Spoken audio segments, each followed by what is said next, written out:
but fell asleep as I was walking to the bathroom. Well, right before I was walking to the bathroom, but I had to hobble to the bathroom and back because my foot's still asleep and it won't wake up. Please send help. Oh no. I hate it when my foot falls asleep. It's the worst. But. Hello. Nice. Oh, that shadow looks so weird. Hang on, I gotta fix that. It looks so weird. Oh dear. Nope, that's the wrong button. This one. I was messing with effects in here, and I have lost where the effects are. Hold on, one moment. There's so many buttons. Ah, this. Okay. You. Because there's like a shadow in here. But I couldn't see it because it was so faint, and I'm just gonna turn it back off, I think. Because I don't like it. Okay. Are we good? Yeah. No, it's still there! What the heck? Fuck it. I'm gonna leave it alone. It doesn't annoy me now, at least. Yes, I have art to do. I've not been streaming art lately, but I probably should have been streaming art so I could work on these things.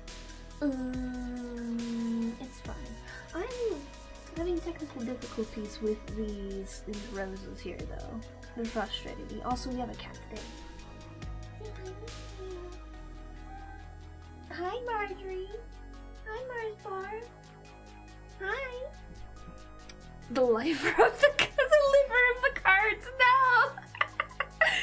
Oh, I hate how fitting that is.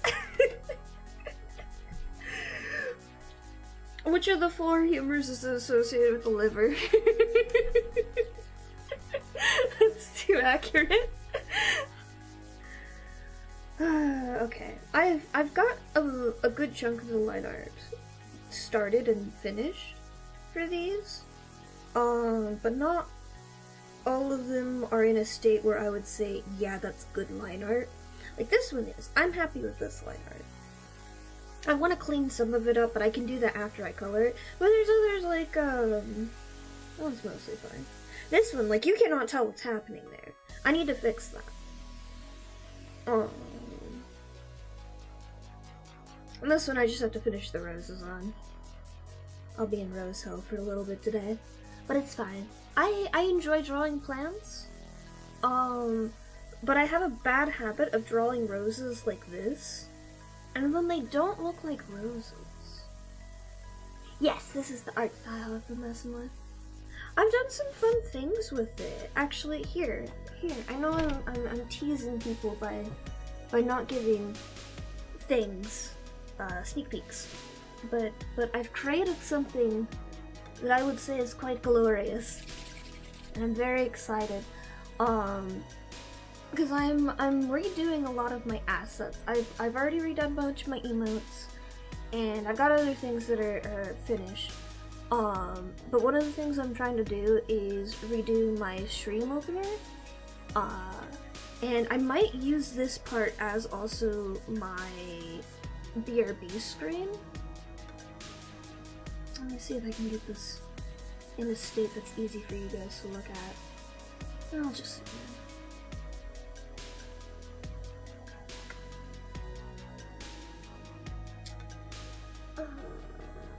it's hopefully on the right one. Yeah. Oh, I have to like scoot it over. I always forget. It's like weirdly to the left. There you go. Now you can see it mostly. I made this recently, and it looks cool as hell. Oh, I forgot how loud it is for me. I have a few more things I need to do on this though before it's completely done. Cause like I gotta do like the background and stuff. Cause I want to do like a cool magic effect in the background, but I'm just pleased that the compass clock thing has worked out as well as it did. I have been doing so many of these things in the background though. I just need some some stuff on stream as well. I need the time. There's so little time. But yes, this is one of them. All of these tarot. I have. Yeah, exactly. It's gonna be the end of my starting soon, and then I'm gonna make another one that loops for BRB. Where is my... Here we go. No, not this.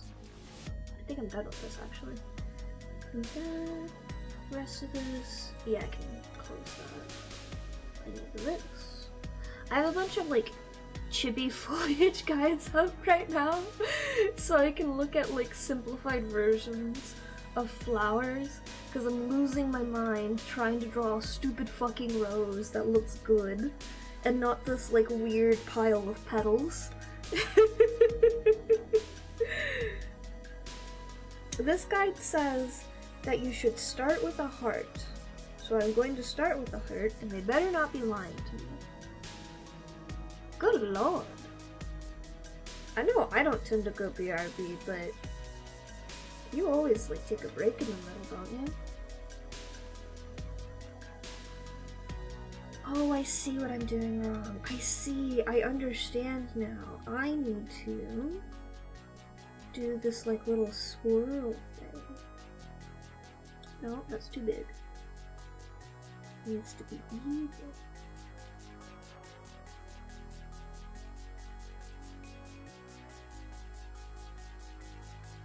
That's close enough. And then that's my center. That needs to be here. And then we add more petals. Right? Right? Oh, I have to start. What? I don't. I'm doing this wrong stuff. So this is supposed to be the end of the spiral. So it's supposed to be like this? Like this? This is what you want? I don't understand.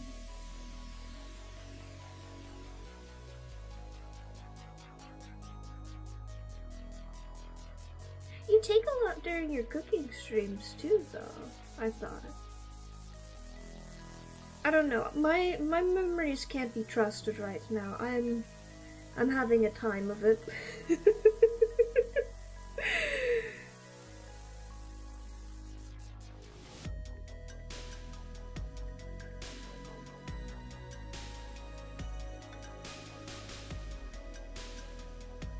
Okay, that's better.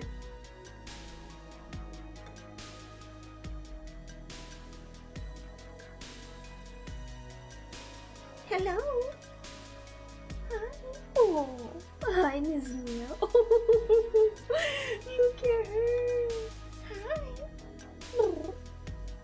Yeah, are you a good girl? Yes, you are. You are. You're a very good girl. Oh. Hi. Hi, Miss Marjorie. Oh, are you a good girl too? Come here, then. Come here, then. Come. Yeah.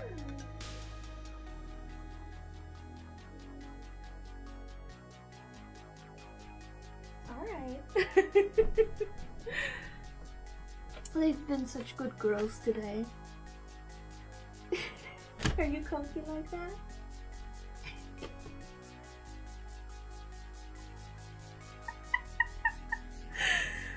I know you can see Mia partially, but are you okay? Hi. Why are you touching like that? Are you purring? I can't tell if she's purring. She looks so happy though. Oh my goodness. Hey, Liberty.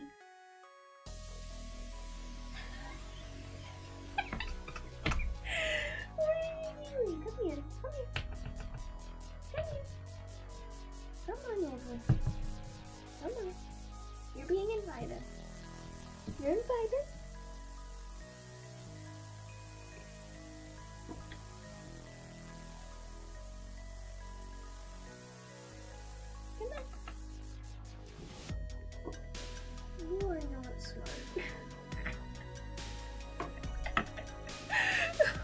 goodness, they're being really dumb. There you go. Is this better? Does this invite you over more? Come on. Come here. Come on. Will you come over if I call you? No. There we go. Finally got her butt out of Mia's face. Jesus. Where's the man? Where's the man? Where's the man?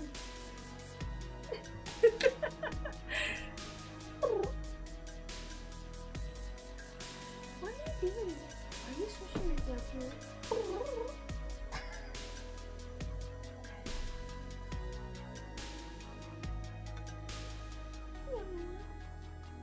Meow, meow, meow.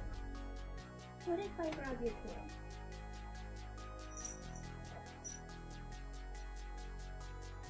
What's there?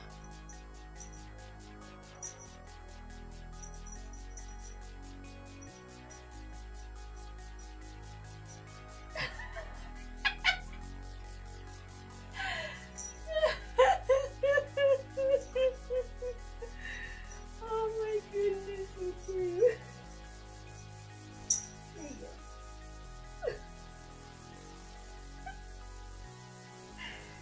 You want this one? Oh, that's a big fun.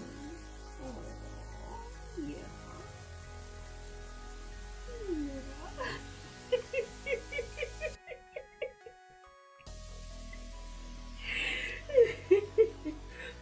She gets it from Annabelle, who learned that if she just got strong enough to grip the toy and then hide it in her fur by sitting on it, she wouldn't have to play, like, hardcore play.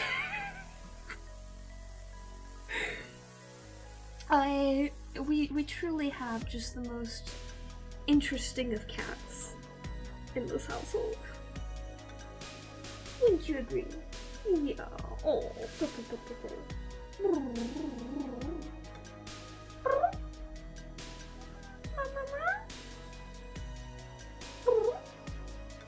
oh, big yarn. Okay, babies. Well, I have flowers to drop. Are we good now? Marjorie. Nice. Meow. Oh my.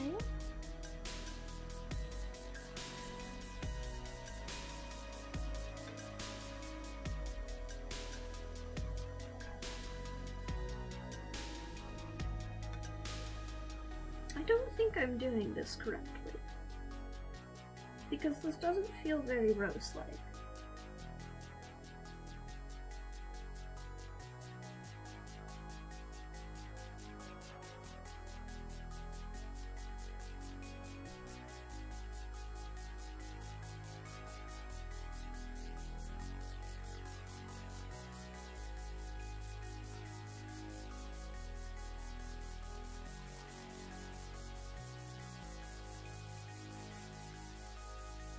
I'm sure it'll get there eventually.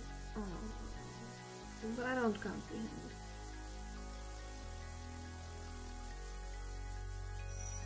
Oh, careful, baby.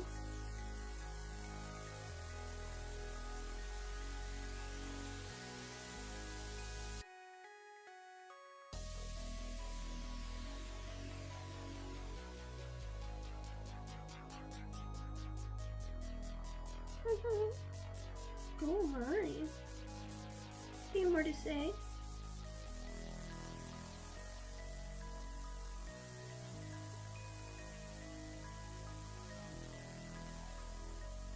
It just looks squished.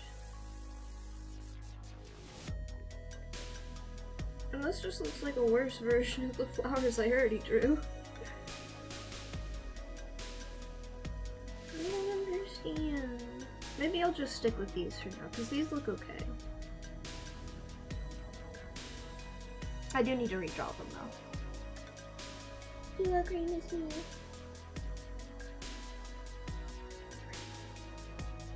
It's so funny to watch them play, because what will happen is one of them will claim an area and then hang around it for a while, and then the other one will bother them until they leave, and then they'll immediately like jump onto the area that the cat just left and be like, I'm cleaning the castle now. I did, holy crap. I'm also kind of running an experiment with certain things. I have to post on Thursdays now. This is the laws laid down now.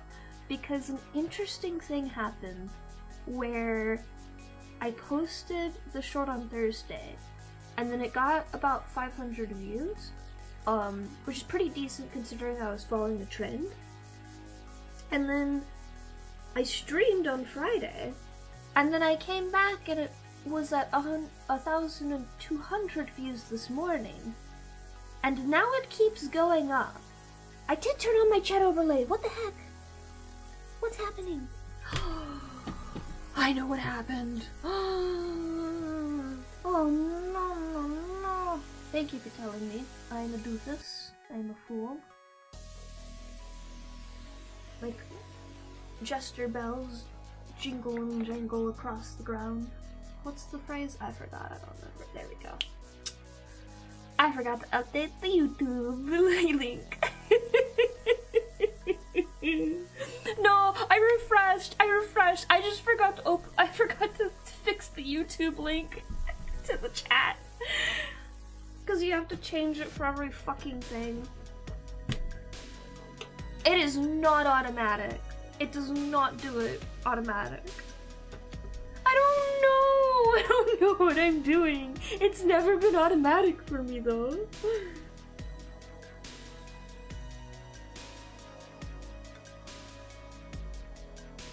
Great question. What am I doing? Failing. Failing forward.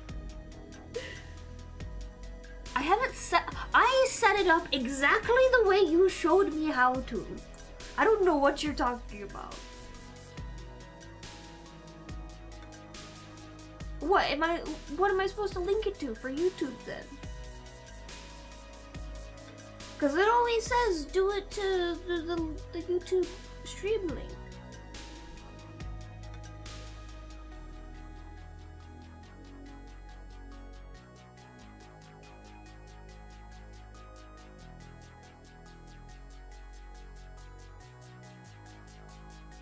I don't feel like reading right now.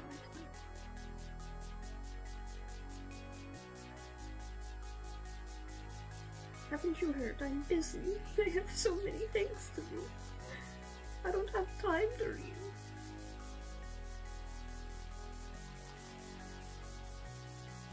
No, but for real, I don't, oh, I have to, can I do that? Hold on, let's test that. Cause I already offed, I thought. I did do that. Bruh, what? That works?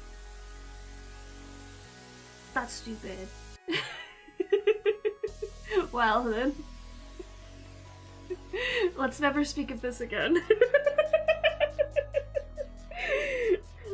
I've been updating it before every single stream. I don't want to talk about it, okay?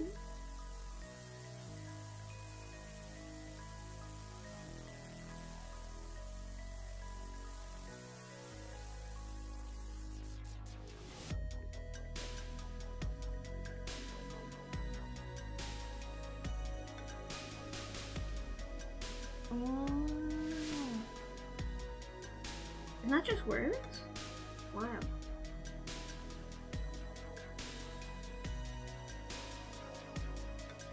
I thought it was doing that because, like, for restream, I also have to update that URL every single time.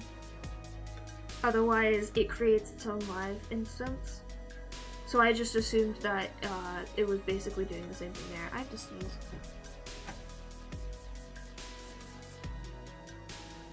Restream does suck. I'm really annoyed that they edit descriptions, and also they changed the way that they interact with Twitch. I can no longer update my Twitch title on Twitch.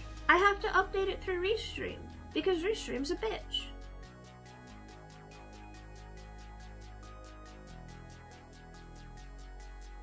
But it's free and it doesn't annoy me in other ways, so I'll take it. Because the only other alternative I've heard of was like a paid thing from like Stream Elements or Stream OBS or whatever. One of those two things. But you had to pay them, which I thought was stupid.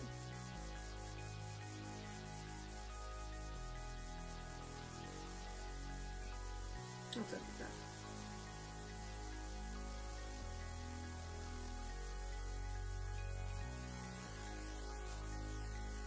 No, I am actively using it to stream to both.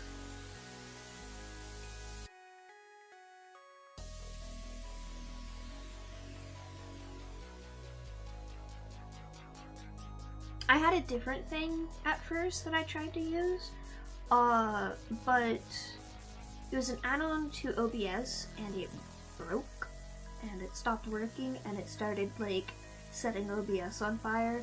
So I uninstalled that and started using Restream instead. Because Twitch did not allow for multi-streaming for the longest time, there wasn't a lot of options when I was setting up my multi-stream. Restream and like one other thing were the two that I could find at the time.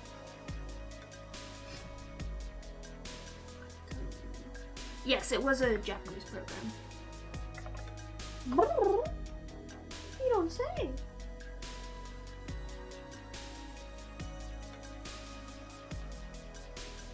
This is paid.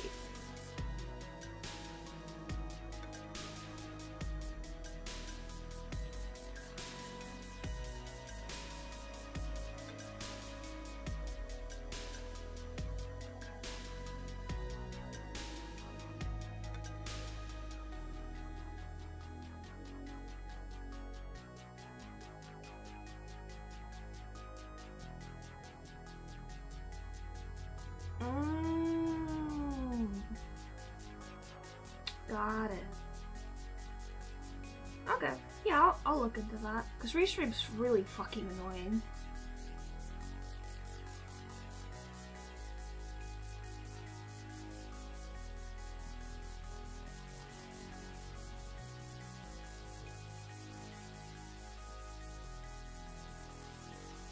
I'm basically upgrading like every individual piece of my streaming setup in preparation for my debut, for my new model. So I definitely don't mind looking into new things. With the amount of things that I'm changing already. That's good to know.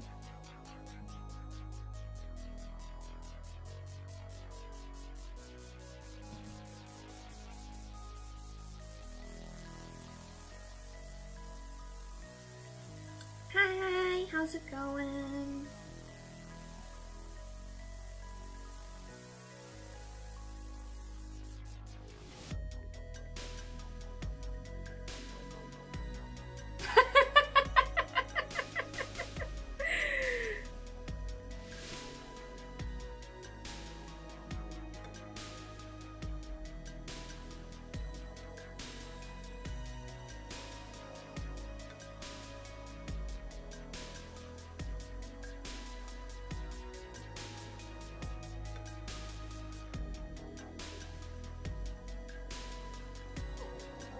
So tired.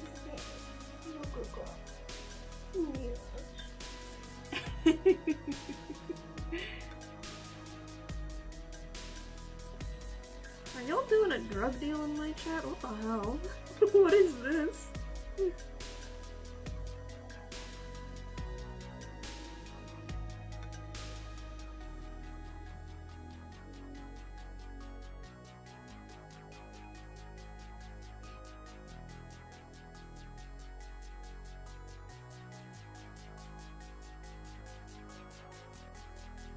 I was considering doing like an animation of like roses blooming for this bit, and then I tried to draw roses earlier and I thought to myself, Absolutely fucking not. Holy hell. I hate these things. I've been trying to learn a different way of drawing roses for so long, and every time I do, I hate how it looks, and I'm like, what do I do now? Because I don't like how they currently look, but like, this is the best option. I like this the best.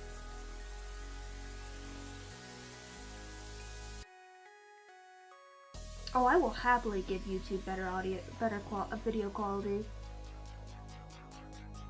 Ooh, congrats on Boba. I'm sorry for no kitties. Hi, Kira. Actually, you know something I have enabled recently that I totally should? Is it working at the moment? Because I broke it once upon a time.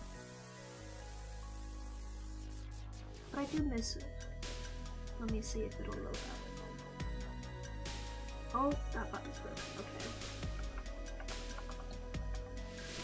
No, wait, where'd it go? I know I have it installed. What the heck?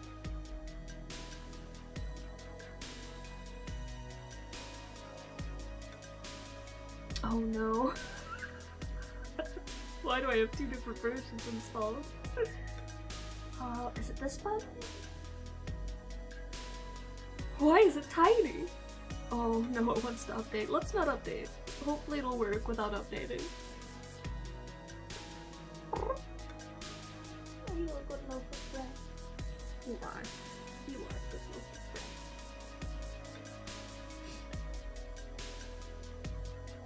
Yes, that's fine.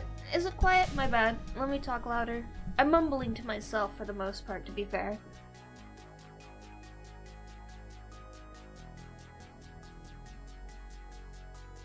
Oh.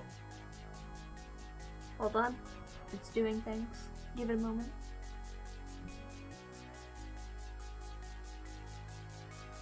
What do you mean by ultra low? How do I interact with this? I have forgotten.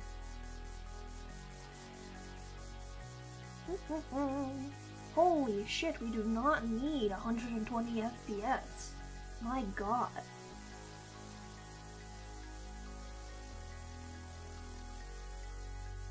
Ah, that's it. And how do I close you?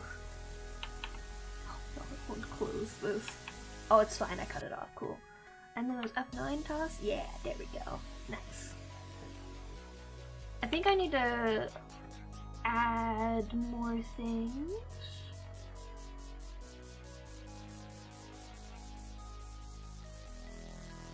How do I don't remember. It's been so long. I'll fuck with it later. There we go. Oh, that's fine. What do you mean low, not ultra low? Please stop speaking witch to me.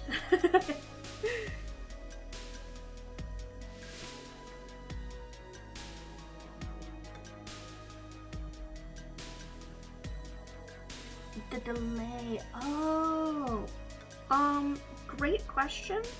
I don't think I've ever seen an option for latency on YouTube.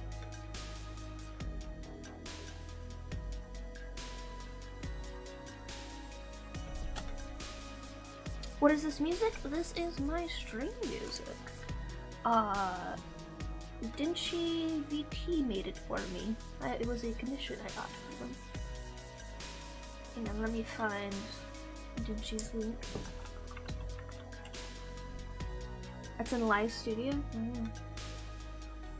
Oh, that's not the correct Dinchi. What the hell is his name? I have it linked in Twitch, don't I? I should. If it's not linked in Twitch, I'm gonna lose my mind.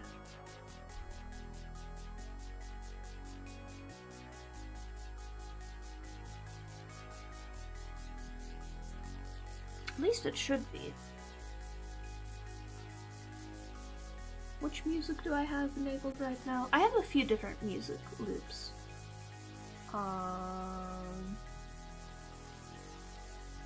Let me... How do I...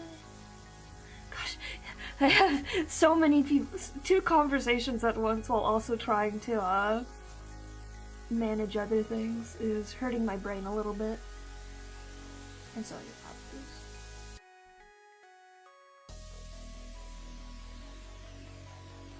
Yeah, this is Denshi's.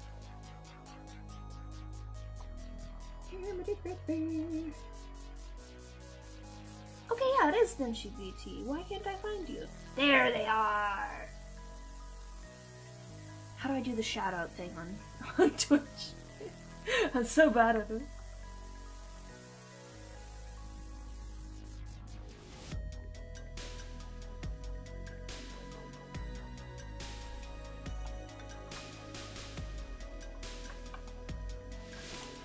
Shout out?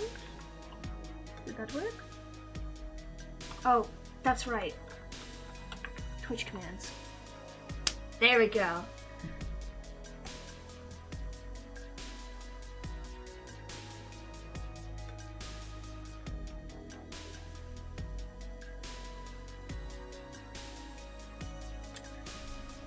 I have to remember how these things work. I should honestly just add it as a button, yeah.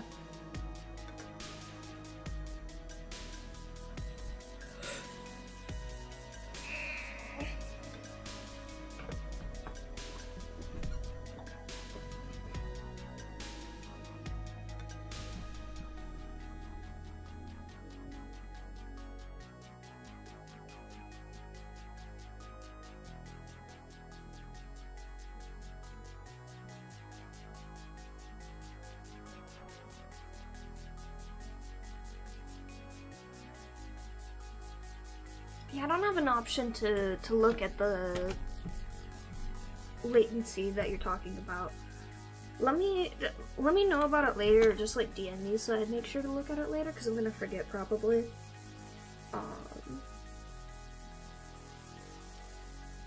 I don't know finicky details like that. Okay, what was I doing? Finally back to working on this. I think I'm just gonna do this. Yeah, I used to have a bot set up for my shoutouts and stuff. I'm still not quite used to Twitch having it as a command, oddly enough. I'm using OBS. OBS is like basically the standard for everyone. Unless you're weird and you use something like Slobs. Or some other really niche one.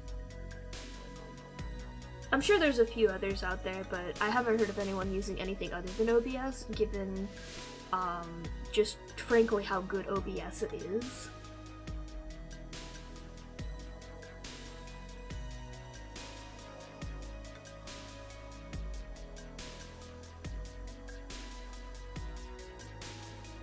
Forgot I have to enable the thing.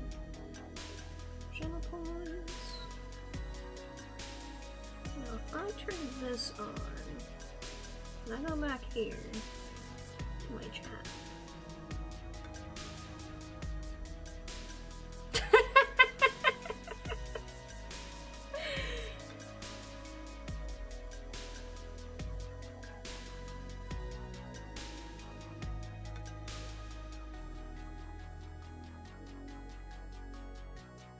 Latency is not an OBS, no.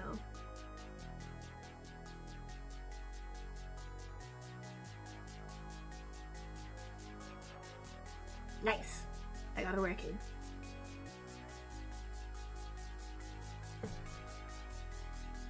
Thank you. This was inspired by one of my personal favorite video games. It's called Sayonara Wild Hearts.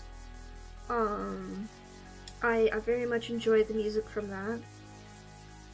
I would like to learn how to create it one day, but I am still learning the basics of music composition at the moment. Oh my god, it still exists? That's crazy! Denshi is very good at making music. I highly recommend his stuff.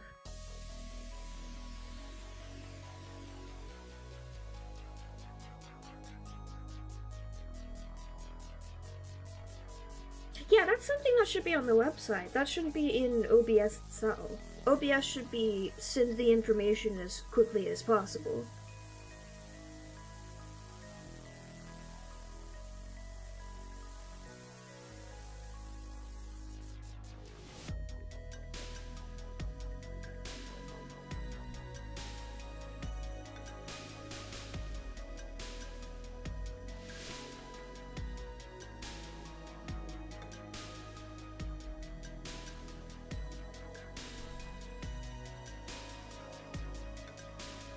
I don't want to do that. Yeah. It's bad enough that I have to edit my Twitch lobby in OBS currently. Oh no, Noodle! Noodle, you're not practicing proper fire safety? Oh my god, I thought I was the arsonist in the group.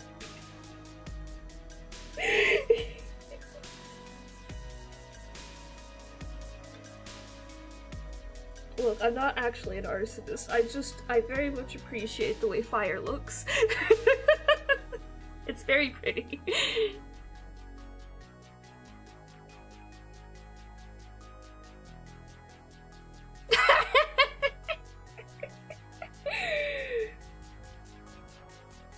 What do you mean it couldn't possibly have been the candle? Clearly I need my insurance payment. Oh no!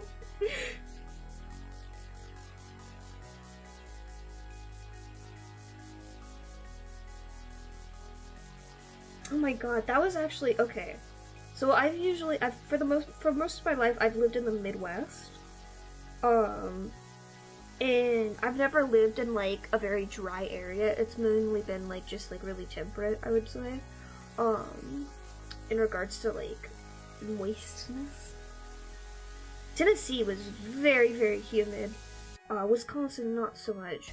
But then when I moved farther west for college, I was very shocked that you literally were not allowed to have candles or anything else that you could set on fire. It was banned completely. Like, I think it was a citywide ban.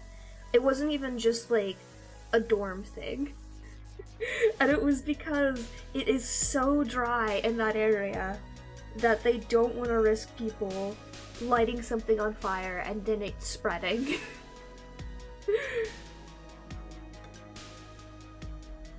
Like, if you went to like craft stores and stuff like that for like candle stuff, it was all just wax melts. They did not have anything to actually make literal candles. Oh yeah, that too. Oh my god. That was the quietest July I've ever had and it was fantastic.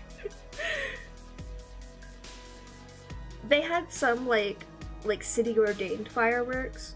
And I think there was a few people that were setting off illegal ones, but it was still like so much quieter than literally everywhere else. It was so nice. The only non-nice thing was because I lived basically on Main Street, like if there was any construction on the road, they had to do it in the middle of the night. It was so bad. It was so loud. Like, for the most part, you get used to the noise of the city. It's honestly still, like, so incredibly quiet for me right now. I'm not used to the quietness of here. Because you get so used to hearing all the noises outside and, like, the people walking by and the chatter.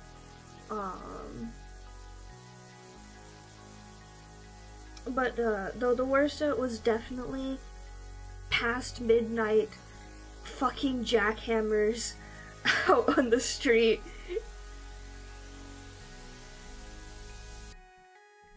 It's like, I get that they've got to do something to do their job. Like, that's understandable. That's not their fault.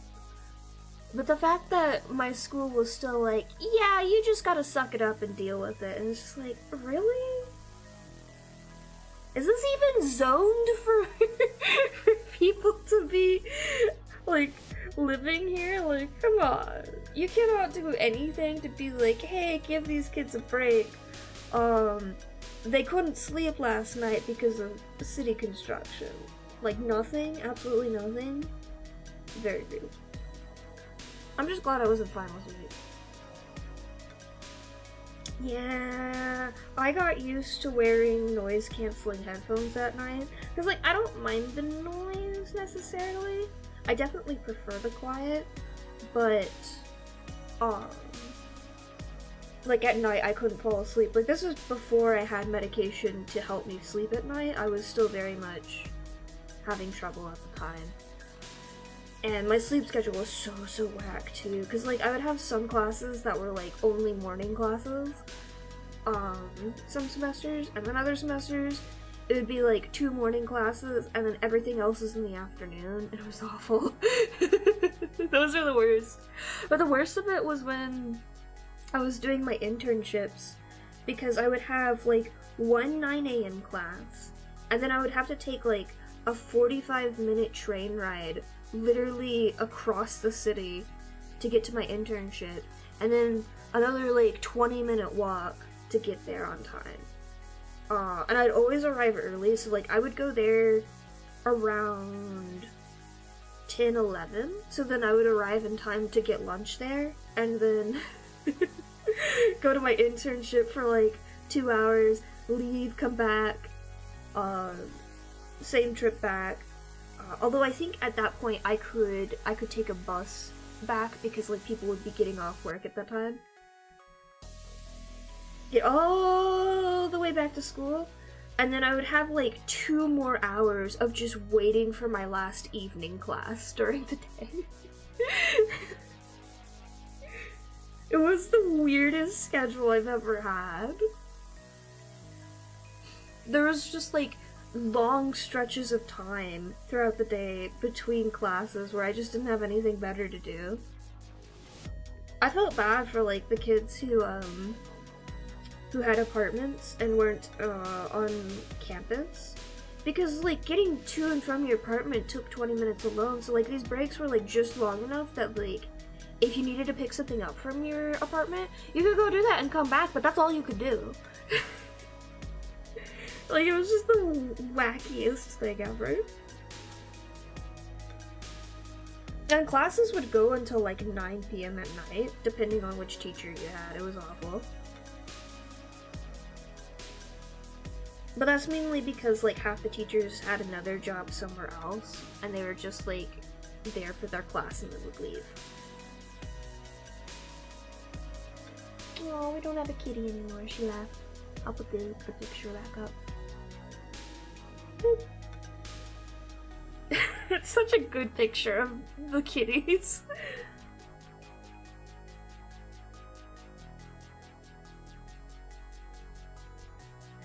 I'm really sad I can't sleep with earbuds in anymore.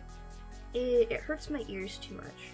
And I don't know what I can do to fix that. I think I'd have to like sleep sitting up at night to be able to do it, because I sleep on my side.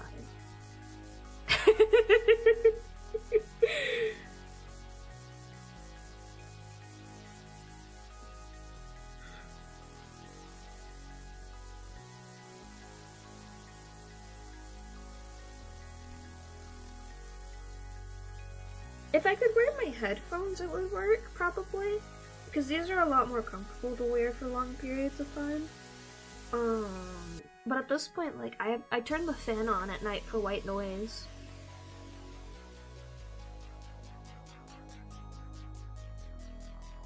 Because it's so quiet.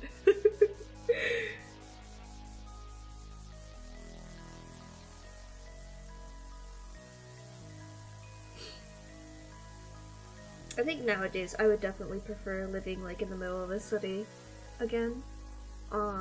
Cause if they pulled the jackhammers at midnight thing on me again, I could call out of work and be like, fuck no, I'm not coming in. I couldn't sleep.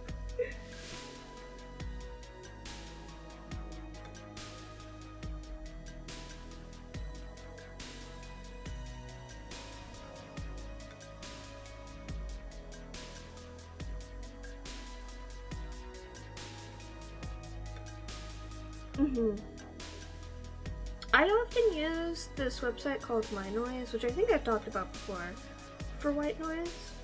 I haven't used it as much lately. I should definitely use it some more again, because I love it so much. If you haven't heard of it, it is an ambient noise website from this guy who like goes around the world recording all sorts of nature noises. And like you can make a custom mix in the website of all these different noises. Like if you want a thunderstorm and you want it to be mostly like rumbly thunder and not so much rain. You can adjust it so that it does that for you. It's the coolest soundscape creator I've ever seen in my life. I have the app for it too, and I a long time ago I paid for no ads on it because I was like, this is the greatest thing I've ever held in the palm of my hand. You deserve my money, good sir.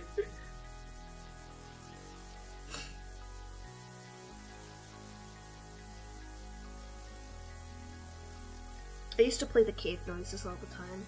I wonder if he's added any more. By the way, bonk works again. I wonder, can you just type bonk?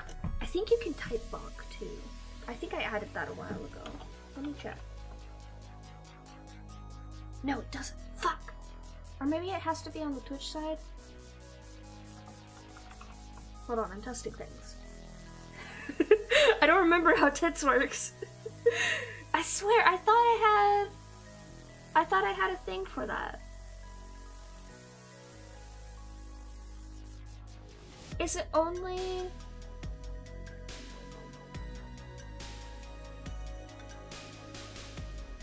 What the hell is all this?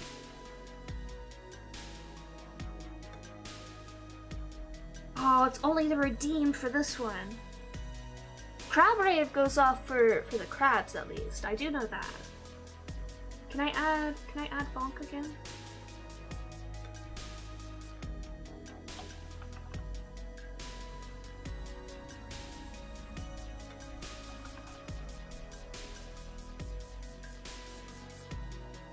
Can I add all of them?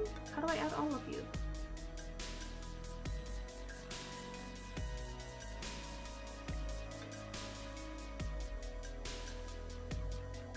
There we go. Okay, now if I click off of this, I don't remember how.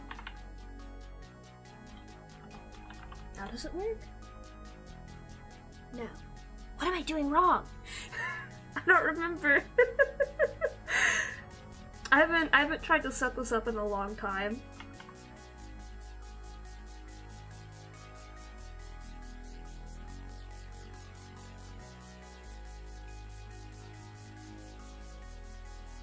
Oh, I need to tune that down. Just one, please. Trigger on. Oh!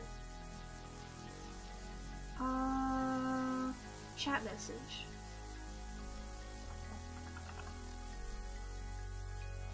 Can I add it for YouTube too? I want to add it for YouTube too.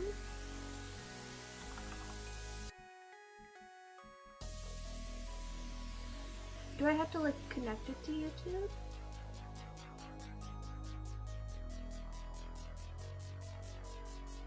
How do I add YouTube? Sorry, I'm doing things in the middle of stream like I shouldn't be. But I'm curious. Ah, Streamlabs, motherfucker. I'm pretty sure though, since I set it to like not be specific, if I do this over here,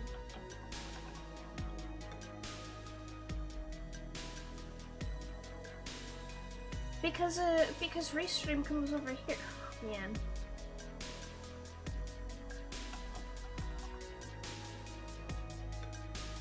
Does this work now? I'm assuming it works because Restream moves your message over to Twitch as well.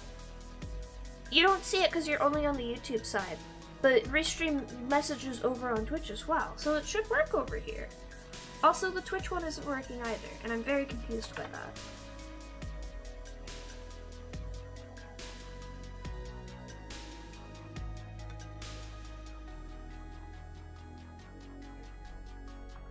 Maybe if I do this?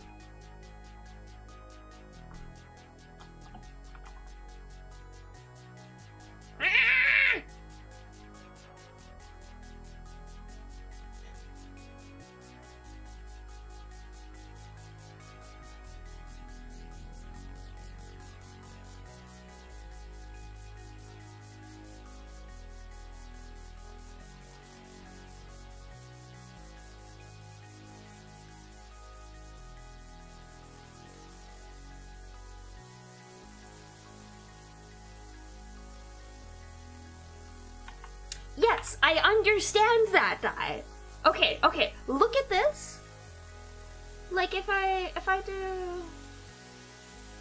Alright, sorry, no, let me look at this. I had it on chat message. I had that off, and I had this say bonk. That's why I thought it would work. Yes, ignore chat message.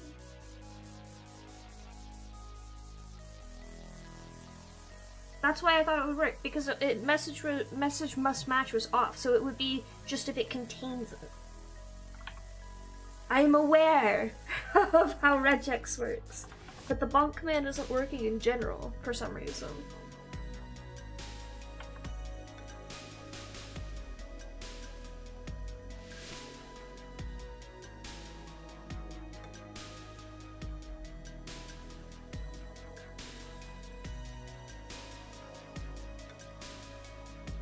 Ah, TwitchBot is not connected. Oh, it is connected. What? I'm confused. Why does it have this twice?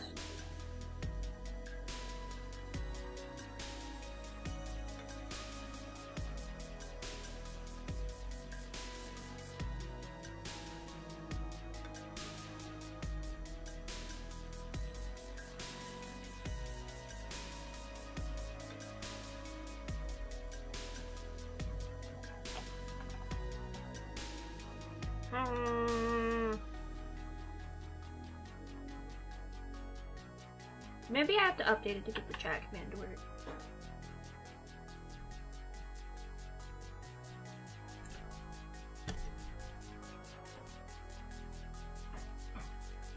I just want to use as few programs at the same time as possible. Because the more programs I run at one time, that's more RAM that's being taken up that can't be used by whatever video game I'm playing. And I don't play a ton of like graphics heavy games, but even stuff like Isaac is already crashing just because of the way my OBS is set up for some godforsaken reason. And so the more programs I'm running at once, the more likely I'm gonna run into conflicts like that, and then I have to debug that shit, and that's annoying as hell.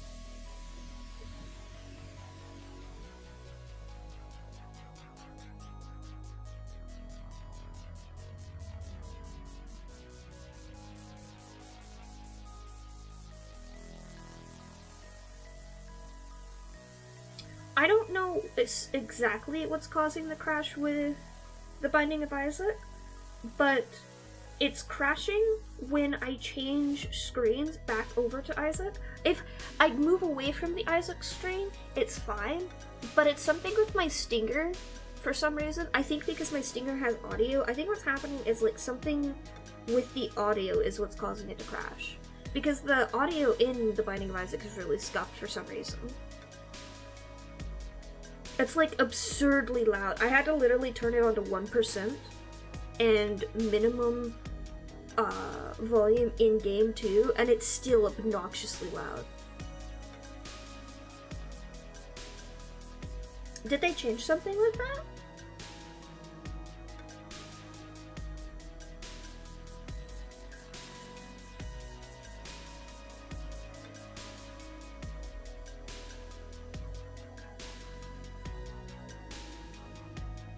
But still, again, like, that's going to be a RAM issue down the line.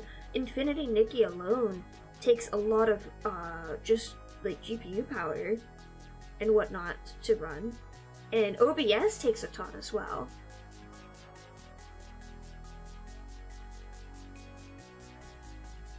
Oh, that's so good! Holy shit! Oh my god, I have to use this for my art thumbnail from now on. That's amazing. Clarify what you mean by VRAM then, because VRAM to me sounds like RAM that's been set aside for StreamerBot to use, as a part of the entire RAM. Which means it is still a part of the entire RAM.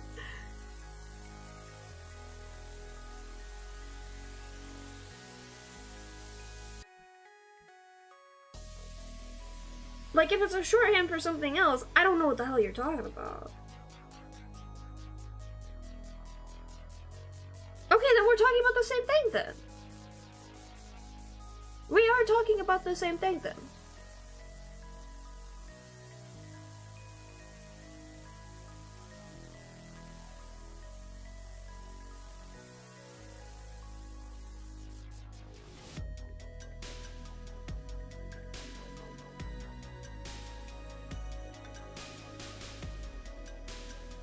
How are we not talking about the same thing? I was literally just talking about how the GPU gets taken up by Infinity Nikki.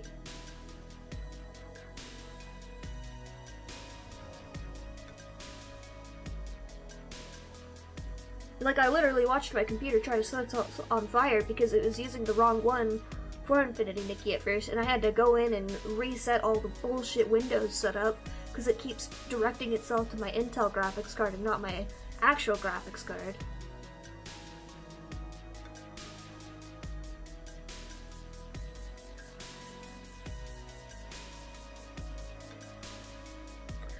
There is another factor which you are not considering, by the way, Dai, and I don't blame you for not considering it. Everything on my computer uses more GPU power than typical because my monitors are stupidly big. And it's really stupid that this happens, but it does happen. I have seen it happen constantly. Purely from the fact that my monitors are so big, for some godforsaken reason it takes more RAM to run them. Run programs and stuff. And I don't know if it's just because like a lot of programs are written in a way where it's like, oh yeah, this runs totally fine at like 1920. But they do not run well. What am I on?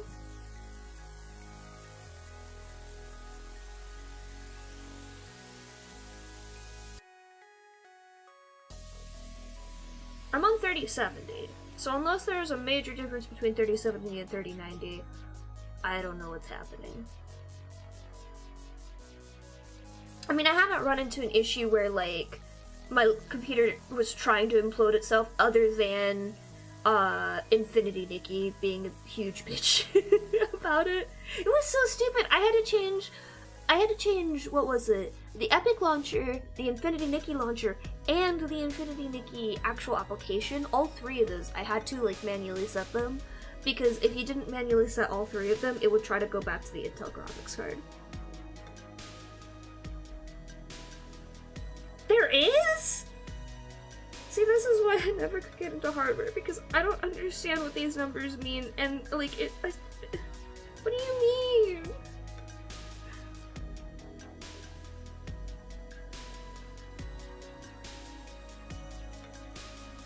Like, I have a vague understanding of what they mean. I understand that graphics card memory and whatnot is very different from the CPU powering stuff, like the things that it computes. And I know the GPU is like way better at handling math than the CPU is for various reasons. But I could not tell you like much more deeper than that, really. Do I have a vague understanding of how networking works? Yes. Could I explain it to somebody? No.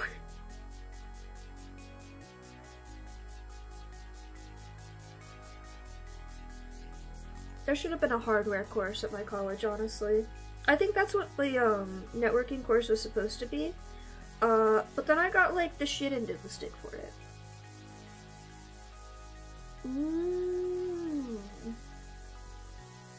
Okay, wait.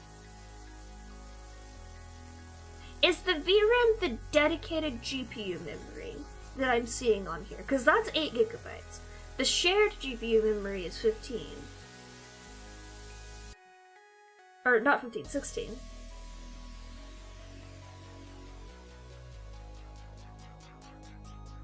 Got it. Okay. That makes a lot of sense. Because size always fucking matters with these things for some reason.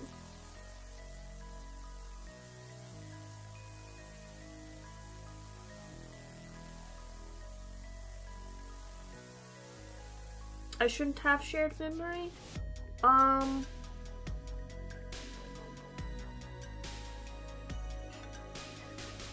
didn't set this up, I'll be honest.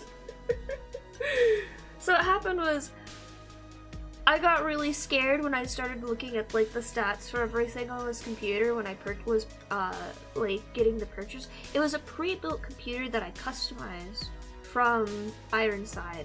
And then my dad came over and he started clicking buttons for me, and he was just like, you want this, this, this, this, this, and this, and I'm just like, I don't know what any of these mean. It probably is, but I wouldn't want to do that because some things do get bottlenecked at times. Like, I know the NVIDIA one does run a lot better, but like there's some things where I run those on the Intel one, and I run other ones that need that boost on the NVIDIA one, because like right now, with just the setup I have going on right now, I'm fluctuating between like 20% and 60% on the NVIDIA one, and like a solid 49 on the Intel one.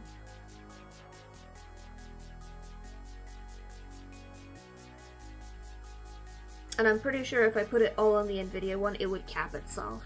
Maybe if I got a fancier one, like the one that you're talking about, but then I would have to install that myself, and I would be very scared. I mean, I could do it. I put my grimy hands in my computer all the time. But it's more of a question of, is it worth it to upgrade? It probably is at this point, but how much is it? Because that's like one of the more expensive parts of the computer. Yeah, that's the thing. And like when you're streaming, you are doing a crap ton of things. Nvidia's stock just dropped, right? So their prices should go down. Sorry. I'm still cackling about that. Oh my god, it's $400 for this one? The one I have, right? $500! My bad, I misread that.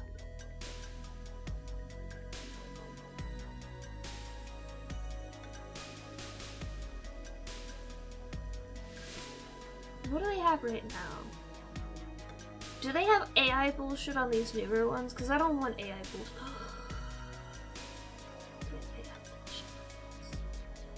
Do they have AI bullshit on these?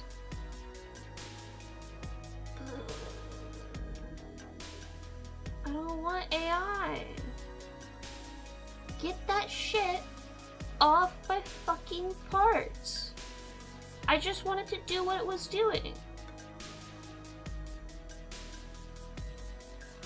Yeah, they are.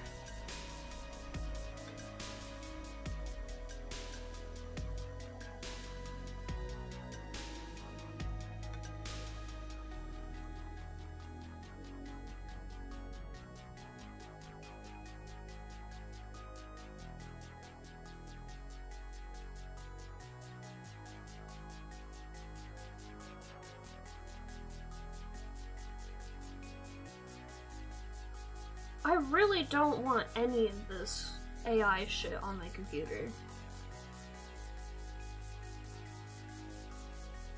Can I disable this? Can I turn it off? Can I get rid of it?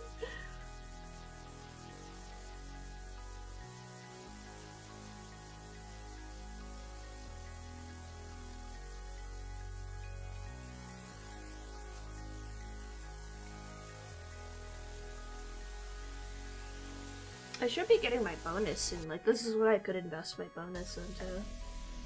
I was just gonna put it away.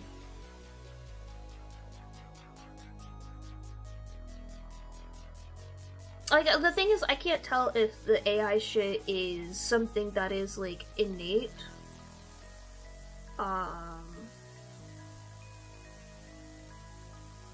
Or it's just, like, them using catch-all terms to, like, draw people in.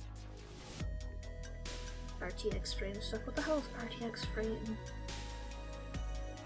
What is this AI RTX? Hold on, I'm looking into it. Is it the ray tracing? Oh my god, I hate ray tracing. Ray tracing is so stupid. There's no need to put ray tracing on everything. Oh my god. You don't need it. You don't need it. Who's speaking to me? It's good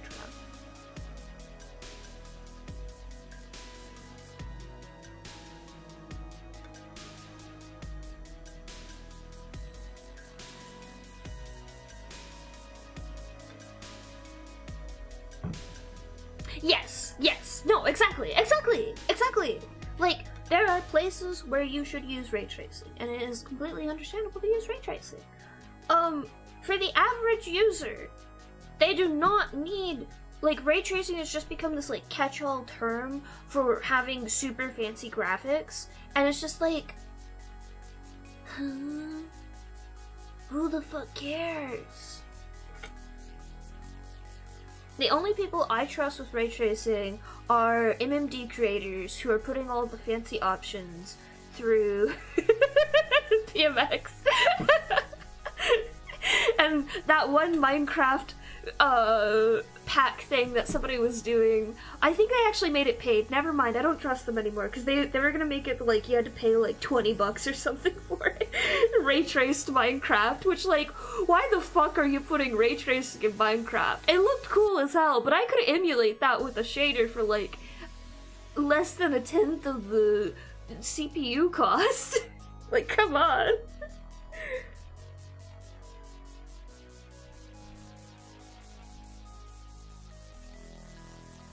I would imagine it is garbage, because most AI is garbage and looks like garbage, especially when you try to put it into a video, which just looks like more garbage because you're layering like 20 frames a second minimum of AI bullshit, and then it's very clear that it doesn't know what it's doing.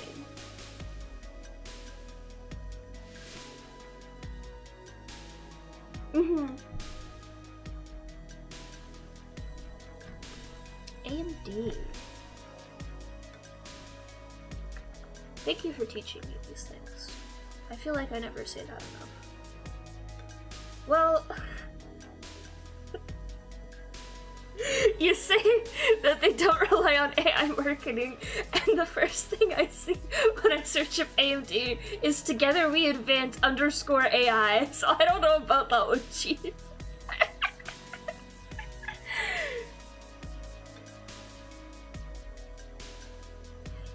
I mean, everyone's gonna be advertising for AI in this specific market because that's what all, like, that's like their main market at the moment is AI tech bros.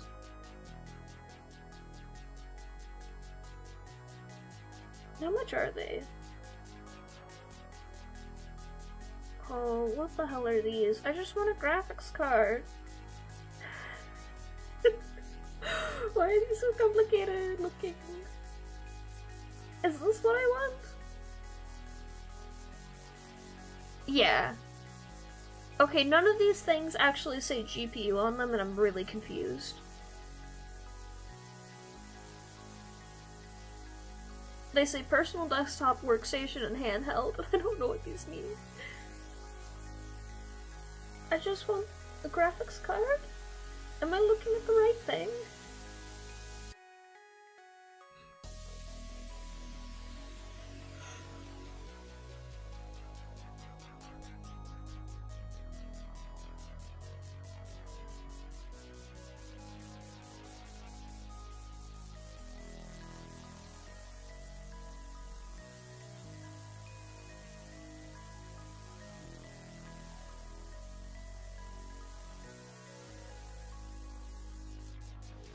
Accelerator? What the hell is an accelerator?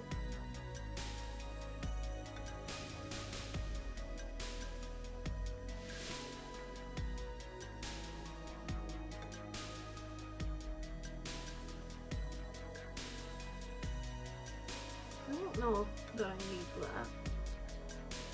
I'm just looking for... Why are sites like this? Like, specifically tech sites are like this. Where, when you're trying to find one specific thing, like, you're trying to find a GPU, and every time I go to a site that's like, we sell GPUs, none of their shit is labeled GPU, and I'm just like,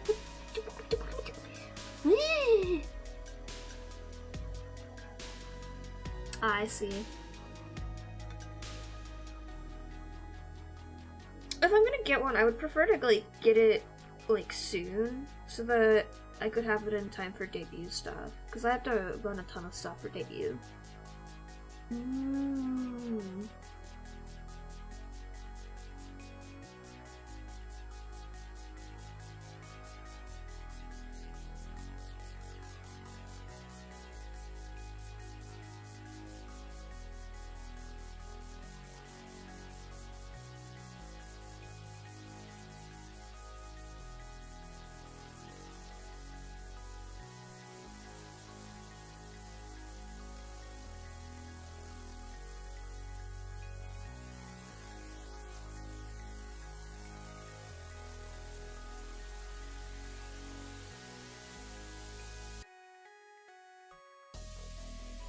Oh, but yeah, like, what is with it with tech sites not wanting to call their shit what it is?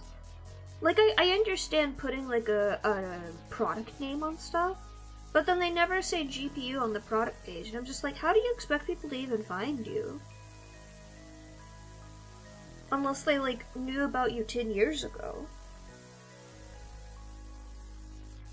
Because I'll be real, the only reason I know anything about Nvidia is because that's the that's the graphics card place. That's where you go for graphics cards, because that's been where you go for graphics cards for like the last 10 years.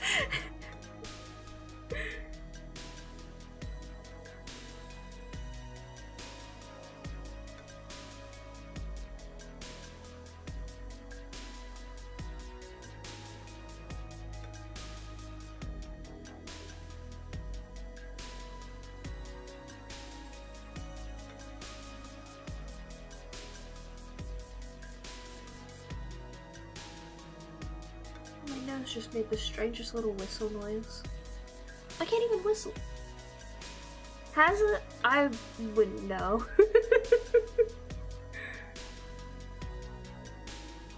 See, the problem with my dad being really, really good at this sort of thing is that he forgot to teach me how to be good at this sort of thing. So I got, like, scraps of how to be good at this thing.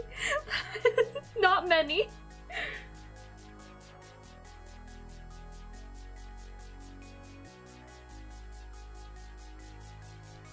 The knowledge I have was learned by a very minuscule amount of osmosis of him doing the thing for me when I'm just like, no, please, I wanted you to explain it.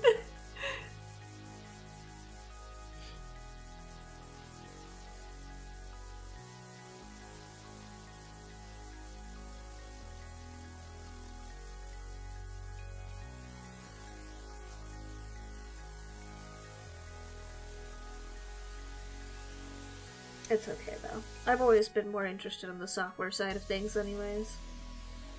But it doesn't mean that I think the hardware side is, like, useless to learn about, I promise. I just struggle with it. Yeah.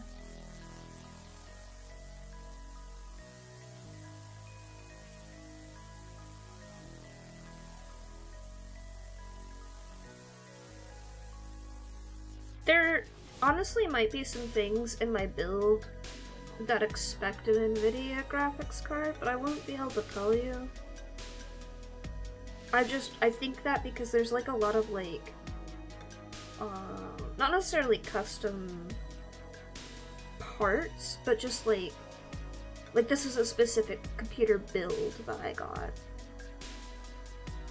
And so they kind of expect like certain things, like the graphics card and stuff to be installed.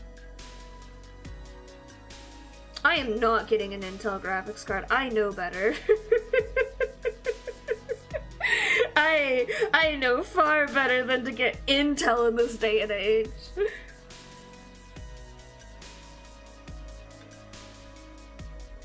I mean for other things. I'm not sure how to put it. I believe me, I'm fully aware that this should be something I am able to just swap out. But I'm nervous that I'm gonna break something. That's like some like piece of software or some shit. Because there are certain pieces of software, like certain games that are just like, we're expecting NVIDIA in your card. And if you don't have NVIDIA in your card, we're going to set you on fire.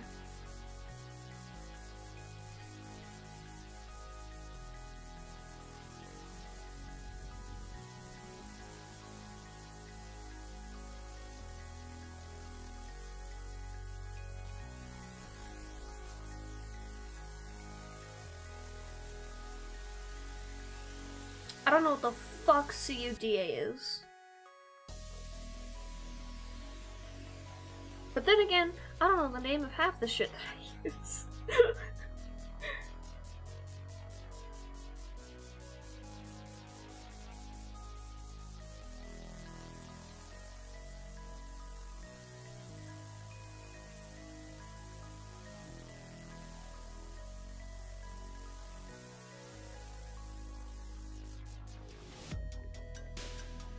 The other thing is just I have my NVIDIA graphics settings set up in a very specific way. And I'm sure if I went to a different one, they would also have similar settings that I could fuck around with.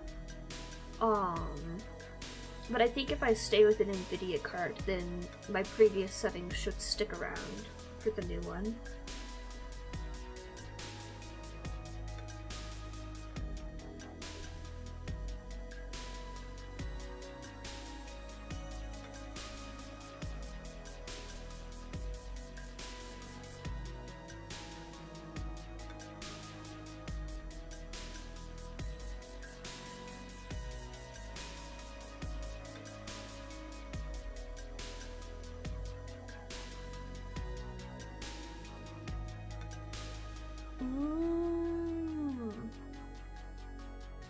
I would not be able to tell you if anything in my computer does use that. I'll probably have the receipt somewhere still. I could probably take a look at that and see if it has anything that mentions it.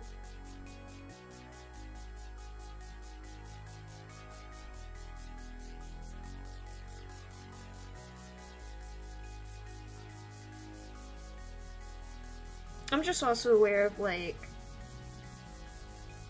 when I was working on, honestly, most of the programs that I've worked on, like, throughout my software career, like, it's not even necessarily that they expect, like, specifically NVIDIA or anything.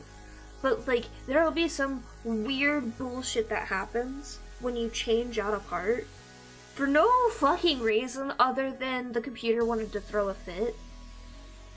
That you just have to be wary of when you are upgrading, and like there are literally times where you just have to say, fuck it, we're going back to the old one because that's the one that works.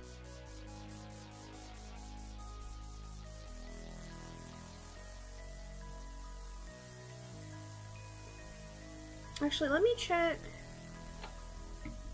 I do use Adobe software for a couple of things. I don't like Adobe software, but I do use it.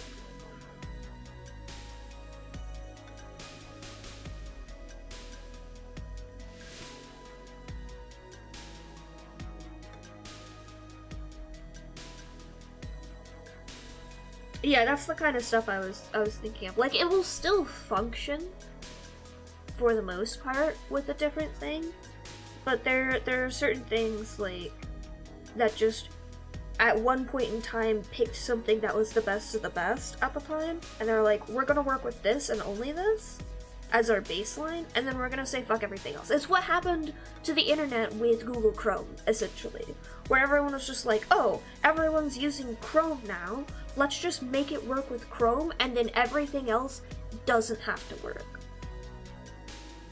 Because then we can just tell them, oh, you should be using Chrome instead.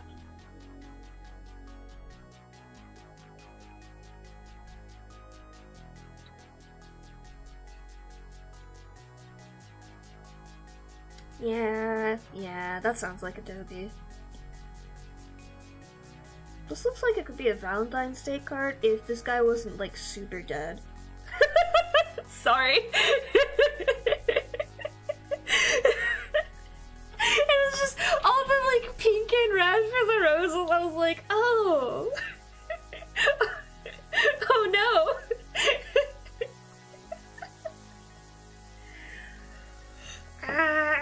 Well, the problem is, okay, here's my issue. Here's my number one frustration right now, is the things that I want to do with my animatics and with animation and stuff.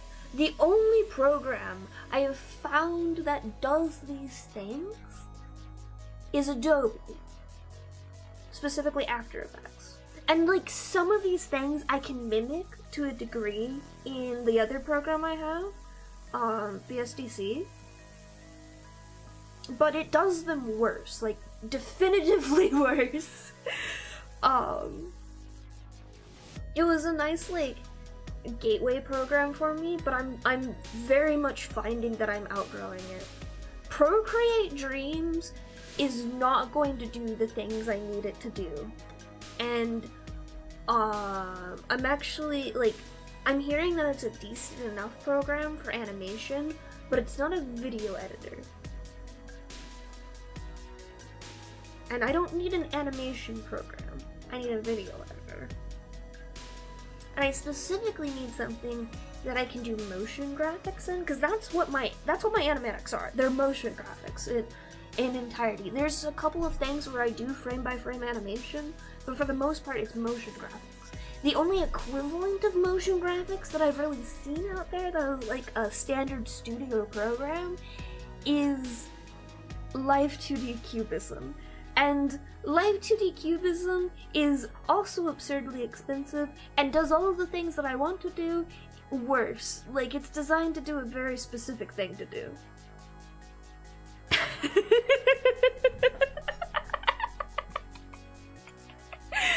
Yeah. Well, it's not that it does it worse. Let me be clear. It's just Cubism is designed to do motion graphics in a very specific way for very specific purposes, and the way that I want to do them needs a different process, essentially, and it needs other, like, things on it. It needs the video editor bits. And Cubism doesn't have the video editor bits. Cubism is purely the motion of it. Which I like, if I wanted to, I could do purely the motion of it in Live 2D Cubism, and then put that into my video editor, VSTC, and then do the editing in there, but it's gonna look like shit. And I know this, because what I've been doing right now is doing the motion graphics in a very legitimate copy of After Effects, and then putting that into VSTC, and it looks fine, at least to me, but that's because I have low standards and I'm aware of that right now. And I know at some point I'm gonna have to move to some other very expensive video editor instead so that it looks better. Because VSTC is messing with things that I don't want it to mess with, and I don't know why it's messing with these things, but it's very dumb. I've been having a slow breakdown over the course of a week because I tried to do this one thing in VSTC that I'd done before multiple times, and it looked fine during those times, but I did it this time, and I was like, oh no, it's no longer working, and I don't know why it's no longer working. I just know it's stopped working in VSTC, and it's like, the thing is, it can't be an update, because I've updated it a couple times, yes, but I'm like one of the people that like sits on a rock and waits for 6 months before I hit the update button.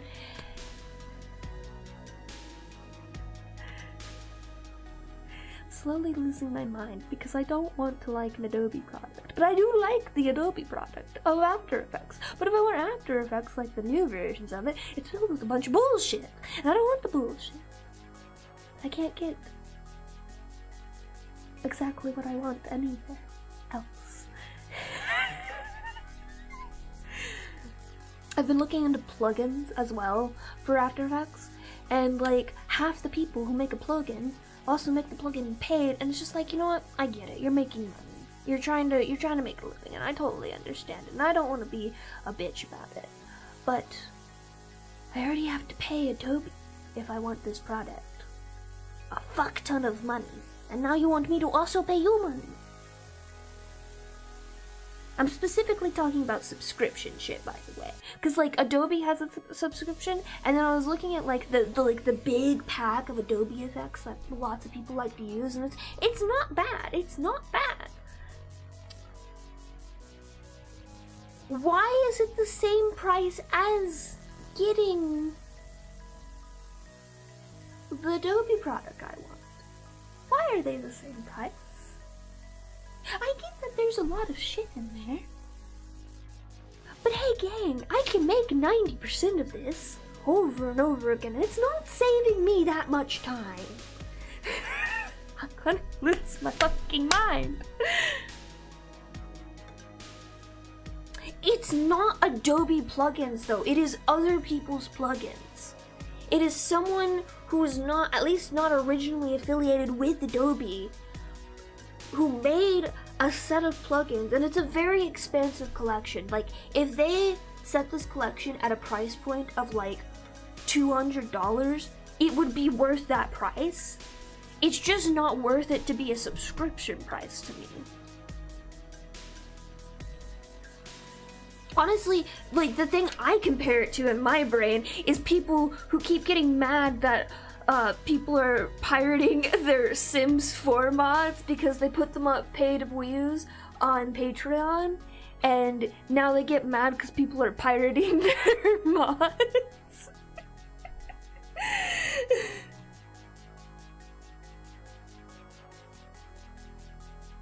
But like,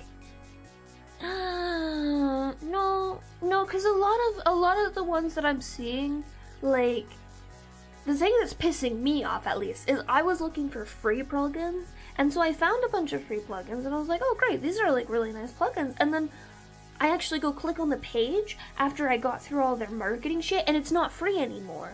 It's like $20 for this one plugin that does one thing, and it's just like, holy shit, no.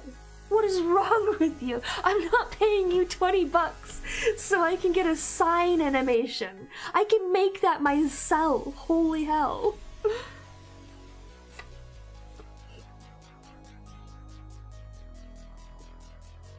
Like, the thing is, it's not a product model at this point. It's just random people making plugins on the internet.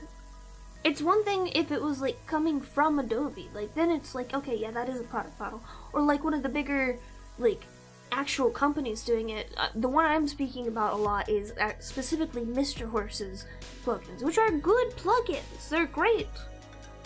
They are not worth, like, $20 a month, though. I'm not paying that.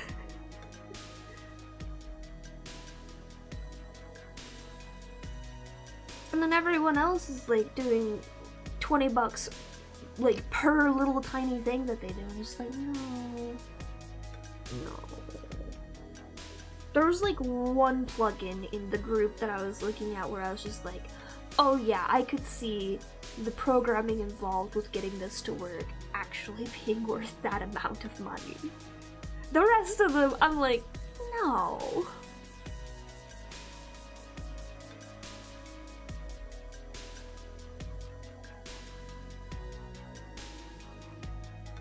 Also, I don't have DaVinci. I think I tried DaVinci a while ago, and I got really mad at the UI. It's not DaVinci's fault. I promise. I'm fully aware that DaVinci is a very good program for video editing. It's just, I am a picky bastard. And I didn't like it, and I was struggling to, like, just learn how to do video editing at that point in time still, so like I needed a really basic bitch program. Don't ask how I found VSDC. I don't know how I found VSDC. And I don't know why VSDC of all programs is the one that clicked with my brain. But it did, and now I'm here. And similar to Sketchbook, I just have a very toxic relationship with it where I love to hate it and also hate that I love it. Oh, if it has Adobe layout, I'm fucked. I hate the Adobe layout. I actually genuinely do. Like, every, like, 5 minutes, I find a new thing where it's just like, I feel like I should be able to do this with a single button click, and I have to go through, like, 5 different menus to find this thing. Only to find out, then, that there is, like, a specific keybind for it. Like, why are there 20 million keybinds? Why are they editing in After Effects? Yeah, no, I learned very quickly to not edit in After Effects. I tried to do it for like 20 minutes, I think once, and it only took 20 minutes of my time because I was like looking up how to do things in After Effects and I wasn't understanding. You can't put folders in there. You have to do pre-comps, and I don't like pre-comps as folders. They do not work well as folders. The short that I did recently, I had to do that in After Effects because I originally tried to do it in VSDC, but the transparency, the illusion of the transparency was not working properly in VSDC, and I don't know why this is happening. Because I thought it was, like, we've talked before that Sketchbook has really whack encoding for photos. For some reason, like, the PSD files do not work properly. PNGs are the same way. There's something, like, a little bit off with them for some reason. And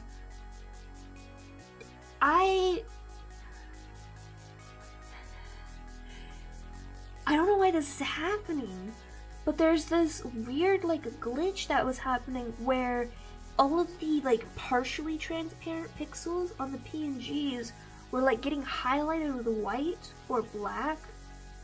It depended like on the image, and so the illusion for the short I was trying to make wasn't working, because obviously the point of it is you don't see it when the same, like, when the animation spins. So I was like, I don't know what to do about this. Like, I literally went and saved it in Clip Studio Paint instead to see if that would fix it. And it didn't, and I was like, I don't know what to do about this. Okay, let me try opening it in After Effects, because I thought about, like, doing a test animation in there for once. And it worked in After Effects just fine, and I don't know what's happening. It's really strange. Because I also don't think I've had this issue ever in VSDC for any other image. It's just because, I guess, these two images had the exact same color that was overlapping on each other, and I don't know why that's causing an issue. I'm sure if I updated VSDC, it would fix it, but...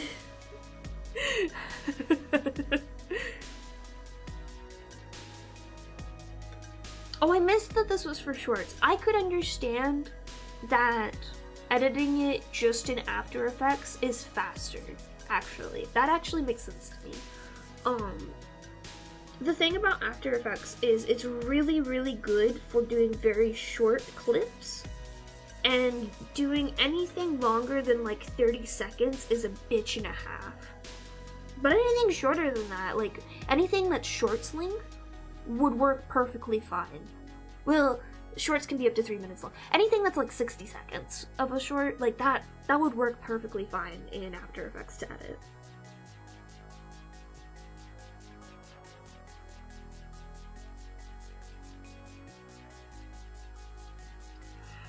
But yeah, for anything that's like a longer video, you wouldn't want to do that in After Effects. You would want to divide it up. Apparently the proper way to use After Effects is to like do each individual clip and then combine it. Like, I guess there's like some weird way that it combines properly in Adobe's video editor program, like directly connected to After Effects, but I don't understand how that would work. Like, I kind of understand how it works, but not really.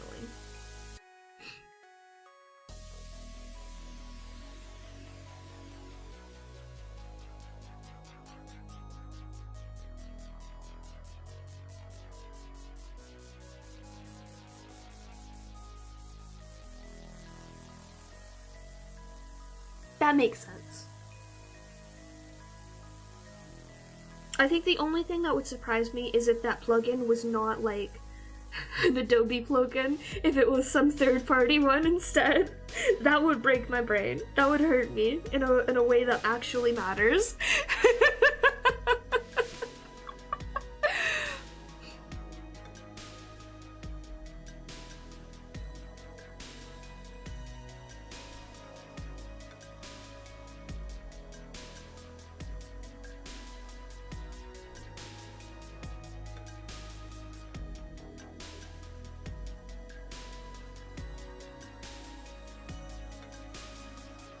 That's what I expected, yeah. I think it's wild that, like, for certain video formats that are, like, very common, I have to go find a plugin for them. Like, if I want to export a GIF from After Effects, I have to go find, like, a plugin for it, because apparently it's, like, a really complicated process. And I was like, you know what? Actually, fuck that. I just wanted to make a transparent GIF. You can apparently do it in Photoshop. But you can't do it in After Effects for some reason, which is really stupid. Like, one of these is for illustrations, the other is for making motion graphics. What do you mean I can't export a GIF?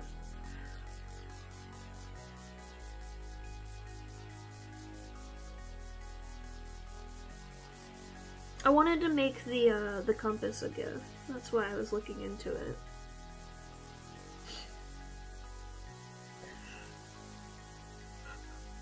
Is it? That's good to know. I think I have Premiere installed. If I don't, I can install it at least.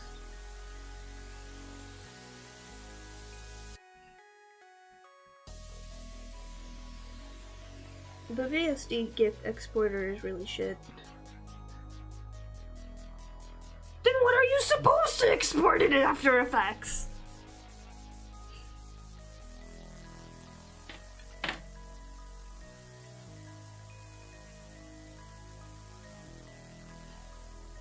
That is genuinely silly to me, that you can't export GIFs in After Effects. And you're not supposed to export GIFs in After Effects. That's absurd. That's absurdity to me. It's the motion graphics program.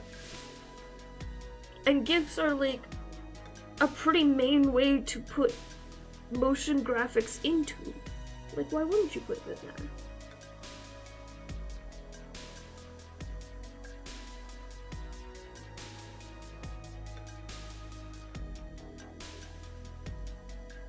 I know a lot of motion graphics are used in videos specifically, but like, a lot of times you'll put like a GIF that's a motion graphic into a video, so I would expect that you could export a GIF, and then you'd be able to use that in whatever other Adobe product you're using to make a video.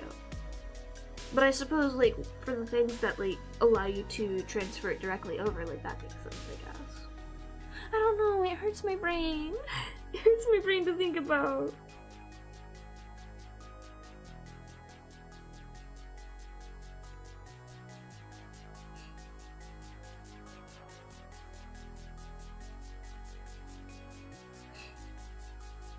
Maybe I'm just so used to like the very scuffed way of doing things.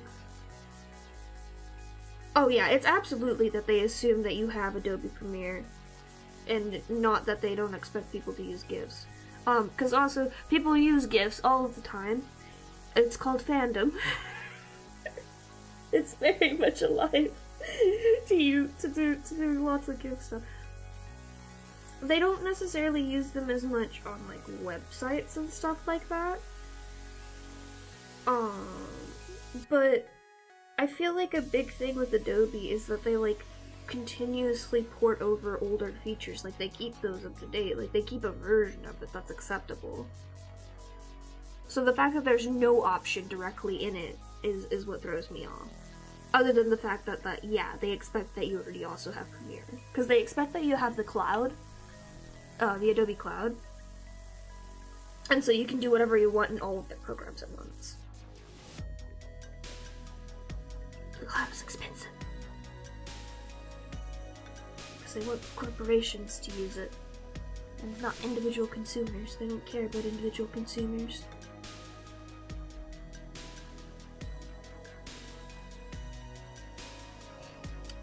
My thing is just, I need somebody else to make a motion graphics program that can compete.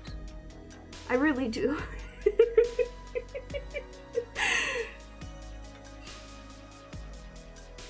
The important word being here that can compete with Adobe, because I've seen a smidgen of other motion graphics things, and they do not compete. They really don't. That's so dumb. Just leave it as a gift. What the hell? Tumblr doesn't really. Unless they do it on the back end some weird way, but like you can download them as GIFs still.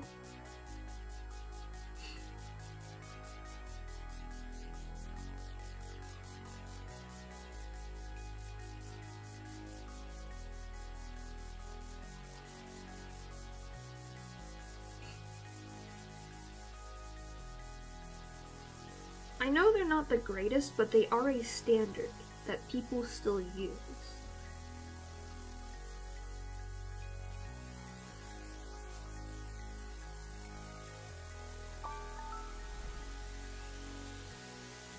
If they want to get people to stop using GIFs, for one, they would have to rework the way that the internet works in general.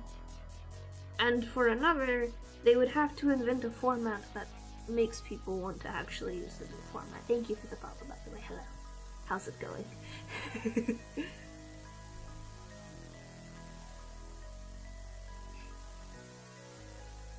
They still do offer GIF.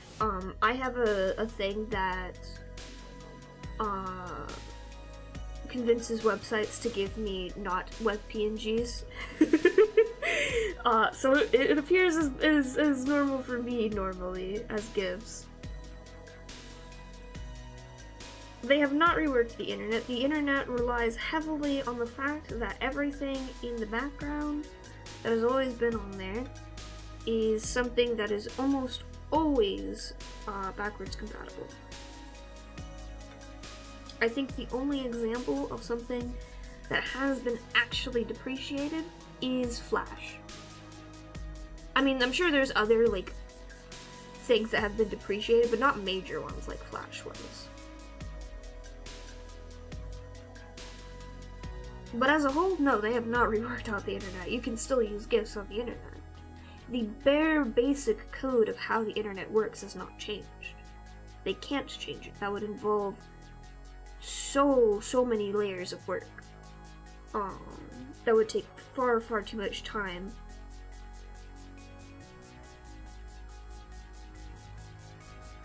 I lost my thought.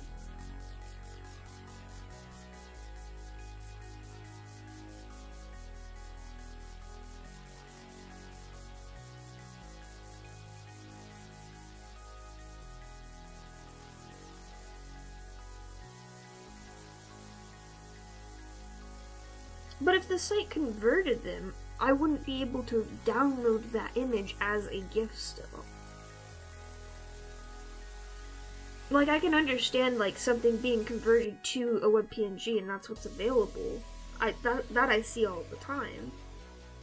But it's still available as a GIF, is the thing.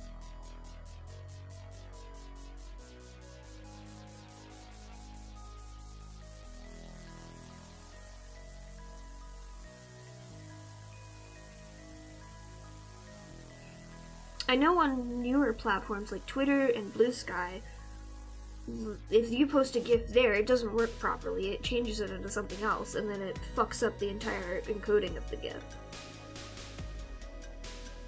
And I know Tumblr also fucks up the encoding of GIFs.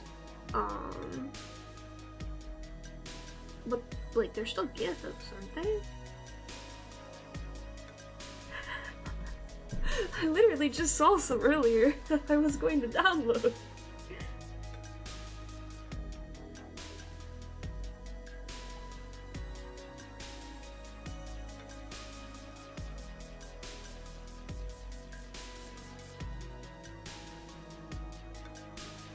Like, yeah, these are GIFs for me. These aren't web PNGs.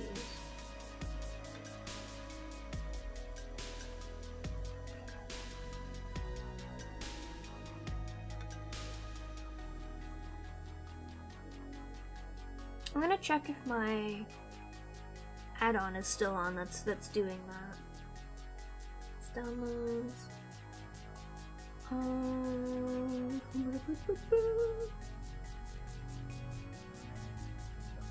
It is. I'm gonna refresh. I'm gonna see if that changes anything.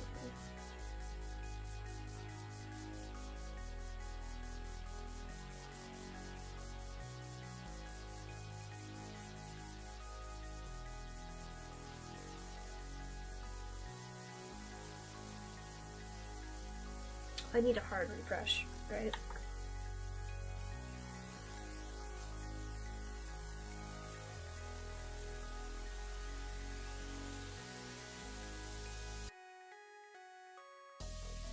Nope, still a GIF. It's technically a GIF V, which I think is probably like a newer version of GIFs or something.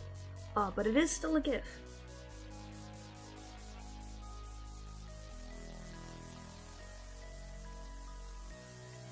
Not a perfect test. I should really like clear my cookies or something for a true perfect test for this sort of thing.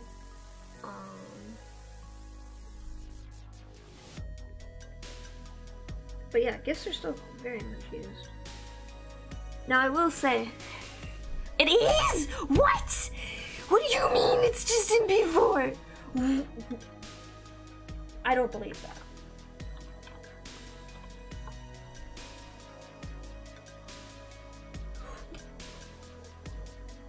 What? It is! What the fuck?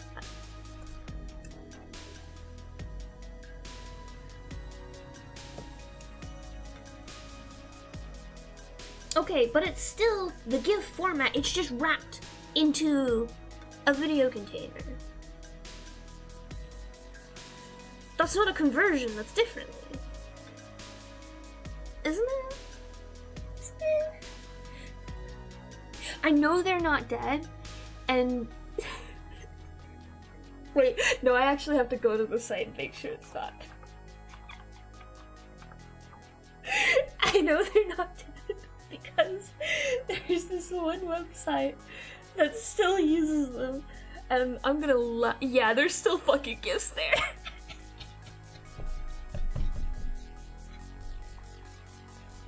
This is a horrible, horrible, horrible. No, it does not. It does not. It was giving me GIF feeds with the plugin on. But when I was like going to save it, like it saves as the GIF format, which I don't understand how that works. Without them still storing the original GIF version of it. 'Cause I doubt they're converting back to GIF. That sounds like it would be slightly more expensive than just having it in the back end, but only playing the version that is easier to play. Because that you only have to transmit the converted version. Rebuxing? Okay, yeah. Like even that makes sense. Okay. Yeah, no, there's this one pet site.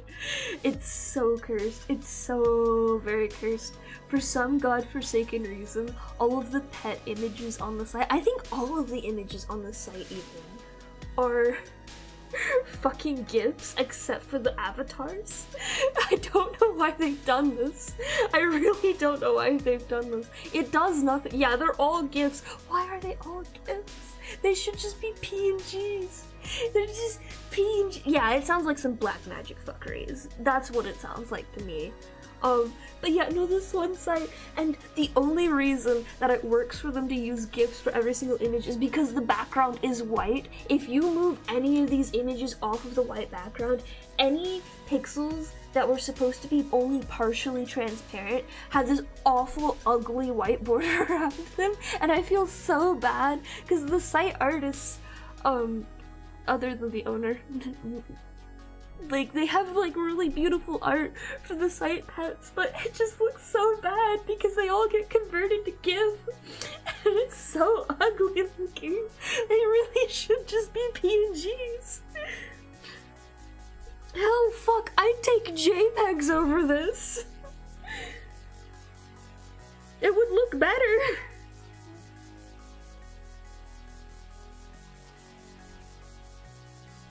Like, legitimately, if it was like a full JPEG with no transparency, it would look better than what they're doing now. And that's sad.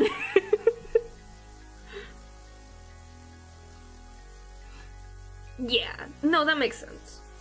Especially sites with like Tumblr or any social media site where they have just an absurd amount of storage that they have to have for images and videos and all that, like, it makes sense that they're trying to reduce. I do think Discord also has raw GIFs still.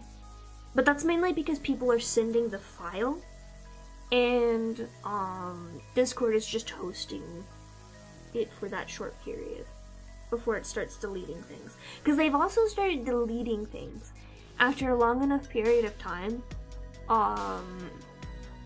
Like, links to images either change or just straight up get deleted, I think, off their server. I don't remember exactly how the change happened. I just know, like, people were using Discord to host their images, and Discord got really pissed about that, so they changed the way that worked. So now it's only, like, a temporary link if you link an image from Discord.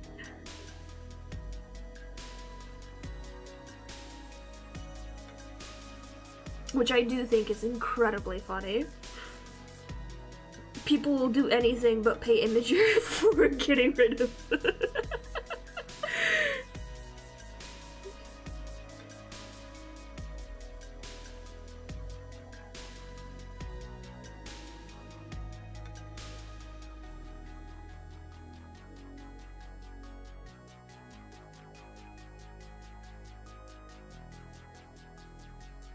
It wasn't Imager, actually. What was it? There was some site at one point in time that was just like, hey gang, we've got too many images, so we're gonna start making you pay if you want to upload more images. And then everyone collectively said, actually, fuck that. And tried to find new formats for uploading images. I think I personally started uploading things to Tumblr or Toy House later on, but originally I just like uploaded things to Tumblr so I could link through Tumblrs.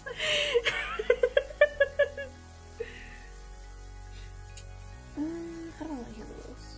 My problem is these flowers in the background are too pink when my boil here is red. I don't want it to be too red though, because if it's too red, then that will also look bad. Because it will be too monochromatic, but it's too pink. Maybe if I do color... Yeah, see, that like that looks bad. I don't like that. But I only want a little bit of pink.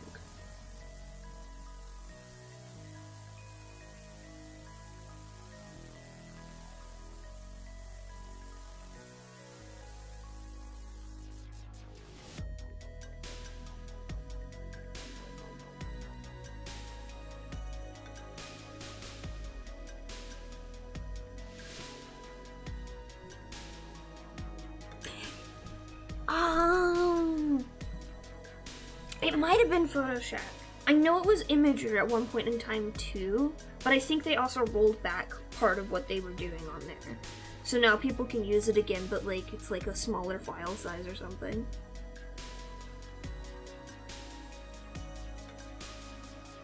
Okay, yeah, that's what I want. I specifically know this because another pet site that I play on, everyone started complaining about it on there because they used it for like their profile stuff and their like forum signatures and everything. Like the users, not the actual site itself. The site itself hosts its own images, I believe. Because they have to host like avatars and stuff. But yeah, that's really funny. I'm thinking. Give me a moment.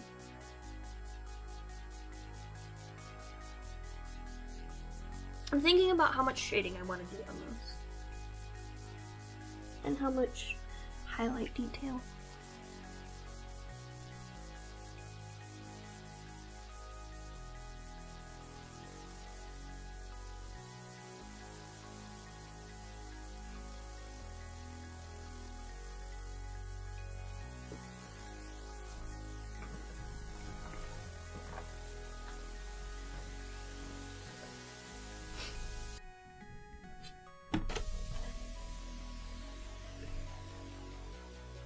I'm also thinking if I want to change the lineup color. I kind of want to leave it, even though it looks a little awkward in a couple places.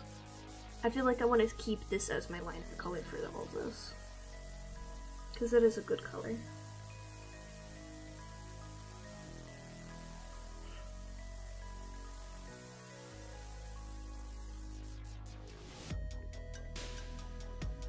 Oh, speaking of that outside though, I think it was really funny. Like, so this site's been up since like 2009. It's a really old site. It's back from like ye olde Neopets days and stuff like that. And it obviously has like a you must be 13 or older to use this site type of thing. And I just remember this one conversation when somebody happened to mention their age in chat or something, and everyone was just like, oh buddy, you shouldn't be doing that, like, don't put your age out on the internet. And somehow the conversation got on the topic of, oh yeah, I joined this site before I was 13, so my birthday is technically wrong. And like, there were like 3 different admins in the chat who all just like collectively facepalmed. They're like, why are you telling us right in front of my salad? Like, come on. Just send in a support ticket and update your fucking birth date, you heathen.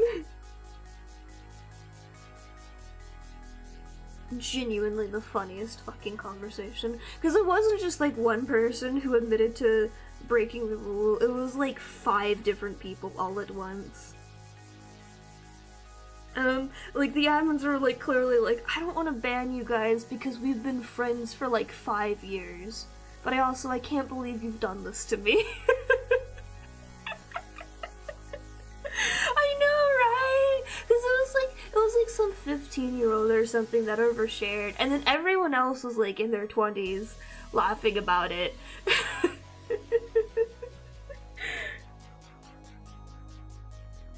I just quietly sent in a ticket like, yeah, I was one of them too. In my defense, it was only because it was a couple months away from my 13th birthday. So I was only partially breaking the rule.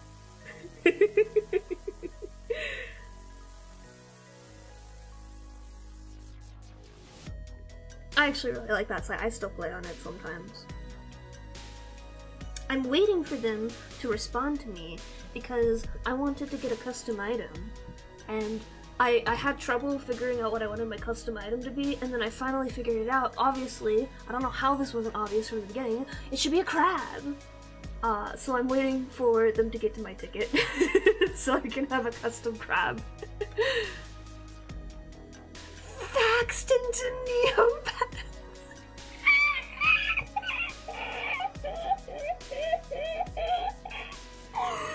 Oh my god!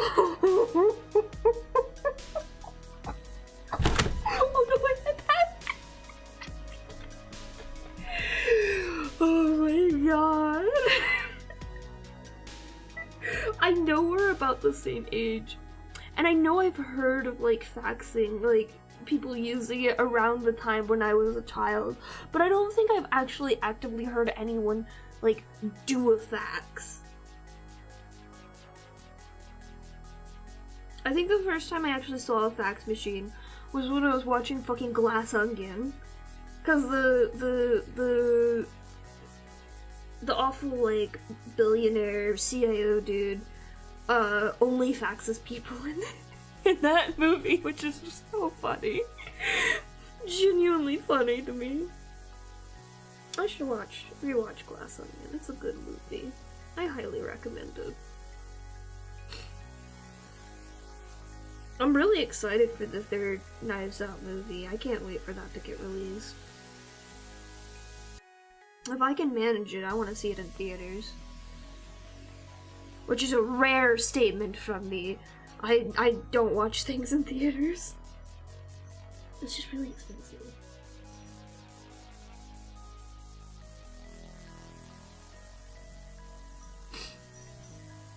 Oh, get it, pretty girl. You got your toy? Yeah. Meow meow.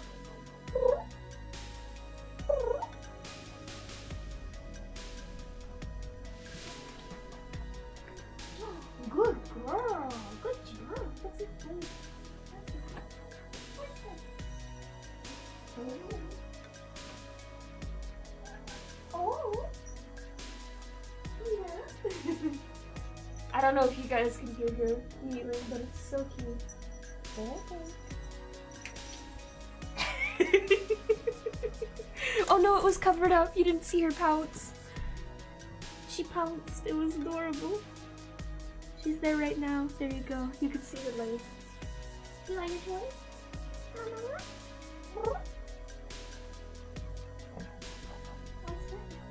What's this? What's this?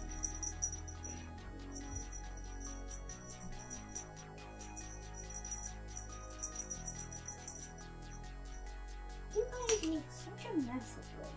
My goodness. My goodness.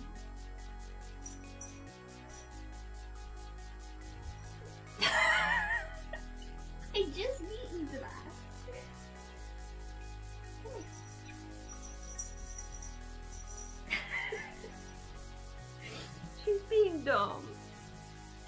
dumb.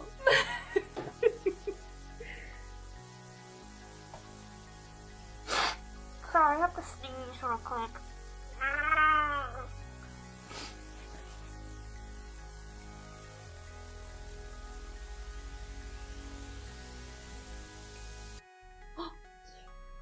Good girl.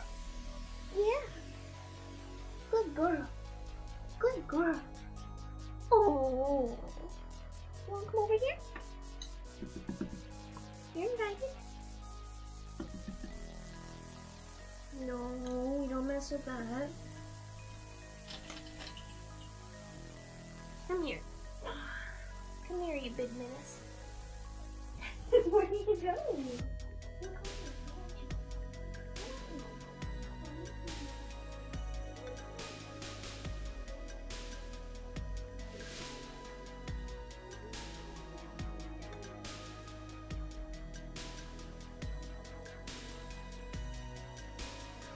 She's trying to lead me to my bed, so I'll go to sleep and start petting her. Such a brat. Really? Really?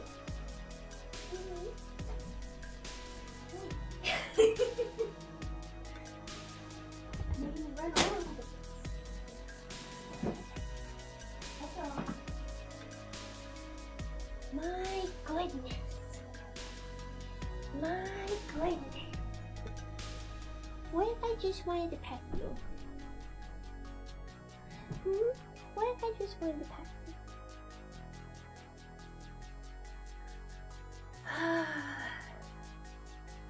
you? You have so much energy, baby.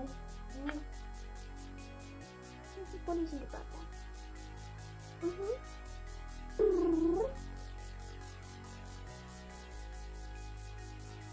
No. She's like trying to slide out of my hands. What are you doing?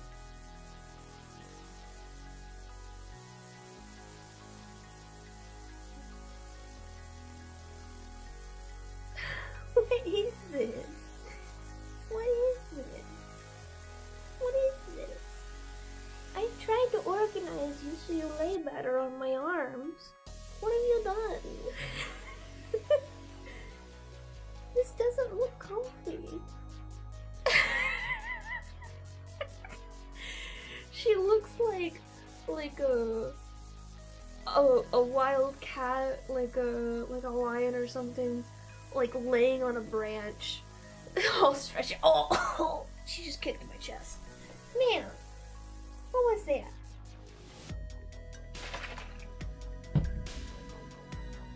That hurt. I have claw marks on my chest because my cats use me as a launch pad. That's the worst. It knocks the wind right out of you. What do you want? Do you actually want to run on the wheel? No. Hey!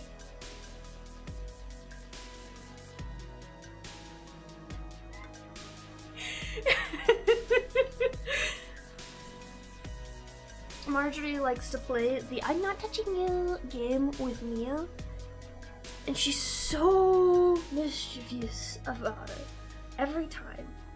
So all I hear, I don't know if you guys can hear it, is Mia starts growling at her, and so Marjorie like starts leaning in closer, like I'm not touching you, I'm not touching you, oh I've touched you now, and then Mia gets really mad about that all of the time.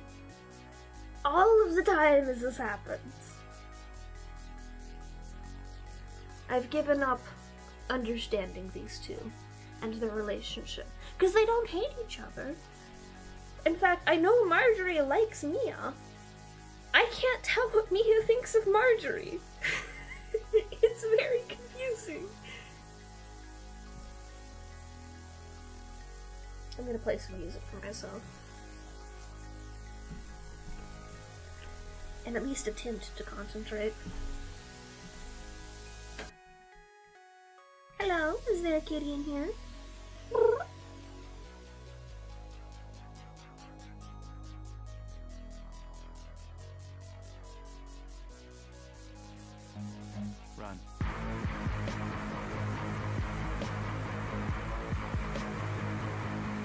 Oh, Jesus Christ. Absolutely not. No.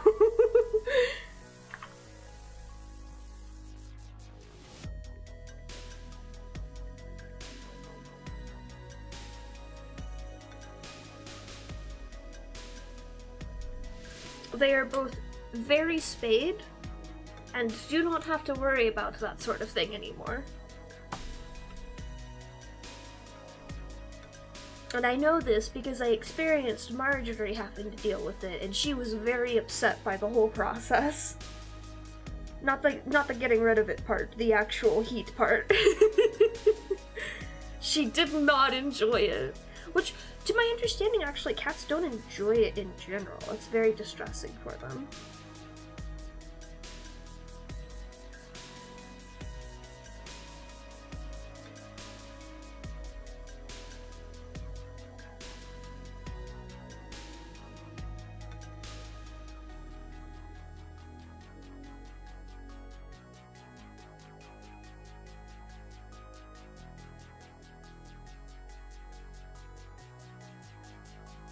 Oh man, it is time to get my nails clipped. They're clacking against my iPad screen, which I hate.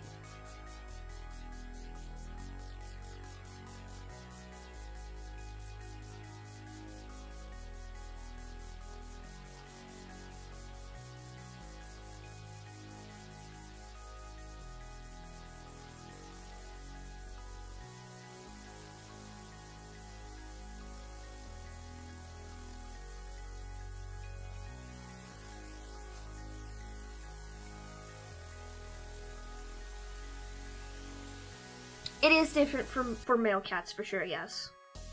They will still do a lot of their behaviors even after they're spayed. They won't do all of them, but they'll try to do a significant amount of them. For female cats, as soon as you spay them, like, all of that goes away pretty much.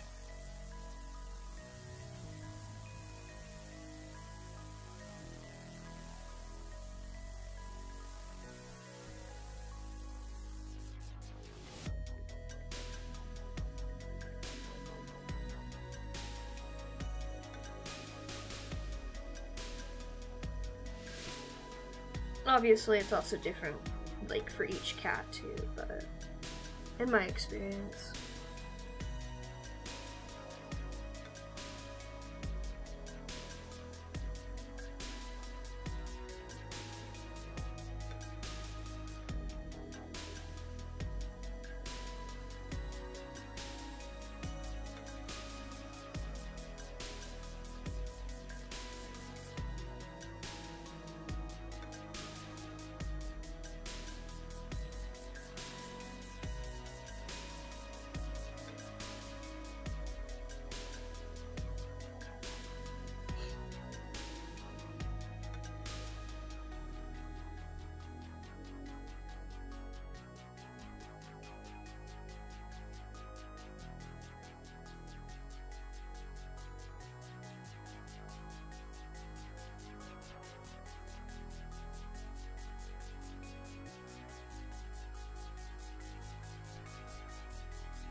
It was a mistake to listen to the song because I really want to do the animatic to it now.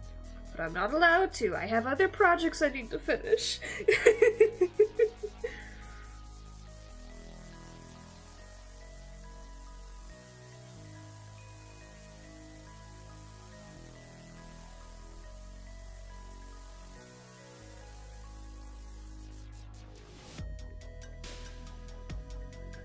I'm basically not allowed to work on any projects until the debut is done, because I have so much to do for debut. It'll be worth it though. It's gonna be a fun debut. Hopefully. I believe in myself.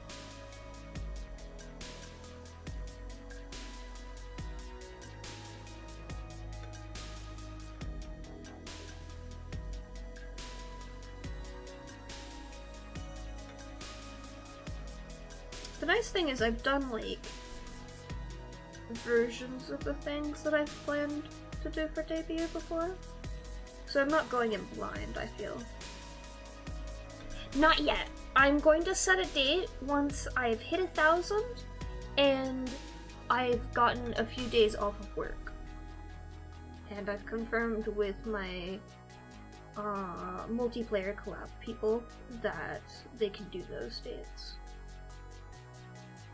Because everyone else, it's like, you can set whatever time period you want, but those guys in particular have to have the first time slot on Sunday. So I have to make sure the date works for them.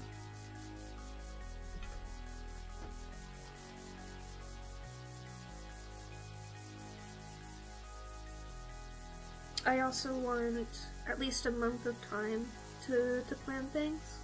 Which I should get no matter what, like even if I hit 1,000 today, I'm not doing it until at least March.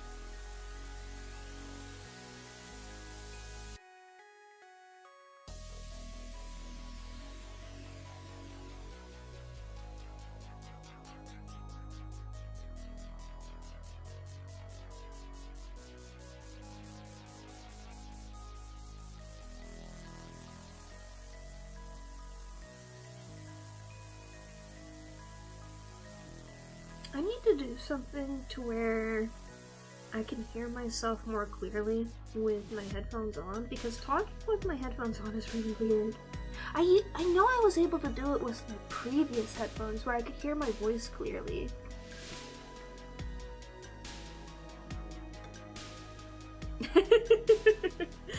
Yeah, but I don't want to make it, like, difficult for people to join in, is the thing.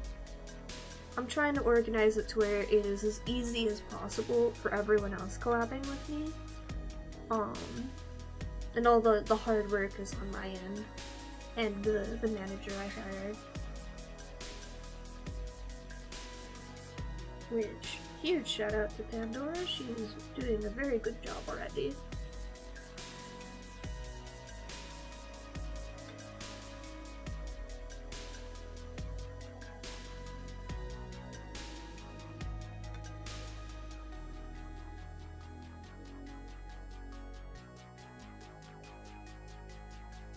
Did I put... I didn't put any colors on anything. That's a good gold, I can use that.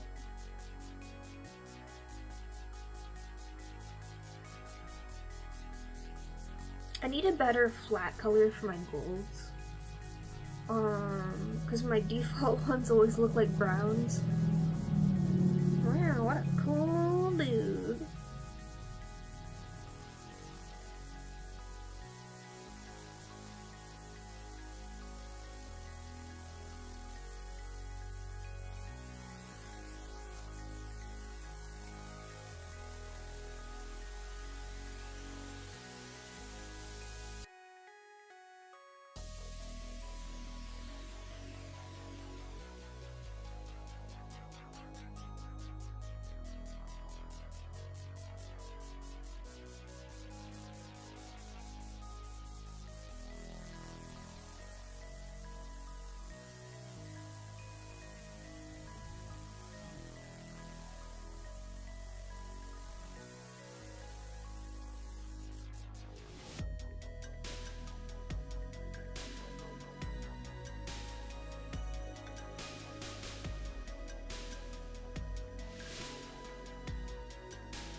Everfall, but I do think it's very funny at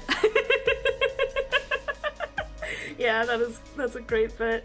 I do think it's really funny that I'm basically reliving my middle school days right now with the planning process of inviting everyone over to my birthday party, aka my debut.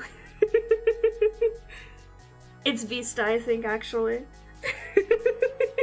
It's so good. Like, I just messaged her on Blue Sky because we've been friends for quite a while. I think we shared a model parent for a good bit there, and we've hung out a couple times, but I saw like her commissions thing for doing managerial stuff, and I clicked on her link tree or whatever, and I saw that and I just cracked up. It's such a good bit.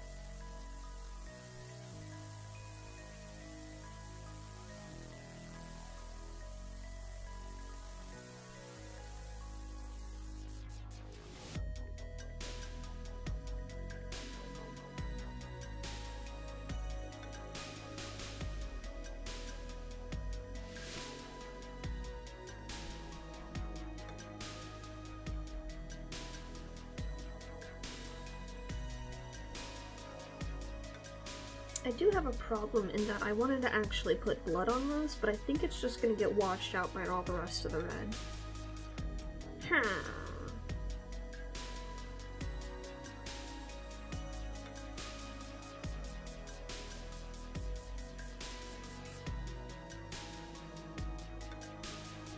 I think this is going to get washed out too. Yeah, you can't even see that.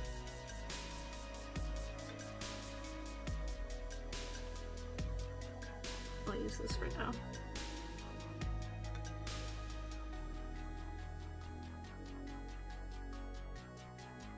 I have to like rethink the way that I do monochrome characters specifically for Ainsley because their human palette is all red.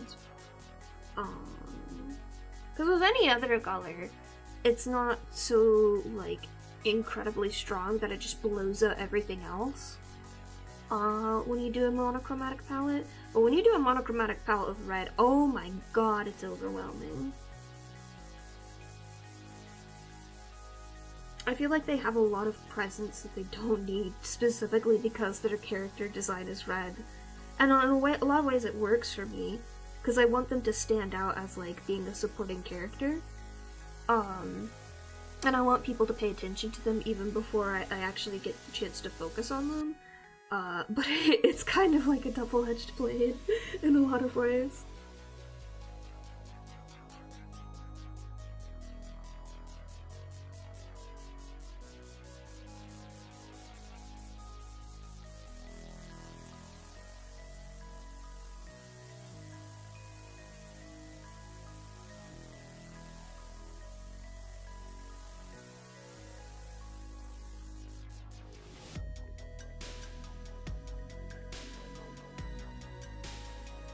Yeah.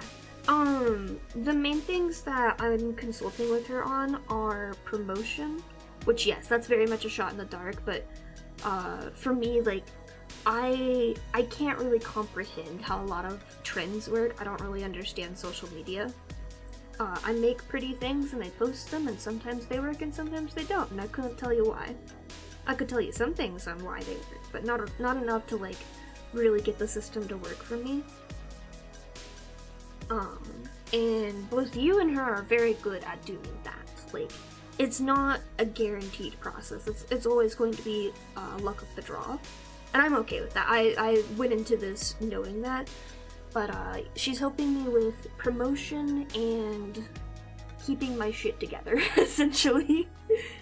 But mainly on the promotion side of just, like, figuring out how to get eyes on my work type of thing. Specifically for the debut.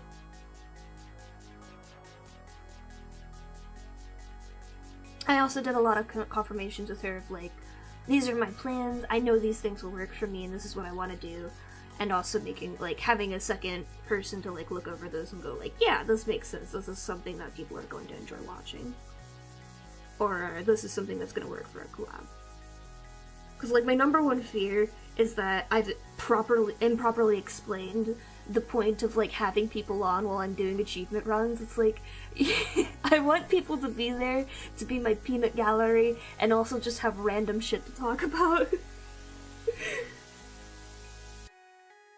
Maybe that's just a me thing though. Like, I personally love just like chatting with someone while they're doing something else. I think that's fun to do.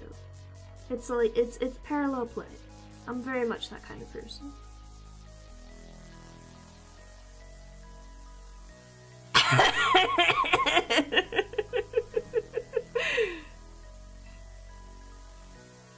That's very funny, yeah. But yeah, like, that's the thing, like, you understand enough about the algorithm, even beyond just the fact that you have enough presence on TikTok already to get recommended that much. You have enough understanding of the algorithm to have gotten to that point that you can do that as well.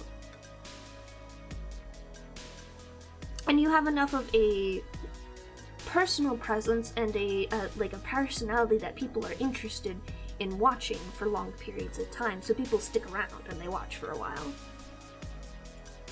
I think that's something actually a lot of VTubers who are trying to get into VTubing don't think about, is people are drawn in by personalities and voices and stuff like that. Like, I know a lot of people will stick around for me because they like the way my voice sounds. Even beyond just liking my art or something like that, or thinking my art is neat. What really draws people in is either A, they enjoy arguing with me, or listening to me argue with other people, or B, they just like the way my voice sounds. Personality-wise, I don't think I get a whole lot of people based on my personality alone, because I have kind of just... I don't want to say this in like a negative way, because to me it's not a negative way, but I feel like my personality is very niche in regards to like people being interested in sticking around for that, particularly. I know my reactions tend to be very funny when I'm playing a scary game or something like that. Or like, I don't know what it is about specifically my Binding of Isaac that has people getting so interested in it, but I know that there's something there with my personality that's getting that to work too, just alongside the fact that people are looking for that video game. Because otherwise people wouldn't be sticking around. And I know, like, I'm on the pickier side of things when it comes to watching other people, where I'm looking for a very specific subset of streams that I enjoy, and I know 90% of it is I don't like the way people talk, or I don't like the way they like joke around, or like the jokes that they have. I don't enjoy what a lot of people do. I really don't enjoy corporate VTubers, like, as a whole. It's nothing against them, it's just, it's not what I enjoy watching. Because I usually go to people for either their gaming content, or to have a conversation with them, or to listen to them having conversations with people. And corporate VTubers, I feel like, it gets manufactured in such a way that it draws me away from it. But for other people, that's what works for them. And yeah, like, I know for me specifically, I don't have trouble connecting with people. And I don't have trouble anymore, at least, like, keeping up a chatter throughout the entire stream. But yeah, exactly. I don't know how to market myself. And I haven't had like a particularly strong interest in marketing myself either. I just go do my own thing. Because that's what most artists do on the internet, is they just go do their own thing. I have a small interest in marketing myself specifically because this is a debut, and being encouraged to like take up an opportunity of, this is a debut and it's a big celebration. honestly, the main thing driving me in this case is not even, like, that I just want to succeed myself, because yeah, that's always going to be a component of being somebody who wants to be a media presence on the internet, but in this case, like, I'm going to be probably promoting at least 1 or 2 different charities, and, like, I want people to donate to those charities, so I have to make the thing succeed. But also just, like, entrapping people under my OC jar. Come into my parlor, I have original content. Please ask me about my stories, I want to talk about them. But no one ever asks about the stories. They're just like, ooh, shiny art, goodbye forever. Which I don't blame people for. It would be easier if I did something like comics, I think, to draw people in that way. But comics are a beast of their own, oh my gosh.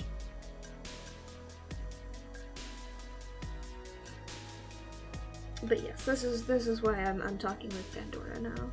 For this marketing stuff. And she said a lot of really helpful things.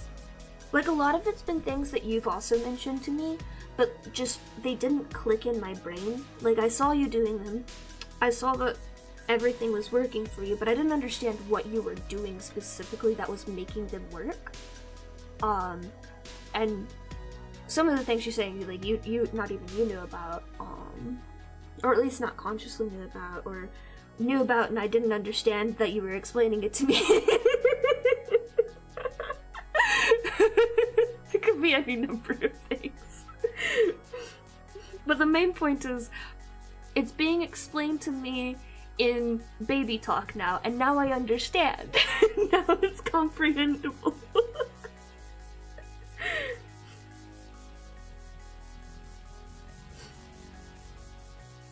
Yeah.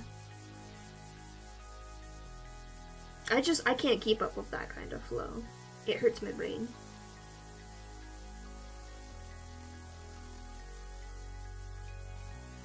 I am trying to put the effort in, though, like, especially right now, leading up to this. I'm trying to be careful, though, of, like, the things I do, because, like, I don't want to put all this effort in and be like, oh, wow, like, look at this person, they do all these nice things this way.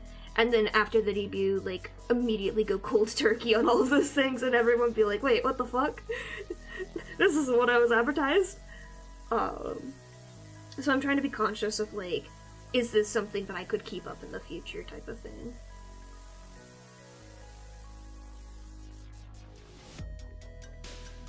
Because I know myself far too well. I know for 90% of the things that people do on YouTube to, like, promote themselves, I would not have the motivation in the future to do it again.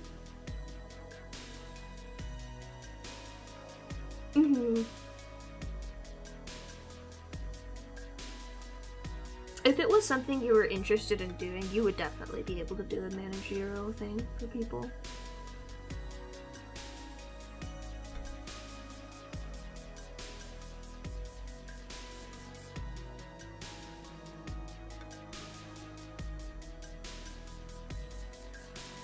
It'll never sound like it, but yeah, social cues and stuff like this is the part of, autism that really affects my life on a regular basis. It may sound like I'm very good at speaking, but in reality I'm just very good at mimicking other people and how they speak. And somewhere down the line it becomes enough of a conglomerate of various people's speaking styles that it sounds like its own thing. Which I'm sure is true for most people, but I don't know. Humans are weird.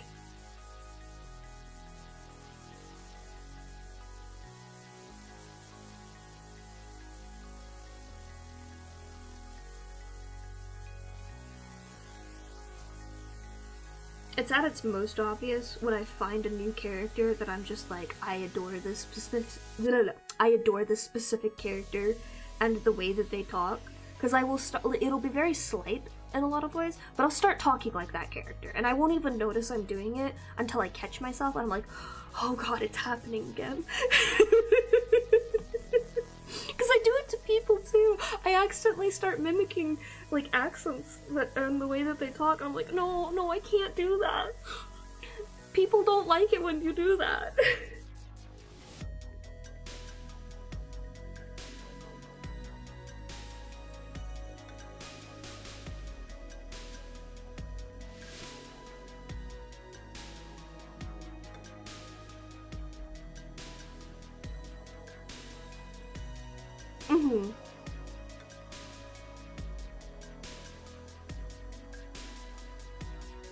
Yeah, like, to a degree, like, every human is a mimic, and we tend to do that. We'll pick up other people's mannerisms, especially if we like them or if we hang out with them quite a bit. It just happens to be really, really obvious when I do it.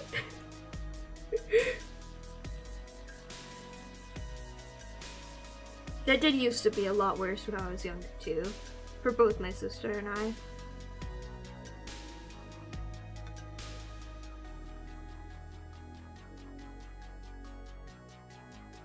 But, like, I know for a fact, like, at one point I was literally memorizing, like, phrases people would use, and I would say them word for word.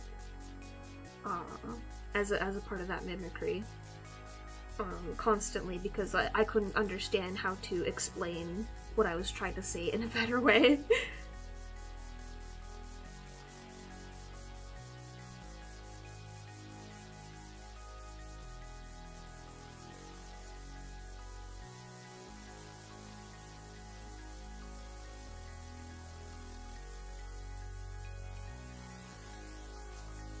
And it wouldn't be something that's like a, oh my gosh. It wouldn't be something like that. It would be full on, like, full sentences of things people were saying.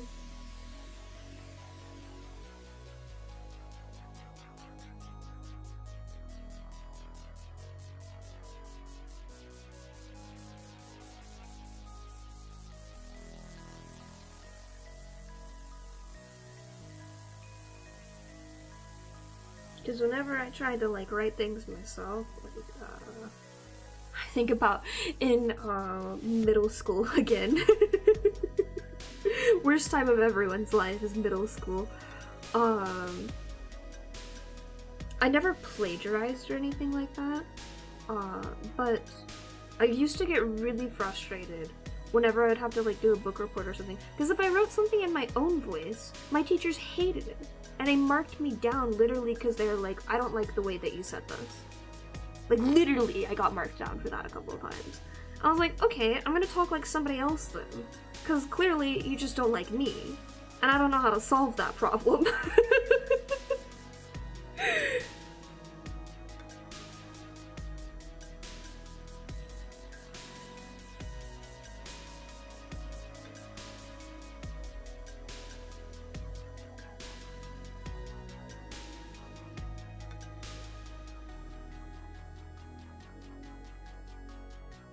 There was a couple of teachers like that where it was just like, I don't know what I did to piss you off other than just exist.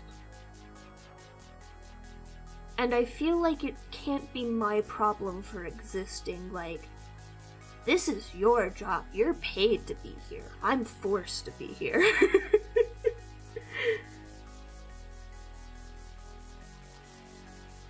One of us is the one that's supposed to be the mature one here, and it's not me. And I feel like I'm the one being more mature about this right now.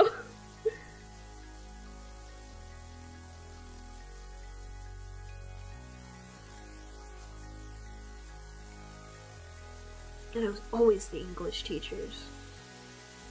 Occasionally one of the other teachers, but mostly the English teachers.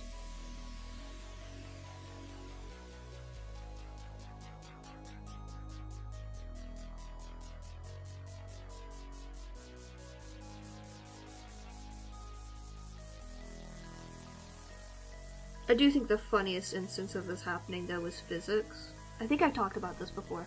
My AP physics teacher fucking hated me because I would always leave his class to go to a different course at the college.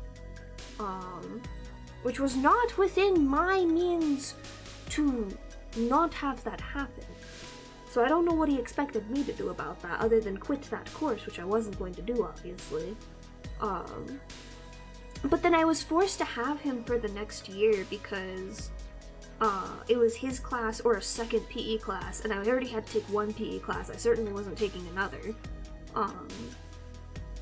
Because I had already cleared out like all of the high school credits for the various classes I needed to do. So I just had like one leftover period, and they were like, you're not allowed to have more than 2 study periods during the day. And I'm like, what do you want me to do about it? And they're like, you have to take one of these. So I was forced to have him as a teacher again. And that time he was nice to me. Like, extra nice to me. And I don't know why to this day. Because he wanted to fail me, I know, for physics.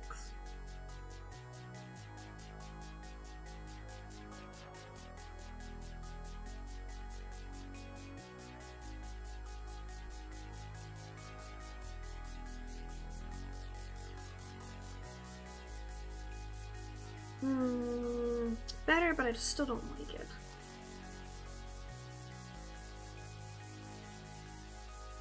Anyways, if you're ever taking physics, if you're a younger person and you're taking physics, and you haven't taken calculus and you're not currently taking calculus, for the love of God, do not take physics without calculus. I know, it sounds strange that you would need another course to understand this course. And it's not a science course, it's a math course. But physics is math wrapped in the lie that it is not math. And that it is only science. It is not only science, it is only math. It's all math. And it will make you cry if you don't understand the math. It is fun though, I enjoy physics a lot.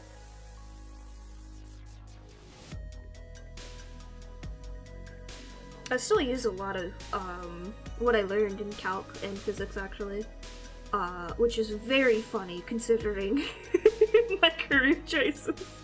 Like, I feel like it would make more sense if I was in the video game industry for my job, which I'm not in the video game industry, I'm just in software.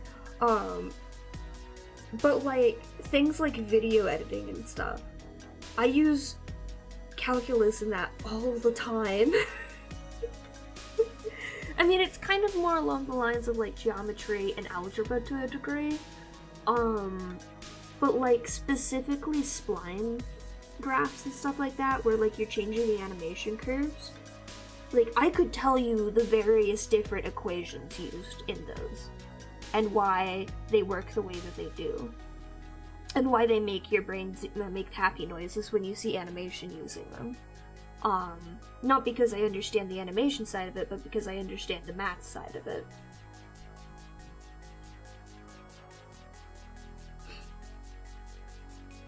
I just think they're neat. I love sine waves, okay? I hate doing math with sine if I have to calculate it myself, but if I don't have to calculate it myself, sine graphs are great.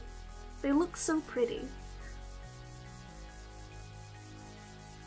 And I know I complain about logarithms sometimes, but I actually do like log graphs too. They're very fun. But I'm the kind of person who thinks algebra is fun too, so I really can't say much.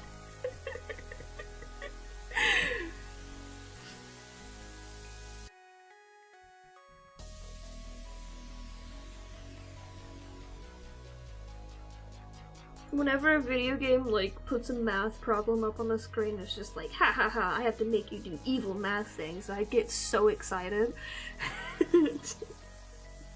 To an unreasonable degree.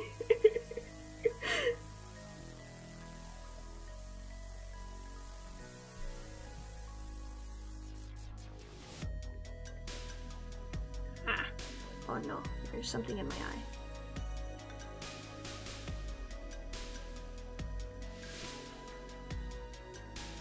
I need to brush up on logarithms. I had forgotten how to do them, but I remember, like, the moment it clicked on how they worked, I got so excited because it was literally the simplest thing ever.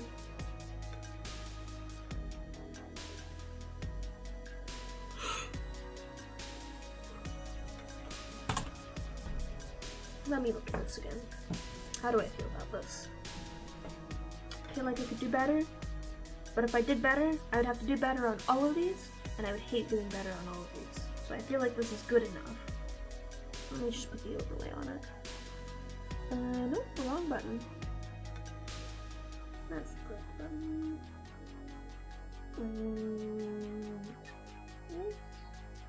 I've been trying to find the website where I made this.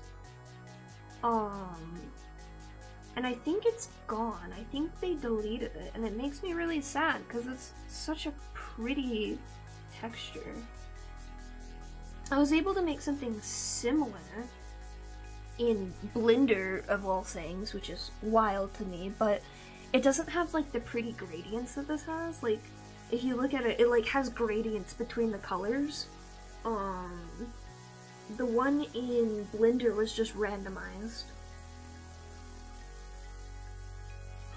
Which is unfortunate. Oh my goodness, I'm so tired. Sorry.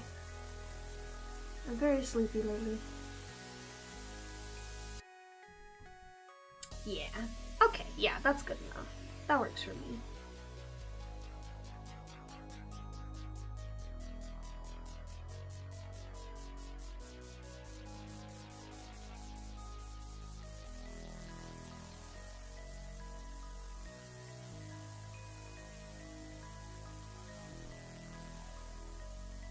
Okay, hang on, there's something in my eye. I have to get it out.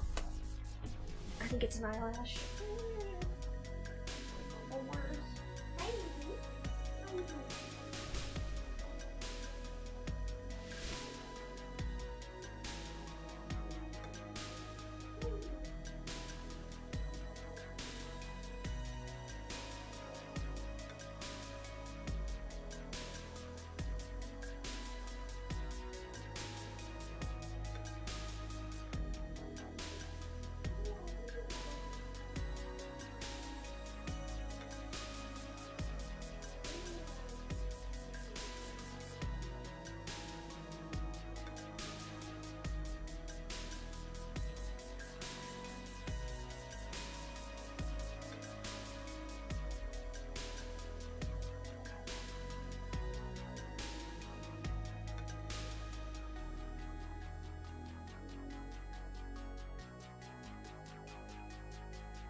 Oh dear, I am almost out of them.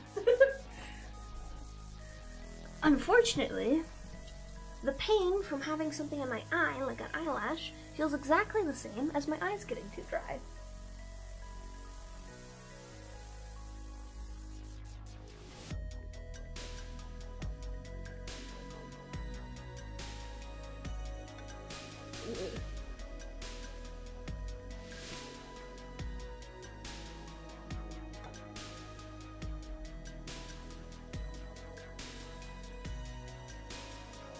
Oh, that burns. Ow.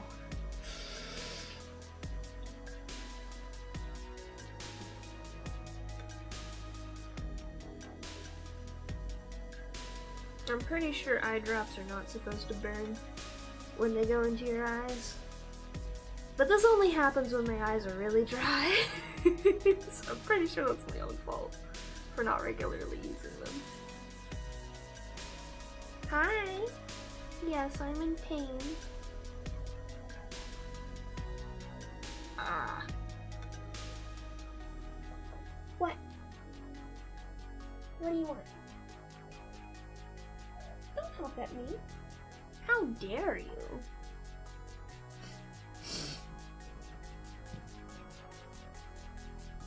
Oh, ow.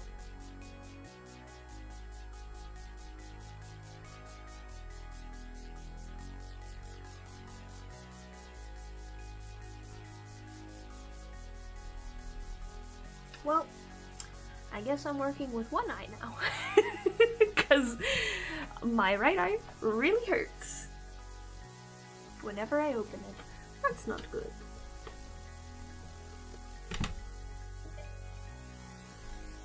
There's a pharmacy down the street I can go to get more. Bleh. I just want to make sure I get the right ones this time.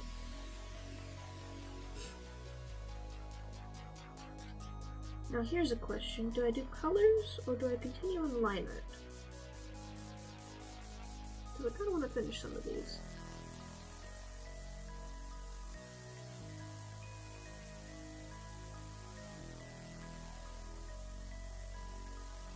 Oh, ow.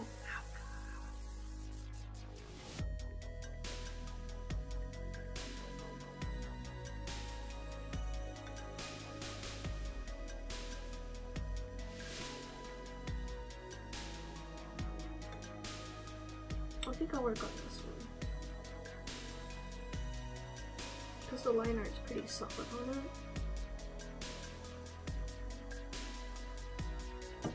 What are you doing, baby? Don't bother me. Ugh.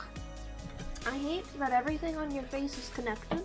So if one of the things on your face gets fucked up, everything on your face gets fucked up. If you get something in your eye, you will start sneezing. If your ears are clogged, you will start sneezing. If something happens in your mouth, you might start sneezing.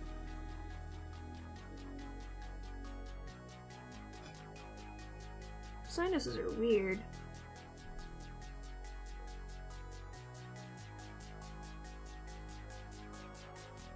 The leg bone is connected to the sneezing.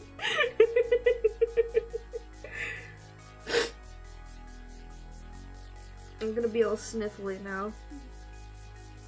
And there's nothing I can do about it.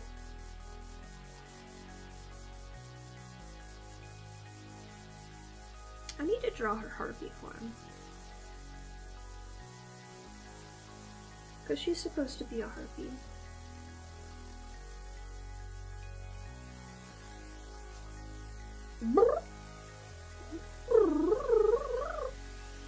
Tell me all about it. Tell me more, baby. What do you have to say to me? Yeah? Yeah? Oh, you have so much to say. Such a chatterbox.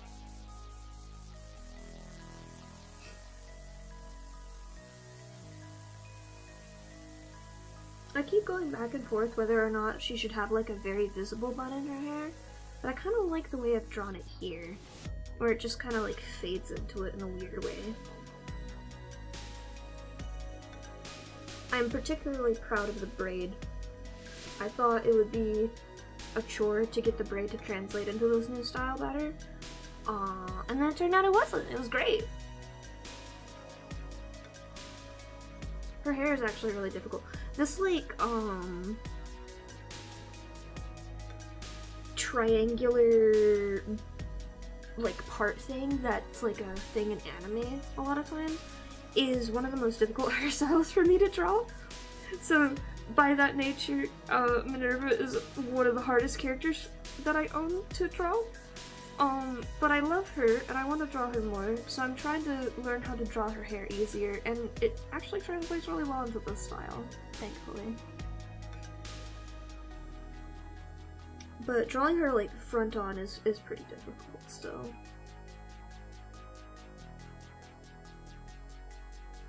I am really pleased how this side profile came out. The nice thing about having this angular style is everything gets really exaggerated in a lot of ways. So stuff like a facial profile like this, you start to see more detail in all of the different pieces of the face, and I think that's a very good thing. I want to get as far away from same face syndrome as possible. And like, I've never been drawing any of my characters exactly the same, but it still like makes them look very, very similar on the surface stuff in my old style, because everything kind of like blends and bleeds together in a lot of ways. Whereas in this style, I don't do as much overpainting, so that blending doesn't happen, and I feel like the distinctions show a lot clearer. Because literally the only things I'm doing differently in this style when it comes to the line art stage is I'm drawing actual line art that I expect to be line art, and I'm just drawing it as straight lines instead of curves.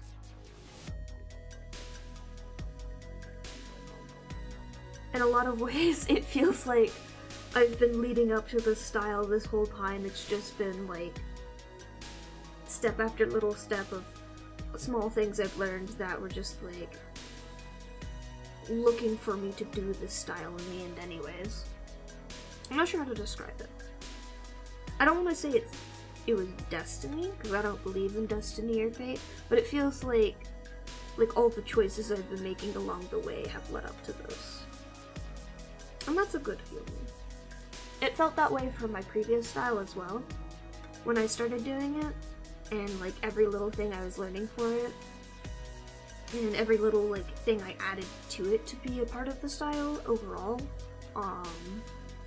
it felt like that for that as well.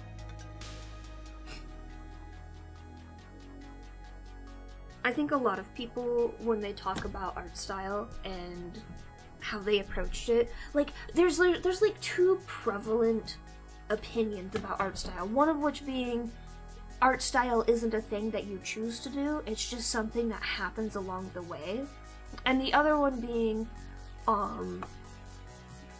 like everyone has their own unique style that's like an amalgamation of all the things that they like or something to that degree. I'm not sure how to describe it, but like some people are like, you don't choose your style, and some people are like, you do choose your style, but only to a certain extent, and I think both of those are bullshit.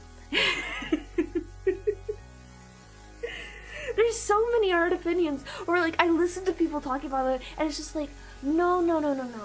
That is your personal experience with art that you're talking about there. And that's a valid experience. That is not how it works for everyone.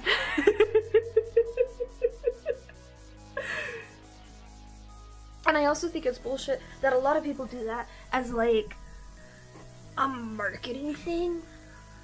Marketing is a bad way to put it. I'm not sure how to put it. But like, it's all just like pseudoscience bullshit, word of mouth.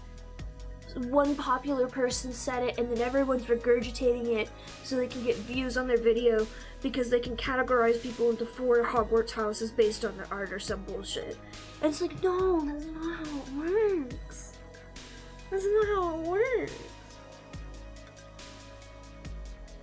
The only thing that determines your style is what you practice. Truly and genuinely. Because what you practice is going to come from what you're inspired by. You're going to see things that you like and you're going to go, oh, I want to replicate that. And so you replicate that.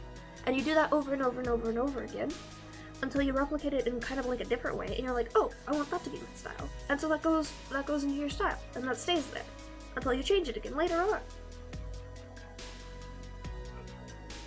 And that's like kind of what people are saying. But the way they're saying it is like, it's in this like really disingenuous way. I'm not sure how to put it without an example coming to the forefront of my mind. But like I know one of the things that's like my biggest pet peeve, my two biggest pet peeves actually. One is all the people who are like, men are triangles and women are triangles with a lot of circles and curves added on top. And it's like, no, nobody, that's not how that works. That's how you draw 2 specific kinds of people. But that's not how you draw people in general. Everyone's a different shape. And my other major pet peeve is everyone getting so excited that yellow, red, blue isn't the actual primary colors. And then they start lying to people because one person oversimplified it a long time ago on Tumblr and everyone took their word as gospel and now is explaining it poorly on YouTube. And I keep running into shorts where people keep doing this and it's like, no, that's not how colors work. That's not how color theory works. That's not how any of this works. Red, yellow, blue are still the primary colors. It's just primary colors are not one specific set of colors. They can be any set of 3 colors. But people love their oversimplifications. Sorry, I'm very bitter about it. I'm really mad because I know the exact posts that came from, and I've seen them. And I've also seen that they've been corrected since then. But everyone's still doing the original thing on there because one person got really excited that cyan, magenta, yellow works well for paint just as much as it works for printers because it makes very brilliant colors. But they don't understand that cyan, magenta, yellow was not a color scheme that particularly existed back in the ye olde days, and that's why yellow, red, blue is the primary color. Because that's what people have. They just don't, the comprehension goes out of people's brains. Because they see an easy solution to their problems and an easy explanation, and no one does research on the internet these days. Because I got curious and I was like, okay, how do we have 2 different sets of primary colors? How do we have 3 different sets? Because light is different as well. When you're working with digital art, your primary colors are different when you're working with something that you plan to print and with something that you plan to paint. And you have to be aware of that. Because otherwise, you're going to fuck everything up. If you're painting, you probably want to use either cyan, magenta, yellow. If you're going for a really bright thing, or if you're going for really traditional paint, you want your red, yellow, blue. Those are your colors. If you're printing, you have to work in CMYK, which is cyan, magenta, yellow, and black. They always forget the black. They do. Especially in these stupid videos. Because that's one of the primary colors of ink. You have to have the black too. It's not just the cyan, magenta, yellow.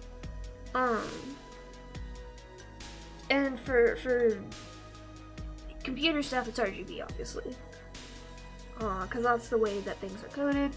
And I think it's also just because of the way light works with our light receptors in our eyes, because we have red, green, blue light receptors. And I think that's why they originally coded it that way, but I want to be able to tell you for sure. But, oh, it grinds my gears whenever I see those videos. 90% of the art tutorials out there just piss me off so much. There's only, there's 2 art tutorials that I've seen that are, generalized tutorials that I personally think are, good tutorials. Most of the generalized ones out there are regurgitation of facts that most people looking for tutorials already have seen and do not need regurgitated again. Or straight up lies and misinformation based off of incorrect things that worked for one person and the way they are explaining it for themselves, but not anyone else. And just it's just all bad. The two tutorials I've seen that have been very generalized. It might be 3 actually, because there's one comic tutorial that explains how the sizing of panels works and what it does to how it feels to have longer panels or shorter panels, and it does it in this really unique, succinct way of just reusing this one story thing over and over and over again and explaining how the difference of it feels based on the changes in the panels. And it's brilliant in that way. And there's another comics one, I think. It's either comics or storyboarding. It was something to that effect of just like storytelling over multiple panels, and it was like just little things of just like, you have to adjust your composition in this such a way to make it work with this sort of thing. And the other one is the How to Draw Everything shrimp guide that walks you through learning how to draw shrimp in this very specific process. And by doing that tutorial with shrimp, you will be able to reuse those same processes to learn how to draw anything from reference. And it's true. It's a great guide. It's literally my favorite guide ever. But those are the only two like generalized tutorials that make any sense. Everything else is just like a load of bullshit piled on another load of bullshit. Like, they don't even like think about or talk about like general like art things.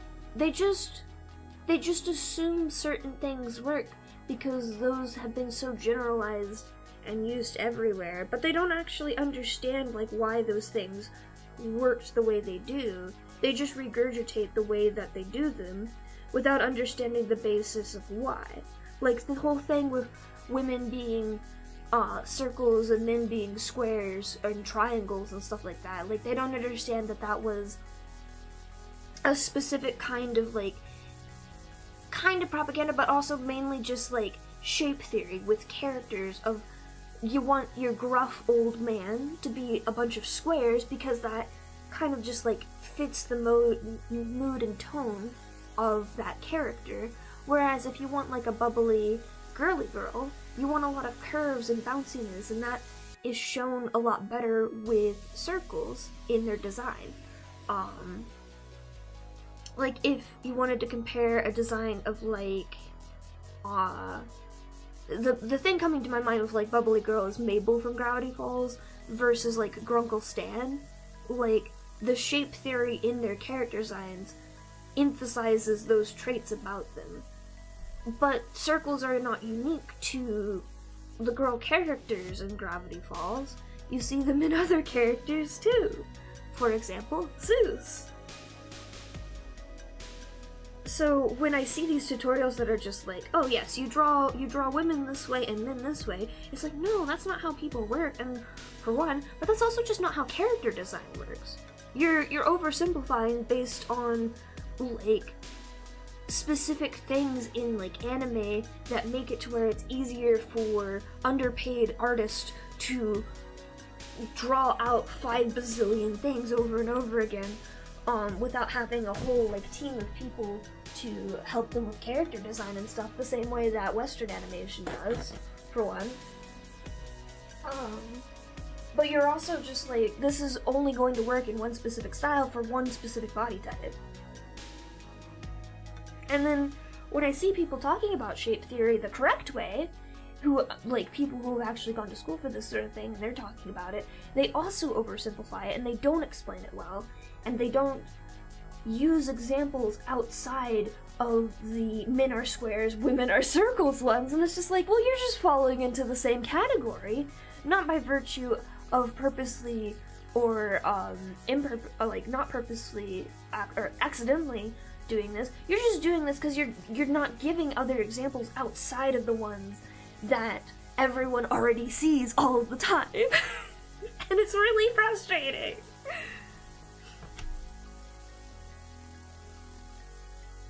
All this to say is Minerva is a triangle.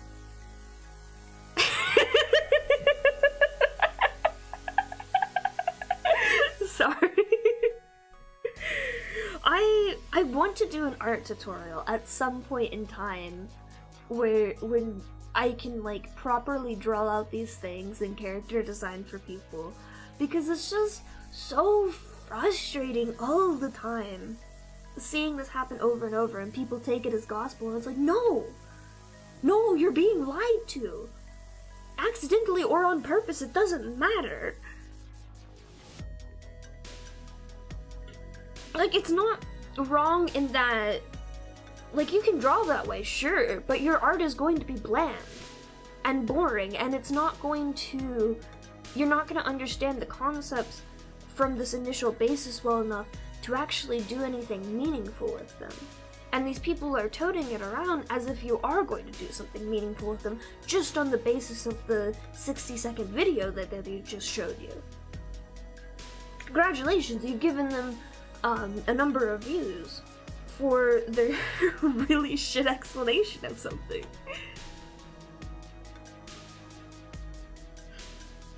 I tend to get frustrated with art tutorials in general, though, or like just art advice in general, because like, I'm a self-taught artist. I didn't go to school for it. I technically took high school art classes, but I'll be perfectly honest, I think the only thing I learned during those was how much I hated my art teacher and how to grade something by using a reference like for traditional art instead of just digital art. And to be perfectly frank, I'd rather pay for a projector than learn how to grade again, because grading is stupid, in my opinion. It's useful if you want to do specific things with it, but you might as well learn how to do referencing in a much easier, like, less, like, more time efficient way. That's the word I was looking for. Than gridding. Because gridding is going to fuck with the way that you look at proportions far too much, in my opinion. It does have its uses, though. I'm not saying it's a useless thing. But, like, I'm self-taught.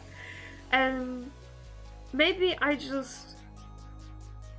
know I've learned a lot of things the wrong way in regards to art. Like, I would not tell anyone to do animatics or video animation in any sort of way like the way I'm doing it, because I'm definitely doing those things wrong. But, like, composition and stuff like that, like, I feel like I've taught myself a lot of good things with that. I don't necessarily use them all the time, like, I don't put the effort in, because I usually don't necessarily need to put the effort into a very, very strong composition for what I want to do. But, like, I know how to do it. And color theory, too, is, like, something where it's just, like, I like the narrow color palette that I tend to work with better than trying to, do a bunch of different, like, different techniques with color theory.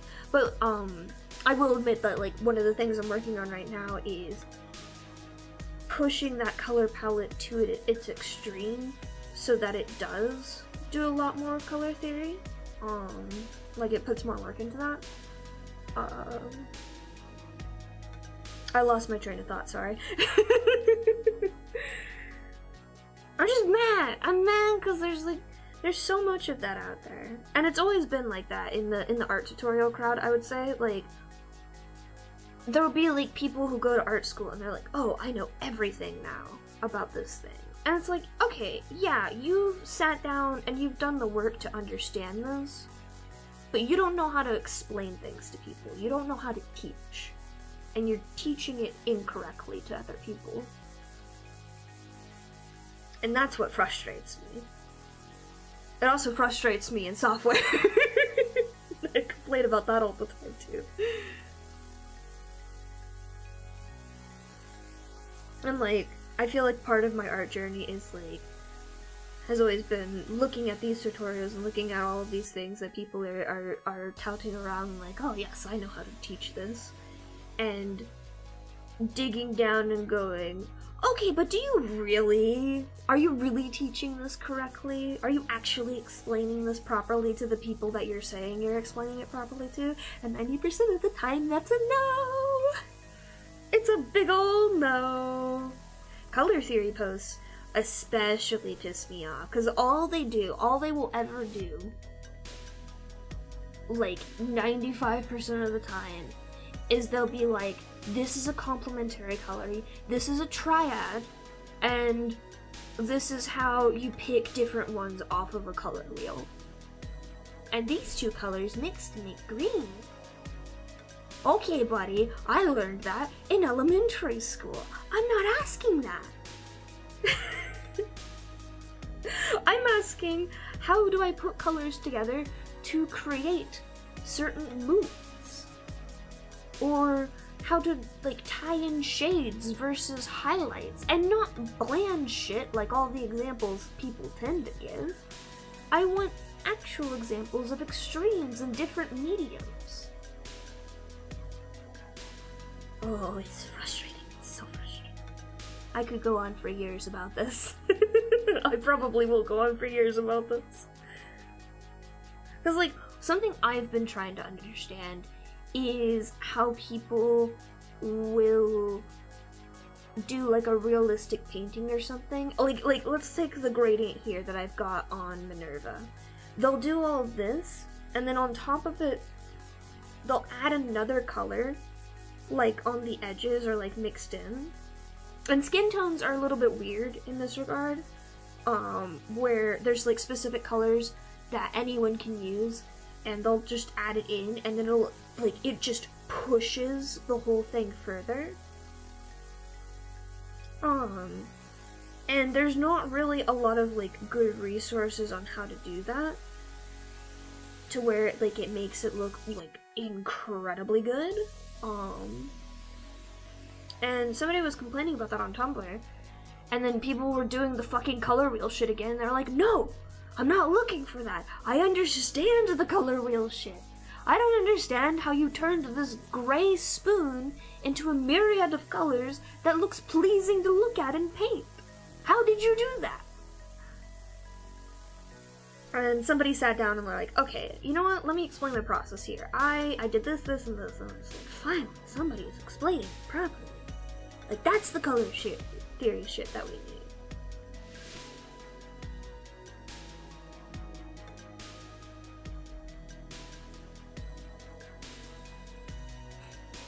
I feel like part of the problem is people on the internet want one solution that applies to everything. They want a hammer, and they want everything else to be nails. But the problem is, especially in art, that's just not how it works. Everything needs its own specific tool to work the way that it does. And it's going to be unique, not just per technique or per art piece, but per person, per all of those things at the same time. And that's really frustrating for people to hear. And then instead of giving proper advice, the people who understand that it's going to be unique for every single person, they'll just say, well, you gotta just practice. You gotta just keep practicing. And they don't explain how to practice. And, like, some people are just like, oh, you gotta work on, like, composition, or you gotta work on color theory, or you gotta work on this. And it's like, that doesn't explain anything to this person on what they really need to work on.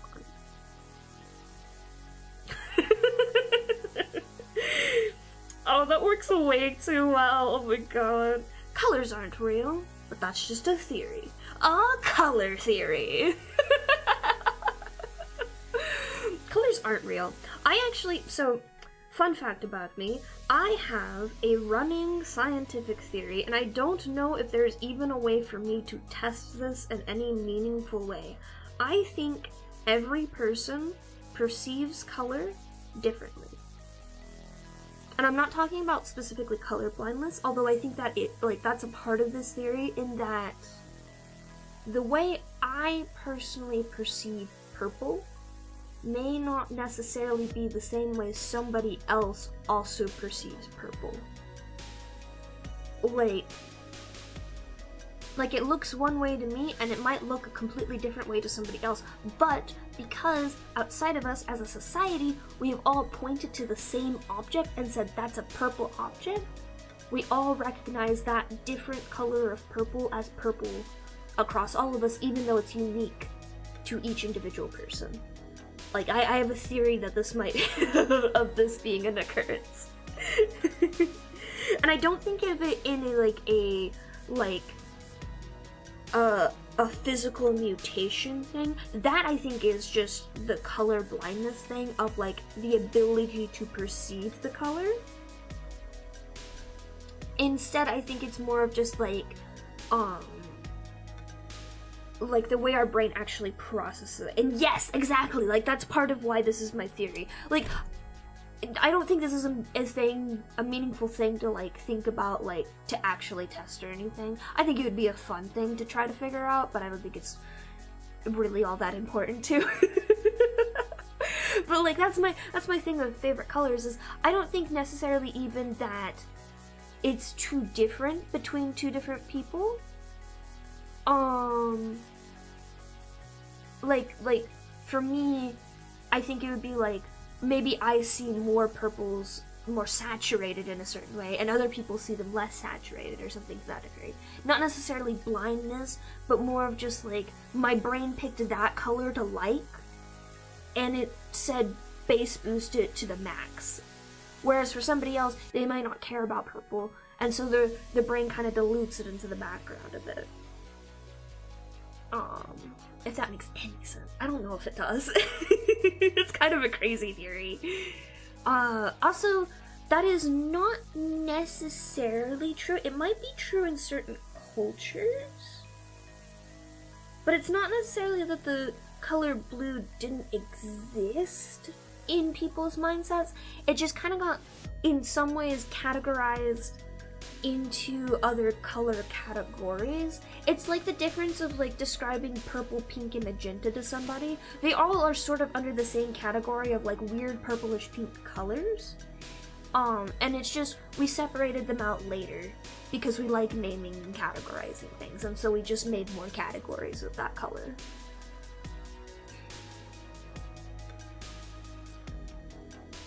Yeah, that's exactly what I mean. Like, it was just in that greenish blue category, but it was still a color.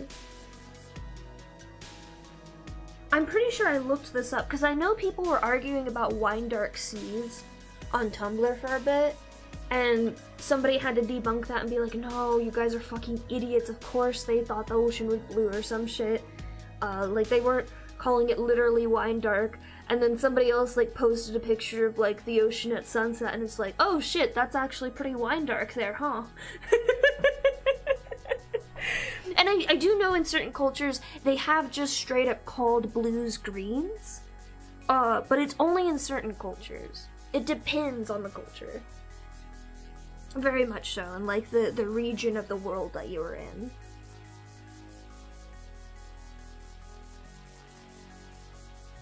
Because I think that's a thing in... Is it Japanese or Chinese? One of the two of them, and I think it was Japanese, like one of them, the colors got named again later on. Because I know that's a prevalent example for blue and green, quote unquote, used to be the same color.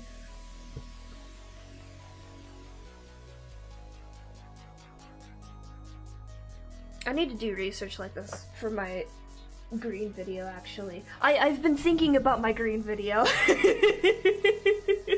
And I kind of want to use it as like an opportunity to also go on a rant about just color theory in general. This started because I wanted to make a joke about the stupid Tumblr color theory joke. The color theory hospital joke, which is truly my favorite post of all time, genuinely, because I feel like it really encapsulates what I was describing earlier of like, people want just one solution that works, and they don't like comprehending that everything exists in a context that they have to understand too. It's just a beautiful encapsulation of that, and Tumblr having piss poor comprehension.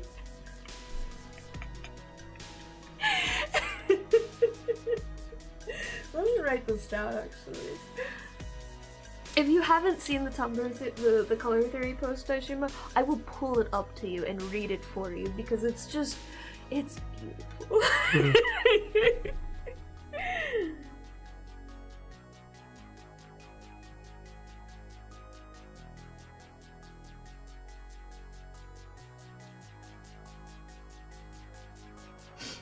You might have. I think it has escaped Tumblr's confines.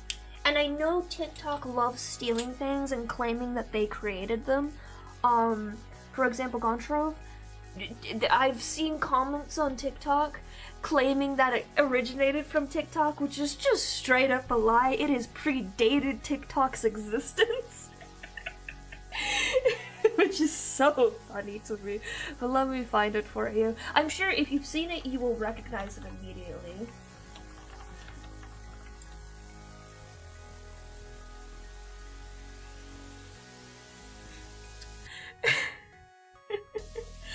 No, TikTok does love reading Tumblr posts. That's totally fine to me. That's frankly, Pinterest also likes stealing Tumblr posts, but no, there is people who legitimately think, like, memes that started on Tumblr actually started on TikTok, and then Tumblr stole them from TikTok, which is just not true. There are things that do come from TikTok that come over to Tumblr, but not those ones.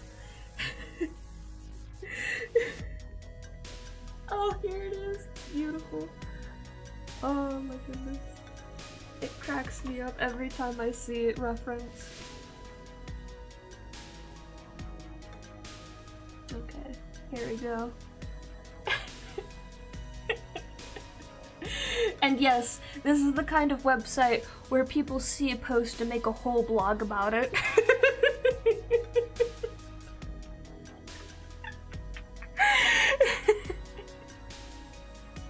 So our local children's hospital recently redecorated, but I'm not too sure they really thought things out.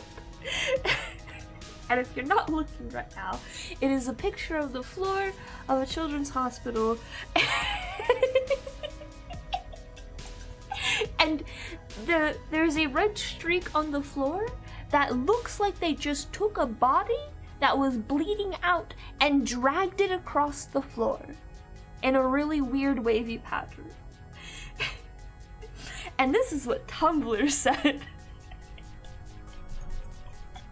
Literally any other color would have been a better choice, guys. Whoa there! I'd like to point out that the color red has more positive meanings than negative meanings.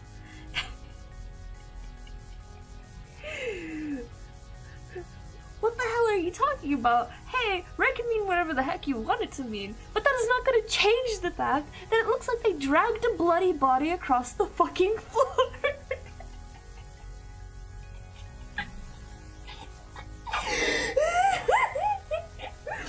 Hi there! Fun fact, colors do have meaning, and there's a legit thing called color theory. Red does have more positive connotations than negative, like At the Minty Maiden said. Red is associated with more love, lust, and passion than blood and death, just like the chart shows you. But if you want, here's a link for you to check out yourself. Also check out the Designer's Dictionary of Color by Sean Adams. Have fun learning something. XOXO-designer.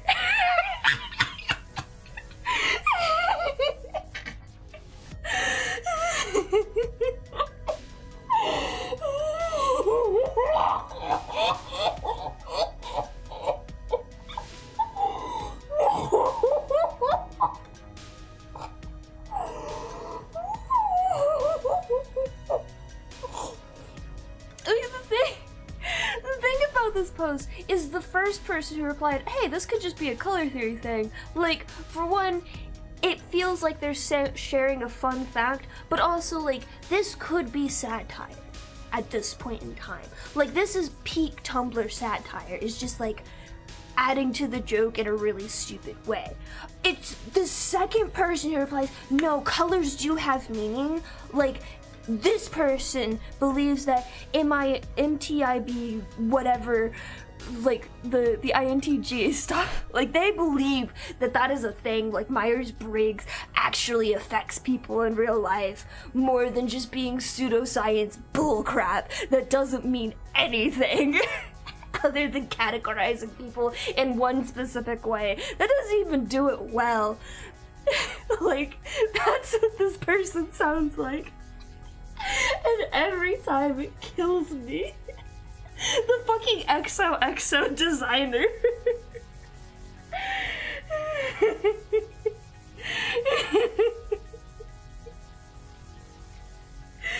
Oh my goodness. It's truly one of the posts of all time.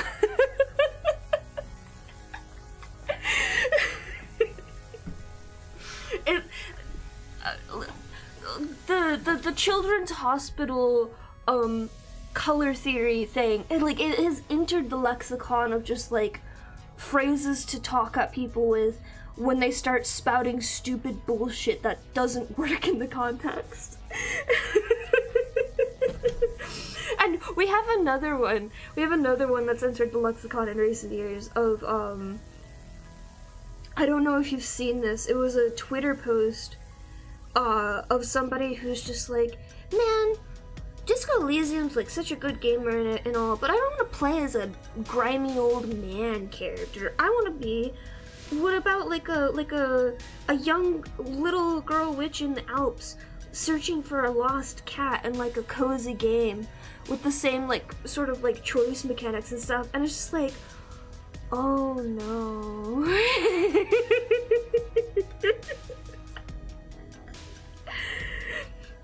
There's so many things with this statement that are so very wrong that I don't even know where to begin. And now it's just like this phrase of just like taking something meaningful, like done in such a purposeful way. That's like yes, you're supposed to enjoy playing Disco Elysium. It's a video game. And it's a very, very well done video game, but like, there's a point to everything being grimy and awful, and there's a point to not having any option where like you can just be the good person that you want to be. Like, there's a point to all of that. It's a message. It is a work of art in that way. And watering it down to cozy witch game in the Alps is just such a complete misunderstanding of the purpose of everything in that game, and the purpose of the choice system, and the purpose of the way that they presented the choice system. That is just, it's just a lovely phrase that we have now. Like, why don't we make this about a witch in the Alps looking for a lost cat? What's the other one? There's pissing on the poor, obviously, which is piss poor reading comprehension. But there's a couple other ones on Tumblr that are just also very excellent turns of phrase.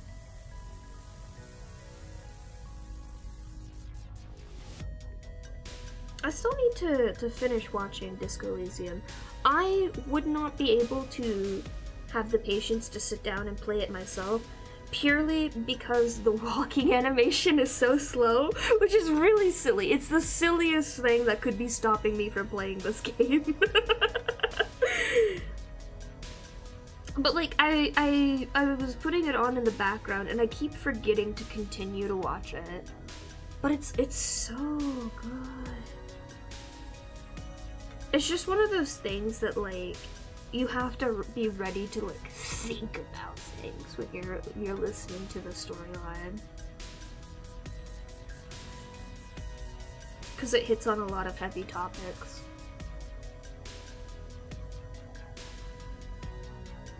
Which I think is good. I'm sad that the studio fucked over the people that was working on it. And yeah. Because that also did happen.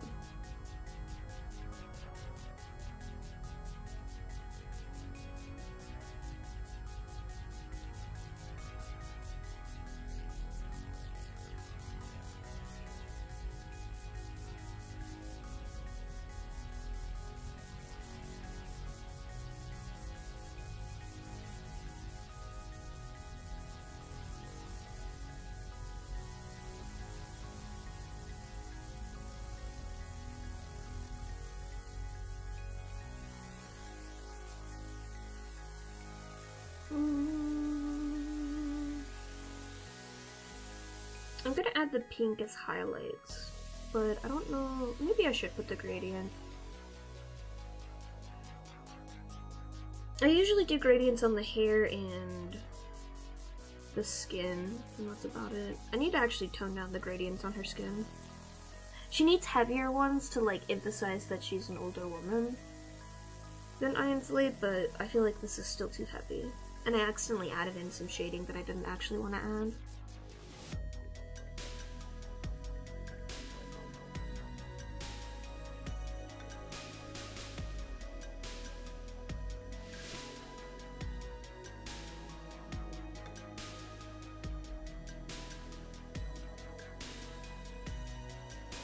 Like, I think the hand is fine, and around the eyes is fine, but I need to fix the ear and the neck.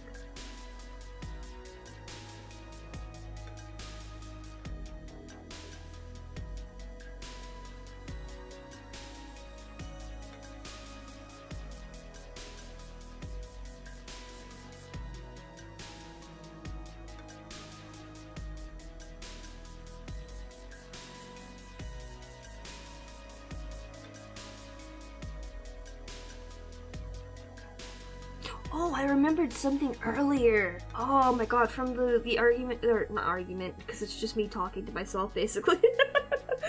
But from my thoughts on like art style, something that's been really infuriating lately, specifically with just the rise of AI and stuff like that, is certain art styles you have to be like really careful about now, because those are the art styles that AI has like latched onto and now have been rebranded, quote-unquote, to the quote-unquote AI art style.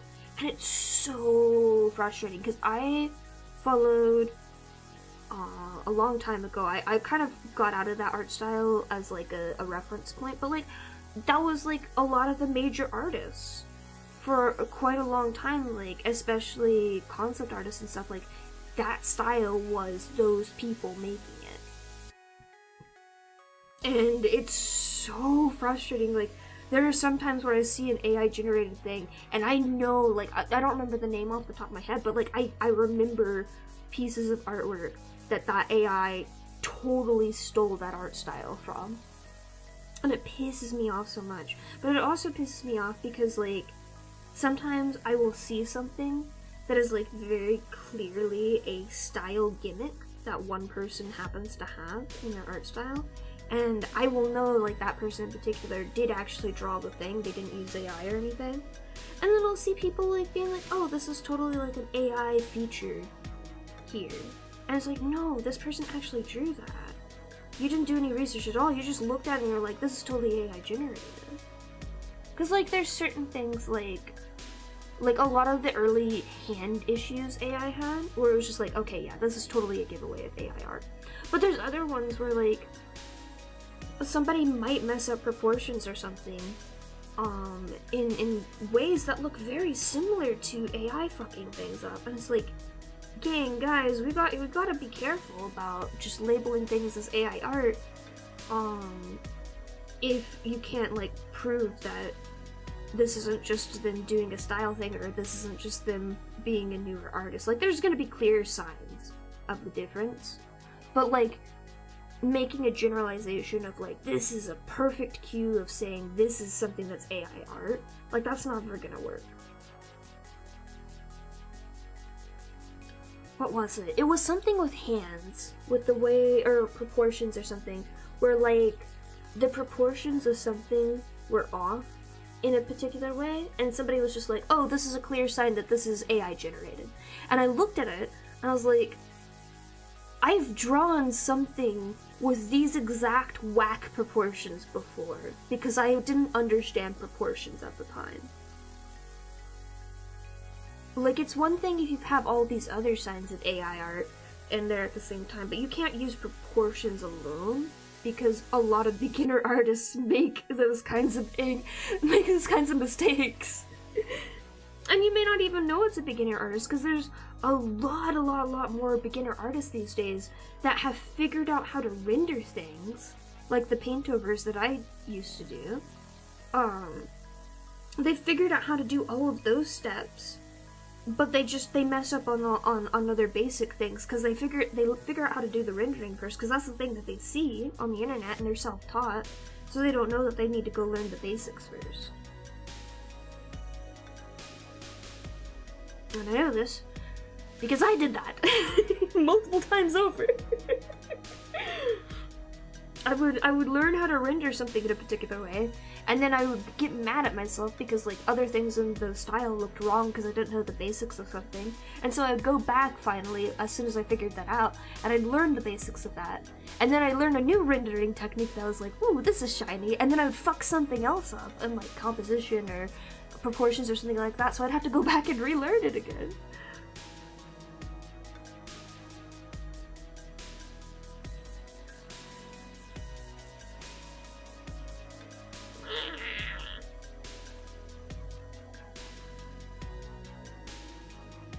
art is hard.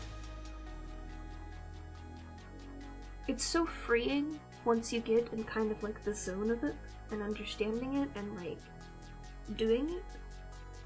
But like, it's hard. It's difficult. There's so many little tiny things you don't think about with it, and like, I'm not sure how to put it because I don't want this to be like a mean thing or like a thing where it's just like, oh well, they're clearly doing it wrong or something like that, because that's not true. I don't think that's true, and I think it would be very cool of me to say it that way or believe that way.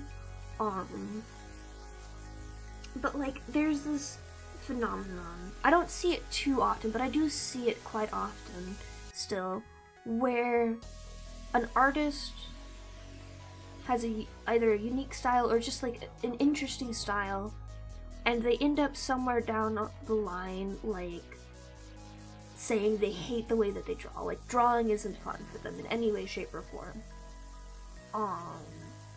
And it's beyond the like joking artist suffering thing. It's like they truly hate their own style.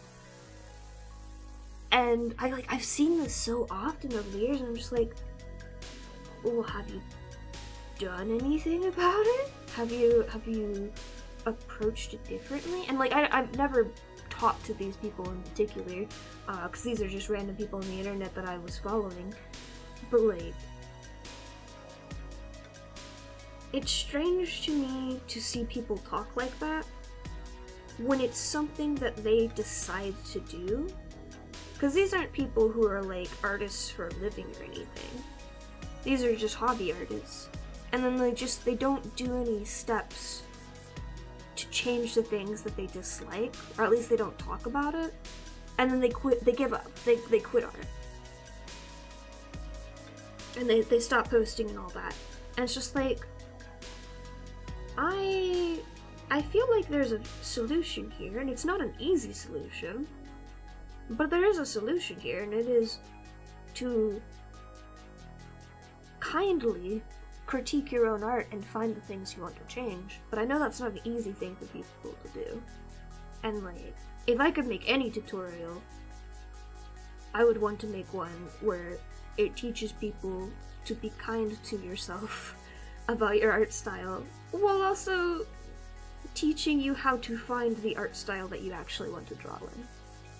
Also, thank you. My hat is very silly and I love it a lot. Sorry, I'm talking about a lot of art topics right now, because I have a lot of thoughts. I have so many thoughts about art on the internet as a whole.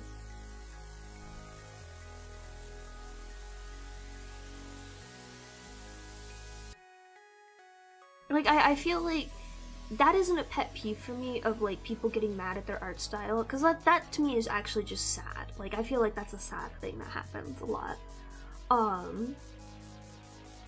A pet peeve for me is people coming up to me and saying, oh, I could never draw that. Because my first question is, did you put in the effort to learn? And I've only had one person respond, yes, I did try for many months. Because then I respond, well, I've been drawing for 10 years, and I didn't get good at it until I was about 8 years in. And it's not a shame thing.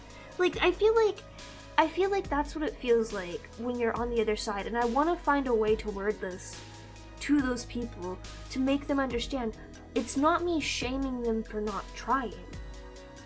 It's not that at all. It's, you have to understand that art is a passion that you put effort in every day for months and years and decades. It is I don't want to say it's a lifelong, like, obligation, because it's not an obligation. If you're an artist, you can stop whenever the hell you want. But it's something that you, in a way, commit to doing over and over and over. And I feel like every time somebody tells me, oh, I could never get good at art, they can't comprehend that it is a skill that is honed.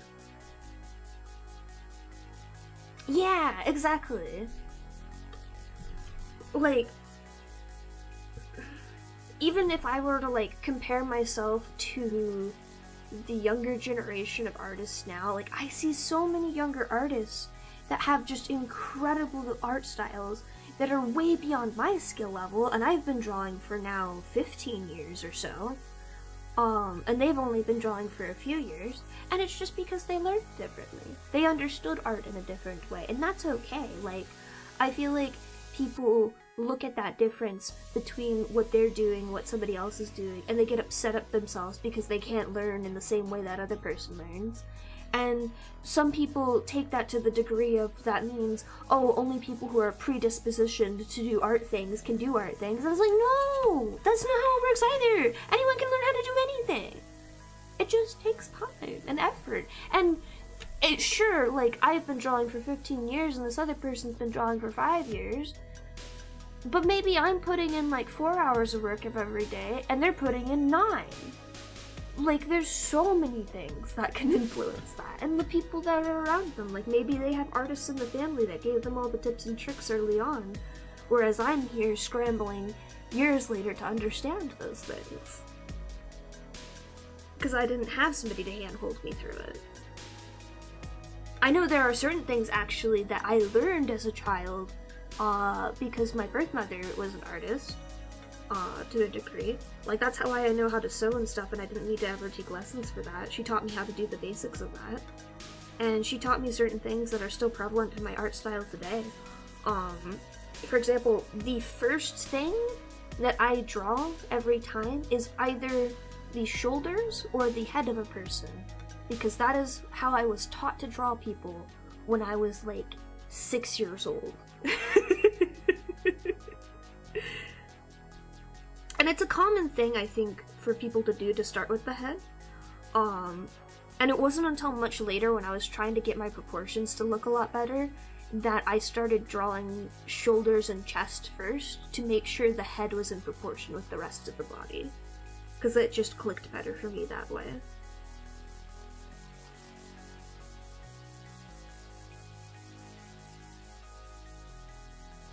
I was thinking about this a few months ago, because I asked one of my friends, like, how did you get into music?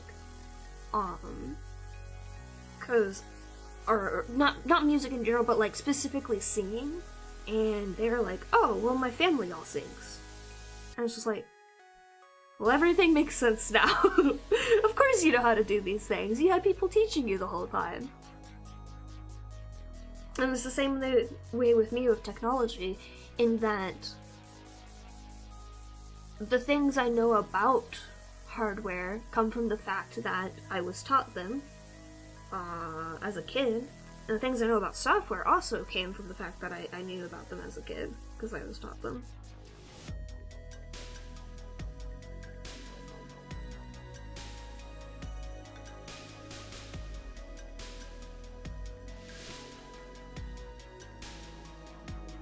I don't know. I want to get in a fist fight with somebody the next time that they tell me they can never draw like me.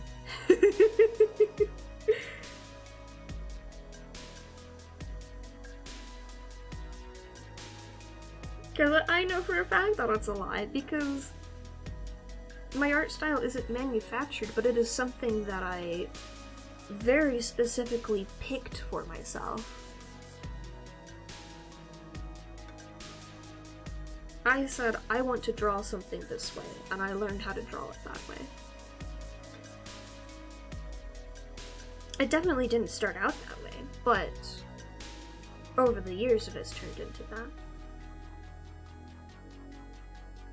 Yeah, absolutely, Dai. Like, I feel like your experiences still fall into this category, in that rather than having specific adults in your life to show you these things, you stumbled into them by virtue of looking for them, or like just happening upon them, type of thing. Because like, I feel like this still feels like things like social interaction. I don't know how much you were into social media before you got into VTubing, but to me, as an outsider into your life, it feels like you had an understanding of these things even before you started looking into them yourself to improve upon them. You were able to pick up those kinds of skills on your own. And now, like you're saying now, like, we have the whole wide internet to teach us these things. There are so many people, and I know I was just complaining about how much misinformation and just boiling down to basics that don't even make sense there is on the internet, but there's a lot of really good resources on the internet too. That's how I learned how to draw. I could go find right now the Warrior Cat speed paint that was the speed paint that convinced me to ask my parents to get me an art tablet for my computer. I could go find that at this moment.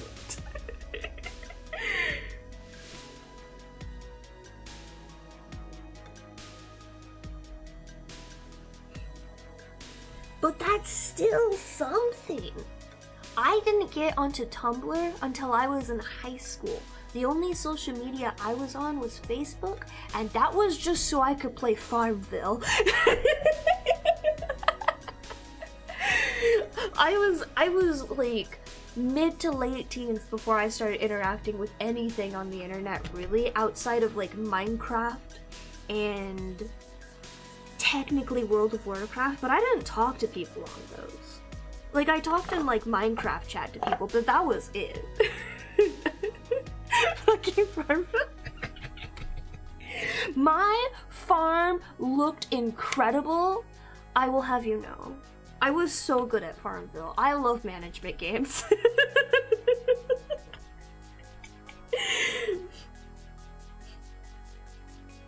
I adore management games, and that's how like mobile games get me so badly. I'm so sad about this fact about me. I've understood since starting to play Love Nikki when it first came out, because I love things on a schedule. I adore having things on a schedule, and mobile games live by schedules. Yes, Discord also counts.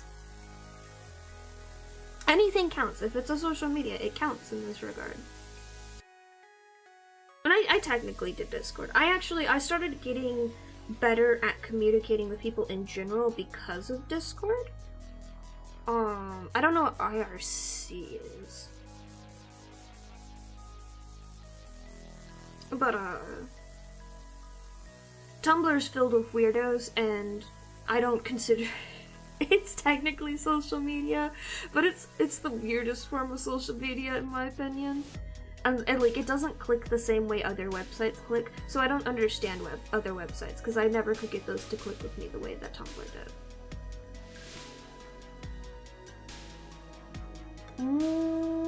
Oh yeah, that definitely counts. I technically used TeamSpeak back in the day because my dad wanted me to go on a World of Warcraft raid with him one time.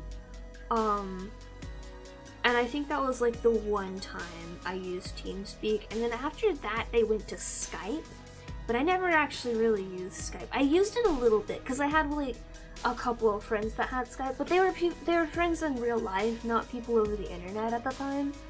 And I never really could get Skype to work for me. It kept breaking. As Skype was wont to do. So it wasn't really until Discord where I like started actually really making friends on the internet. That didn't disappear the moment I stopped logging into a Minecraft server. Vint! Oh, Vint. Was it Vint? There was another one that wasn't TeamSpeak, but it was used the same way TeamSpeak and Skype were, and I only used it one time, and I managed to break it so badly that I would think we changed to TeamSpeak after that. It wasn't Mumble. It wasn't Mumble, but I have heard of Mumble. But it was one of Ventrilo! Yes! That's the bitch! I do not know what I did, but this is one of the many reasons why I'm cursed with software, and I firmly believe I'm cursed with software. I don't know how I managed to break Ventrilo, but I broke Ventrilo. So badly that my dad, like, when I told my dad I'd broken, I didn't know how to fix it, he like looked over at it, looked at me and went, "What the fuck?" But in like child-friendly words. And then he taught me how to use Skype instead.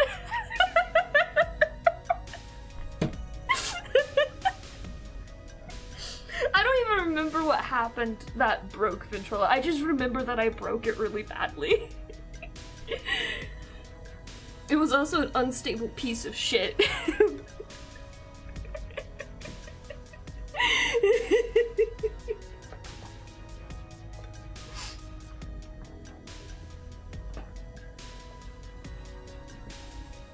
Oh, goodness. Where'd my cats go? They're not in the room. I scared them off with my maniacal cackling.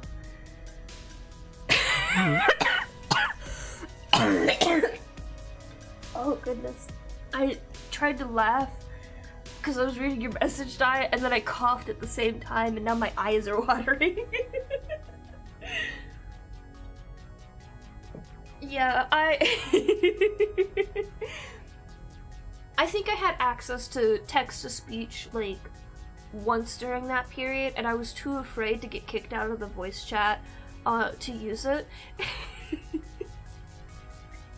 But I do recall very fondly when Discord added text-to-speech. Before anyone thought to ban text-to-speech in Discord, and all of my friends having a very delightful time jump scaring each other by using text-to-speech in Discord before it got disabled by the admin.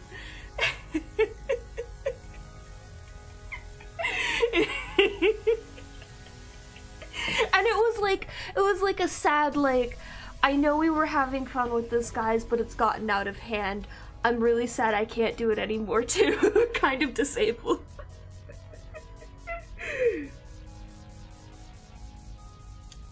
Is that like a cookie run character or something? I will say I don't take requests. I do have commissions, but I don't really do a lot of fan art unless I'm commissioned to do it. I do a lot of original content.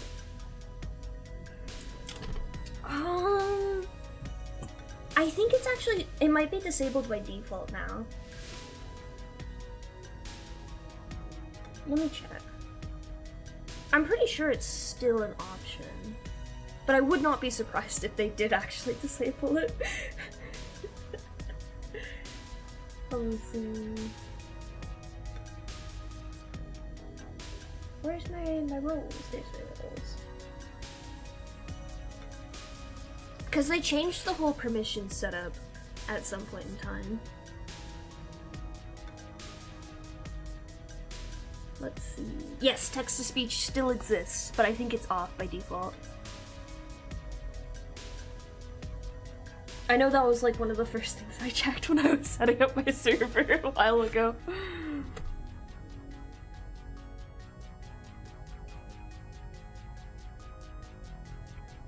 I don't know what you're replying to. I don't actually also know how to pronounce your name, unfortunately.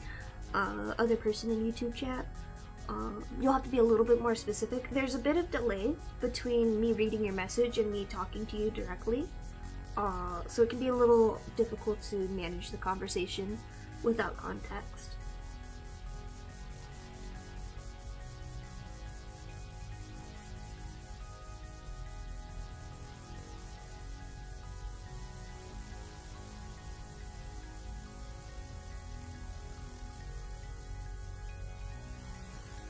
I feel like I've had to explain that to a lot of people since streaming.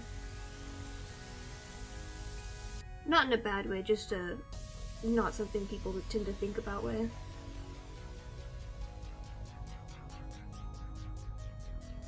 I know I personally got into the habit as soon as I realized it was a thing that happened, where like the context gets lost in between messages. I started changing the way I wrote messages in like Twitch chat.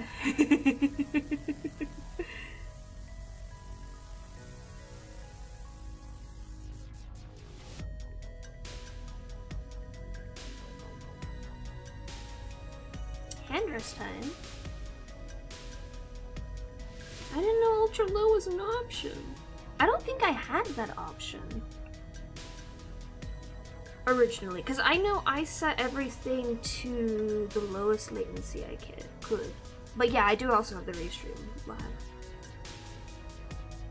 That I'm afraid until I change things is stuck.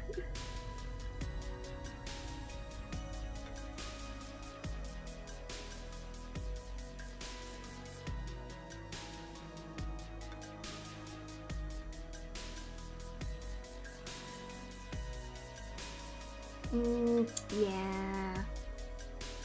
I feel that, Doodle. Make sure to get some ice or some warmth, whichever your wrist requires. I usually do ice when my wrist hurts.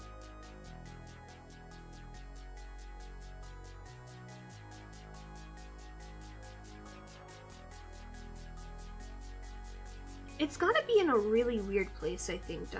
Because I always look through, like, all of the different options that are available to me. And obviously I set them up wrong. But I at least, like, look through them and try to understand them. And I know YouTube in particular for streaming puts its streaming options in weird spots for some reason.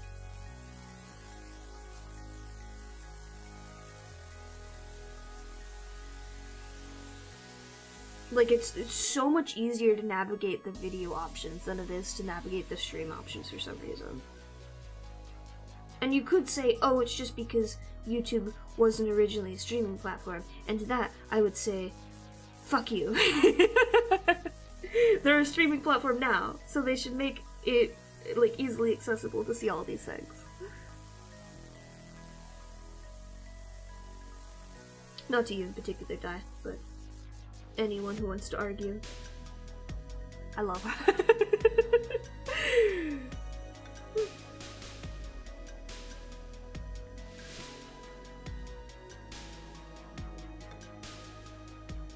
There are at least 3 different places to find different streaming options for YouTube options.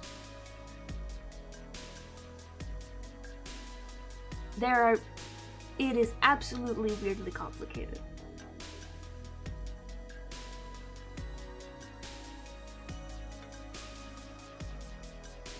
Additionally, your moderators are in a different location than anything else for some reason, and it is not easily accessible page. You have to go through like 5 different menus to find it.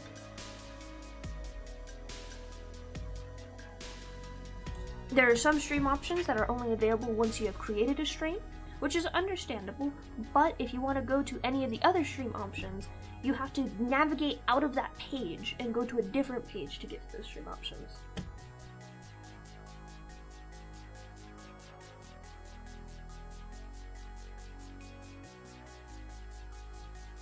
Yes, but the only place I have found to actually add moderators is you have to go into your stream option, go over to wherever the options for roles are, and then that page is linked in there.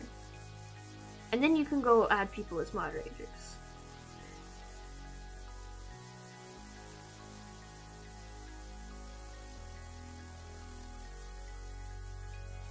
The problem isn't necessarily that it is in weird spots, I would say. Like, I feel like having that link to the mod page makes sense.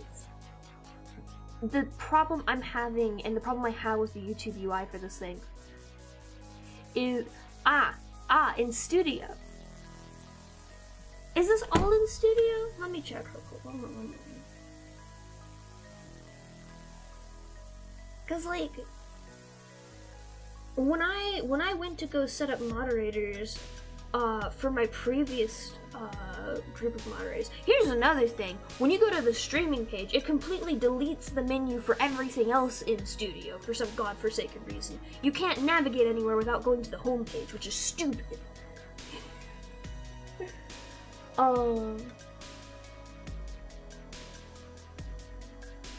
Settings, community moderation.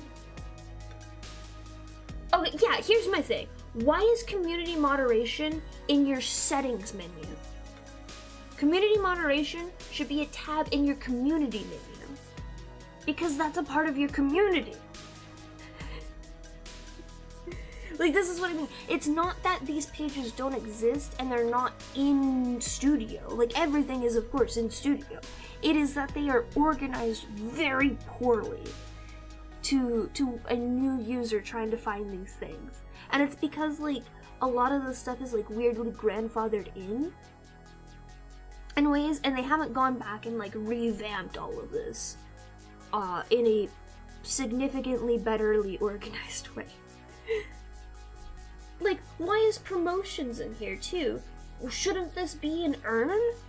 They have a whole tab for earn now. Put it in earn. Why is it only in settings? It's probably also in earn. But, like, why is it in settings still? It doesn't need to be there anymore. Why is creator demographics in here? Shouldn't that be under analytics? That's what I mean, though. There's so much legacy garbage in YouTube. It has hindered their UI to the point that like, for example, if a very brand new Twitch account came over to YouTube and they tried to start setting things up, they would not be able to find anything because it's organized very poorly. I am aware it is our demographics, but it is still a demographic, so it should be with the rest of the demographics.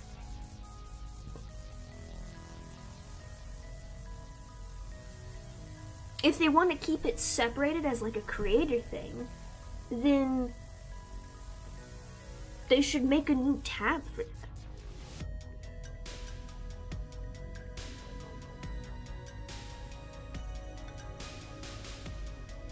I'm not saying they should combine it, like it should be very clearly like this is you versus this is your viewers. But it doesn't make sense to me to have it separated from the tab where they literally have all the analytics. And blah, blah, blah, blah, blah, blah. Analytics.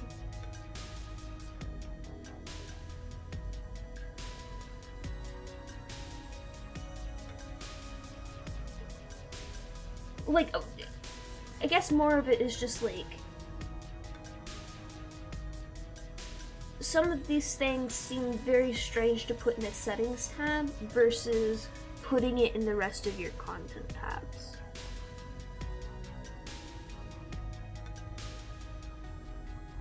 Like, feature eligibility isn't a setting that I can change. That's a setting that YouTube does.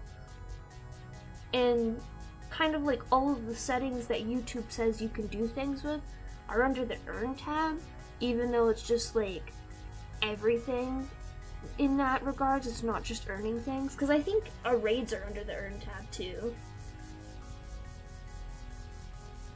Or maybe they just combined that into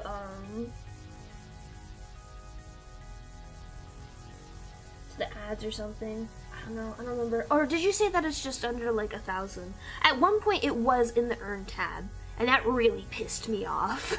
Because I was just like, wait, what do you mean this is in the Earn tab? You don't earn anything from this except exposure.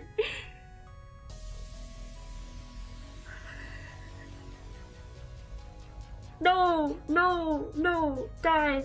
The thing that told you if you were eligible to raid people on YouTube, it was under the Earn tab for a very short period of time, and then they changed it again. Why are they in the setting menu? That's a live stream thing.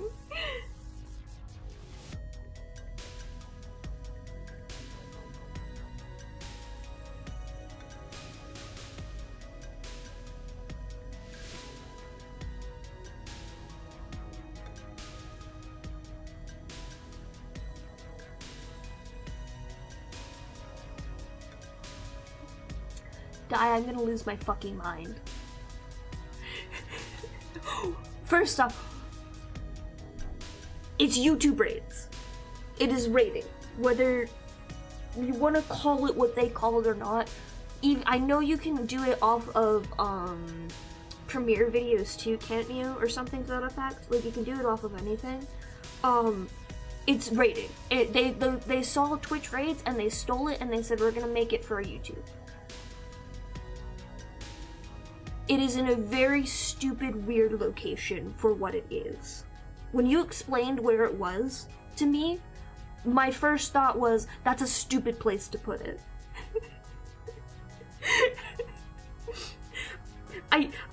I don't know how much about user experience is in your personal skill set. I do know that graphic design to a degree is something that you do understand. I need you to understand that user experience is like one of the major things that I took away from college as a software and video game developer. Okay then, I'm gonna say slightly above amateur then is your experience level with this. The thing isn't that YouTube doesn't have these features, and the thing isn't that they're doing it terribly. The problem is because it's all slapdash together in a very broad definition of what they're doing, they aren't integrating these things in with... I'm explaining this really badly.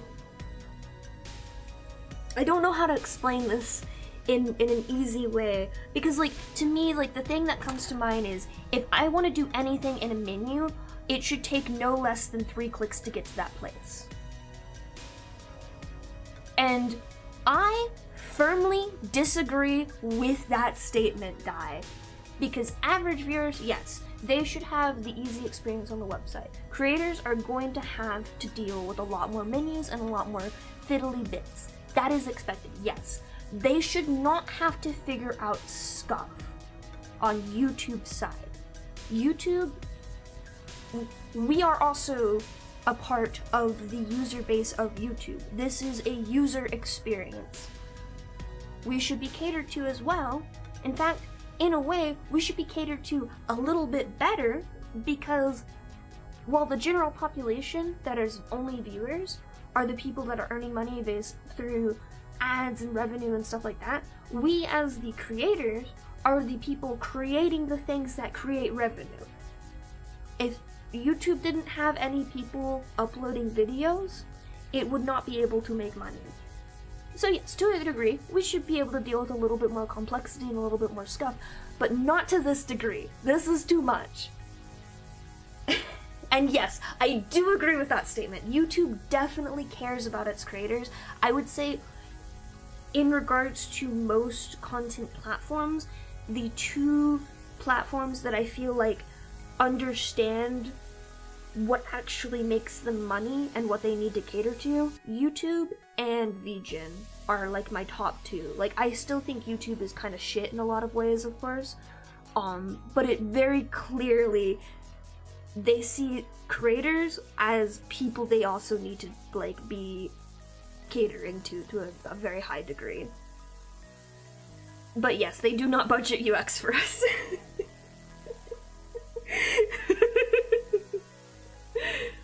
My long-term career goal as a software developer is to get into software architecture, which is not looking at the individual components of something, but taking in the entire application as a whole, and how it's designed and how it interacts, like all of the different gears in it that move as one thing. That's my in-game career goal at the moment. And stuff like UI design is a big part of that, because the way that the back end of the code is going to interact with that front end of the code is going to determine what is possible with that UI design.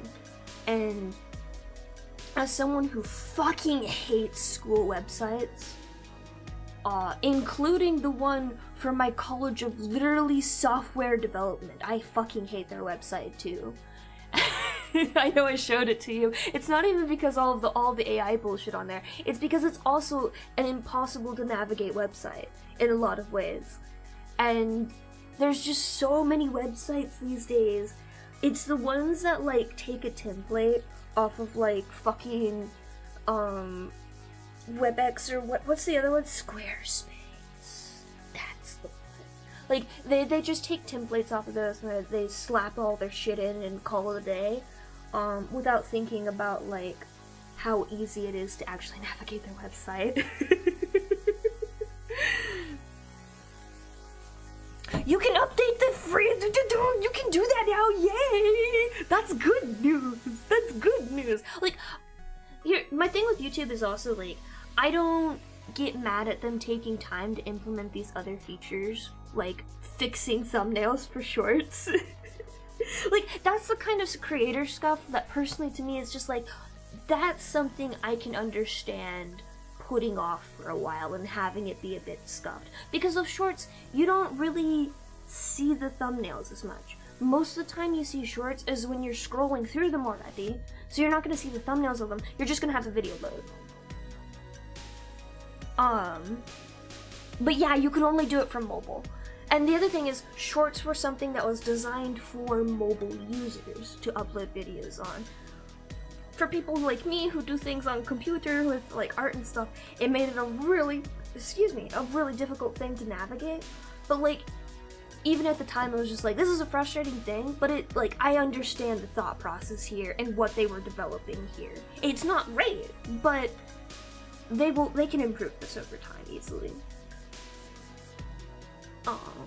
So like, stuff like that I understand, but there's other things where it's just like, I want to shake somebody when I see them. I will say, actually, you know what? Talking about UI design, I do really love the UI design of YouTube as a whole. I think they did something very delightful there as like a core thing of what YouTube looks like today. I think they have ruined it to a degree, because on like your like recommended page, if you're going through just random recommendations, it used to be it was all recommended videos.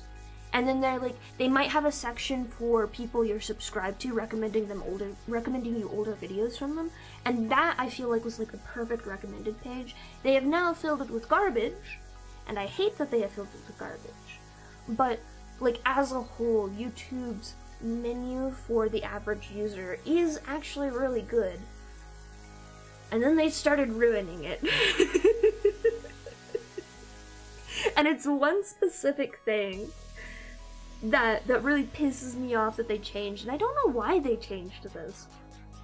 It used to be you would have just an add to playlist button, and then you would click it, and then you would click add to playlist.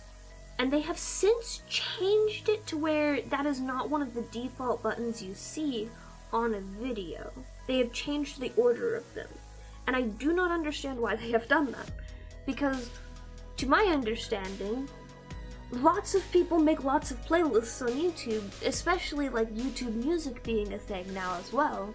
So I don't know why they changed it. And the other weird thing is, it's not consistent per video. It's even inconsistent like between YouTube Shorts, YouTube videos, YouTube Music videos, and then just like different YouTube videos themselves will have different links. And I don't know if it's like a redirection thing. Like if I open up a link from a different site and then go into YouTube, or if I just click on a YouTube video or something, I don't know.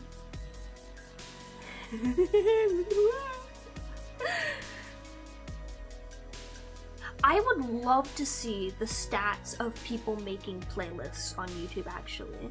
I don't make a lot of playlists for like viewing all the videos in order. Typically, I've made a couple music playlists now because I'm trying to move out of Spotify, and I'm eventually gonna have all my playlists on YouTube because I'm already paying for YouTube anyways, and I'm not going to stop that anytime soon just because I'm a creator there.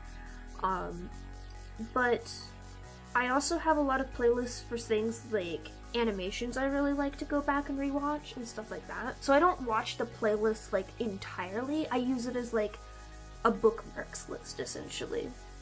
And I feel like that is true for a lot of people, at least in the art community, where they will do that. I did at one point in time have like a playlist of different speed paints that I would watch in the background while I was drawing, but I don't do that as much.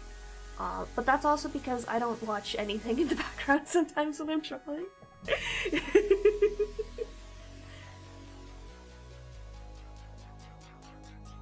I would like to see the stats on that. Actually, speaking of that, I would like to take a moment to look at the playlists people have been adding my videos to. because the last time I looked, there were some wild fucking entries on there, and I was so delighted by this knowledge.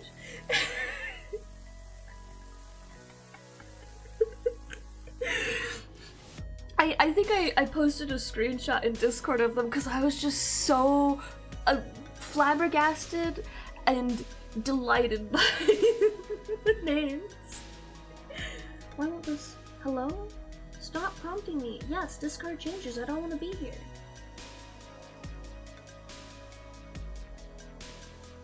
There we go. Which was it? It was Hot Shit that had just the most incredible playlists that it was added to. It made me so happy. Was it an audience or was it an engagement? I had to like go deep into animatics to find this, and I found it out. I'm going to look at it for every single one of my videos from now on. Oh, advanced mode. Let's see.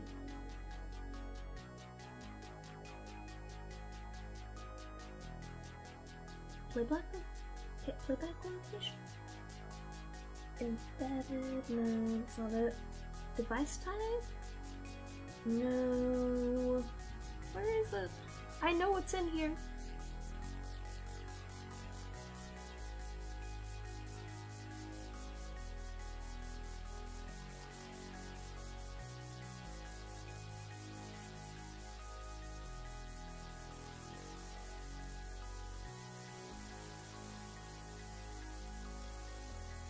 Is it under reach?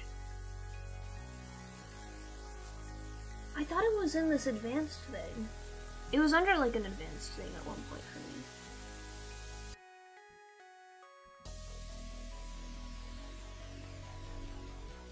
me. Playlists! Yes!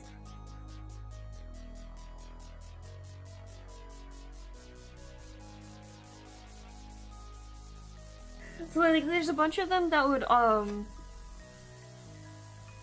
yeah, I found it. That are just like the auto-generated mixes that YouTube does.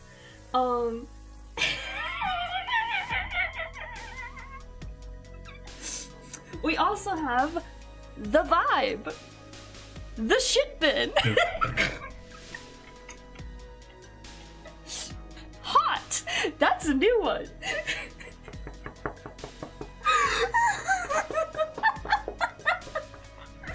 I think this is also a new one because I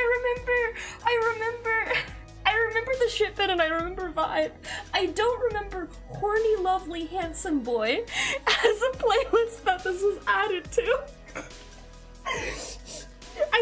If anyone is here and has made these playlists or seen them, I need you to know from the bottom of my heart, I am honored. It does not make me laugh less.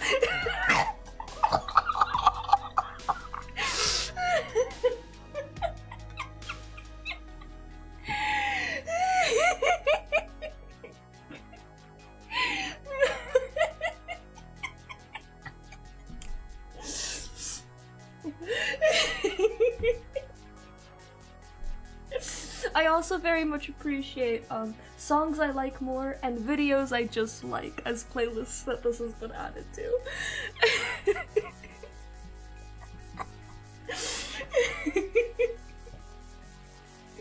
I want to see every playlist name that my animatics have been added to because these are just frankly delightful. I need to see if Villain got added to any new ones that are also funny. Cause I know Hot Shit had the best ones. I hope that one of like the people I've added a song to my playlist on Spotify has just had a moment of like questioning of what the fuck just happened here. Because I have playlists such as, let me find them. Gender non-compliant. That one's a newer one. Where's my character ones? Ah yes, Funky Tunes to Kill God 2, and Songs to Die For as a pair of playlists for Ambrosia and Sylph. And Moon Landing Faked Official. Oh, I've locked my iPad. 1 second. That's my D&D character playlist. Where's the other one? I'm missing one. Oh, Bonely Ghost. There's one other one. That was, A New Hand Touches the Beacon. Yes, from Skyrim. I just got in the habit of just giving my playlist absurd titles when I learned that Spotify artists could see them. There's Billy. What have you been added to as a playlist?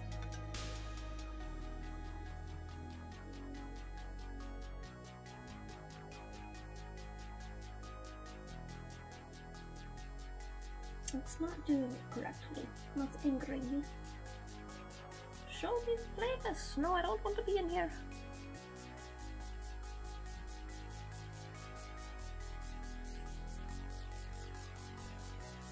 Oh, I should look at Harpy Hair too. I haven't seen if anyone's added Harpy Hair to a playlist. I hope they have, and I hope that they have delightful names too.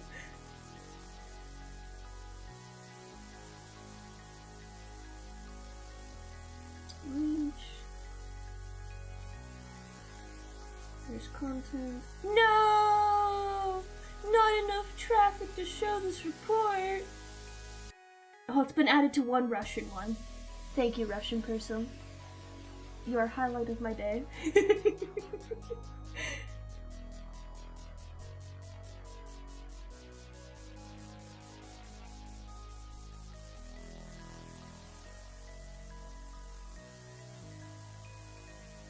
Aw, not enough on villain either. Oh!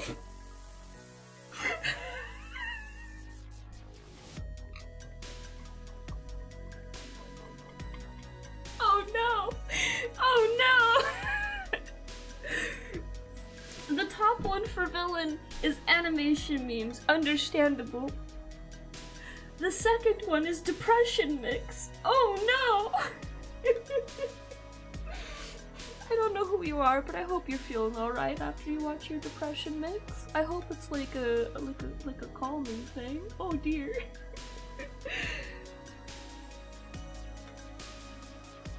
Crow's Trial has a decent number of views, but I don't feel like that one's gonna be added to a playlist. I wonder if some. I wonder if my Infinity Nikki videos have them.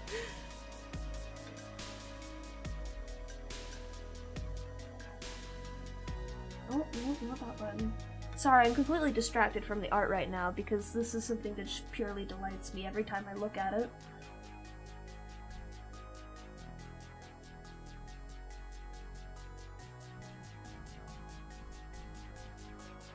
Oh, it has been. Interesting. Oh, it's a bunch of mixes. Okay. That makes sense, because that was Lookalikes on, I think.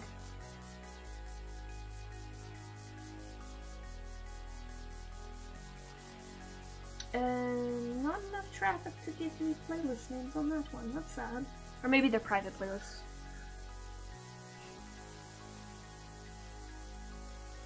Oh no. I'm on 1.2 version 30 still. Because I don't update until OBS wants to shit itself. I know it's a bad habit. I know with a lot of things you should be updating often because of security reasons. Because of the way that Unity works though, and because of how Windows has been fucking up updates recently, I just I can't bring myself to update on time ever. Well, not recently. It wasn't recently that Windows fucked up an update, unless there's a new thing that happened that I don't know about yet. I just know a few years back, Windows completely broke a bunch of updates for Windows 10, and I saw that happening, and I luckily hadn't updated yet, and at that point, I was just like, I'm never updating Windows ever again until somebody tells me it's safe. And I don't think I updated until like a huge security breach or something happened and everyone was just like, okay, you need to update your thing now. Yeah. Oh, fuck major version upgrades. Holy hell. I literally... I was talking to my music tutor because I was trying to get an upgrade for, the program we use for composition. And I was like, hey, I had a question. So, I don't know if upgrading to this, like, new major version would break anything. And I didn't want to risk it before asking, and... like, the thing is, you have to understand is the way Unity works. It's just like, oh, I understand. Don't worry. You can get the upgrade. It's fine.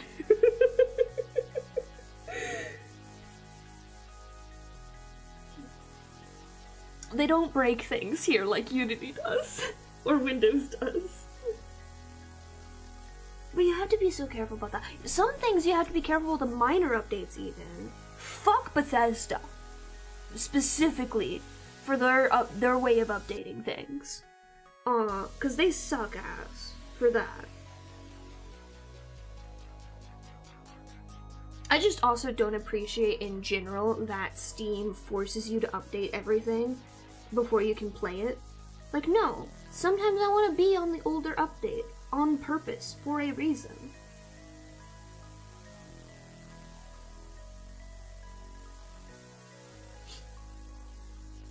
Like, you have to keep it in storage anyways. Let me use it. And I know you keep it in storage. I command-lined my way into an older version of Skyrim. I know it exists there still, because I found it myself. What did they add?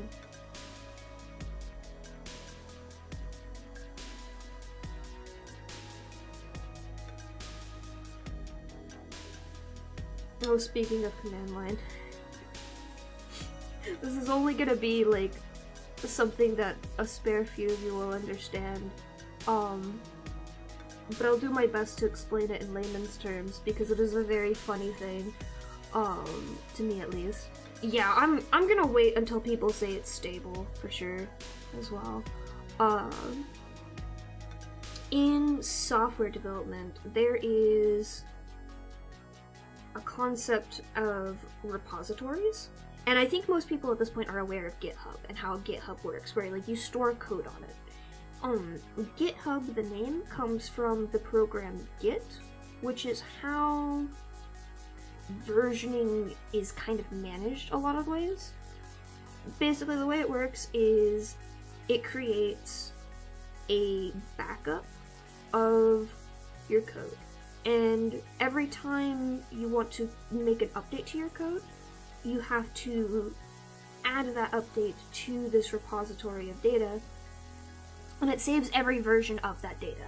And that's how Git works. It's a really, really incredible program. It's great for versioning, for making sure that code works well. It allows people to code review and all sorts of other things. And like, for example, if somebody introduced a bug like 3 bazillion updates ago, like you could go track down who did it, what they committed, and like exactly where in the code that got broken through this program. And the unfortunate thing about Git is that at its core, at its base, it is a command line program, so you have to open up the console or something like PowerShell to interact with it. And most programmers, such as myself, are very lazy, and we like menus, and we like to click buttons instead of having to type various commands to get things to work, because as useful as Git is, it is also very finicky. So they'll make like UIs, like a common one you'll hear is Bitbucket, and there's a few other ones. Like I mainly have used GitHub, Bitbucket. Those are like sites you can store your repository on in the cloud, but they also tend to come with their own program that you can use to interact with it.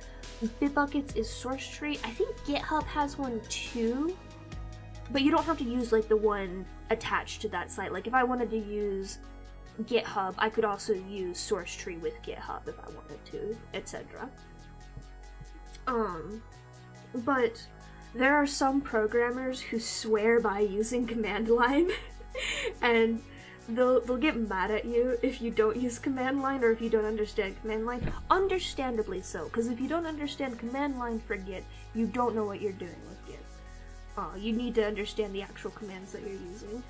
Well,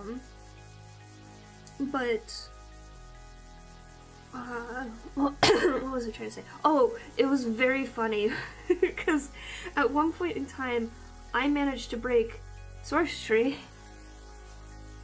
Don't ask me how, I don't understand how I broke it. I really don't. And I was trying to get one of those programmers who's just like, oh, you gotta use the command line things instead, to get me to like, help me fix it. And they looked at it, and they looked at me, and they're like, I don't know what the fuck you did. And I'm like, well, I'll just try the command line way instead, I guess, for now, because I don't know how else to do this. And that did unfuck it. And they were very smug about it. But I am also very smug about it because it wasn't my fault, it was that the repository was set up incorrectly. But I do think it's a very funny thing for people to be really smug about, like, doing things the hard way. Because I feel people are always really smug about it. Like, man, in my day, it's like, yeah, in my day it's a lot easier now, and I don't have to think about it as hard. It doesn't waste my time having to type all these things out and waste my brain space trying to memorize all this shit. Like, yes, I know how it works, that's a very important thing to do, but I don't have to remember it all the time. I can go look it up and just refresh my memory when I need to.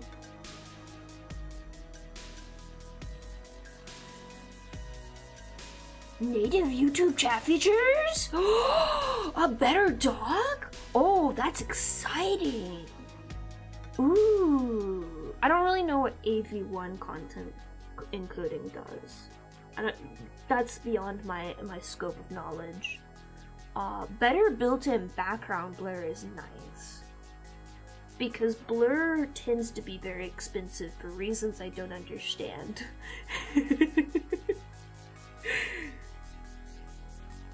I'm sure it has something to do with the way that the data of the image is being manipulated that makes it expensive. I just know that every time I open a game that has motion blur in it, I have to turn it off because whatever the fuck they did with the motion blur breaks the entire thing.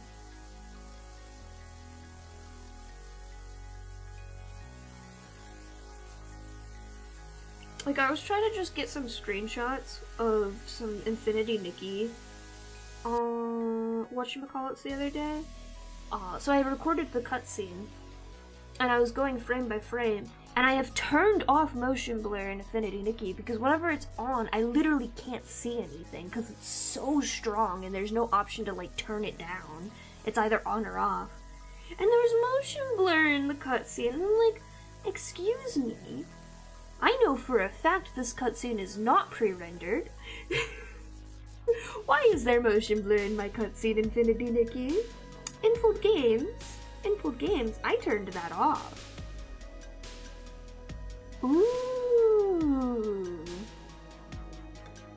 Ooh. That's nice. Yeah, I get that it's not exact numbers, but, like, the comparison is very spicy.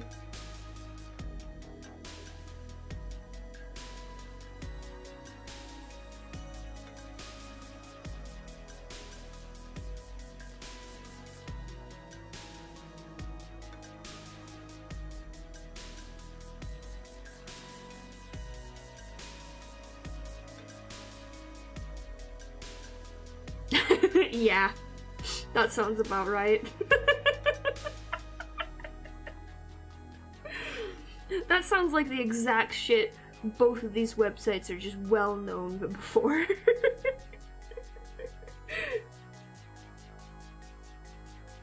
Because the thing about YouTube is whatever format you're sending into YouTube, they just change it into their own proprietary format down the line somewhere.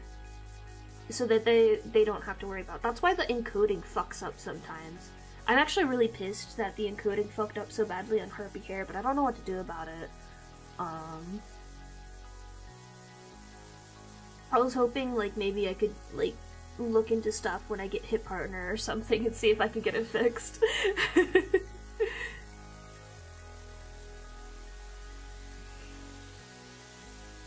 But, I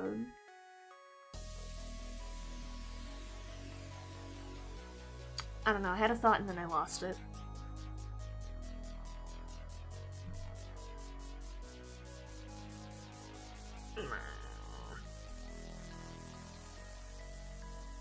Minerva, you're so pretty. I need to make more characters like you. You're a delight.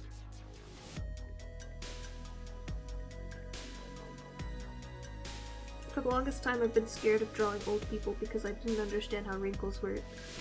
And I don't remember what I looked at that made wrinkles just work in my brain. But it was some image that somebody drew of an older person. I think it was like some like anime simplification of it or something. And it just, finally I was like, oh, I understand. I understand how to draw old people now. And that is the moment that I finally drew Minerva, and I'm so delighted.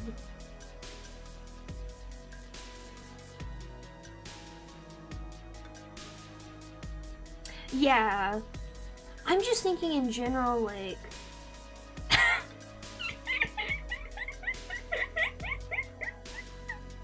That's the funniest.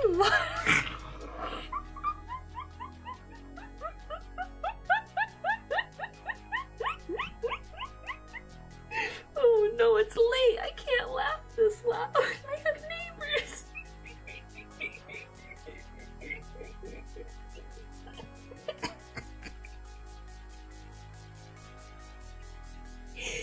My problem was mainly with putting wrinkles on faces correctly, but thank you for your suggestion. You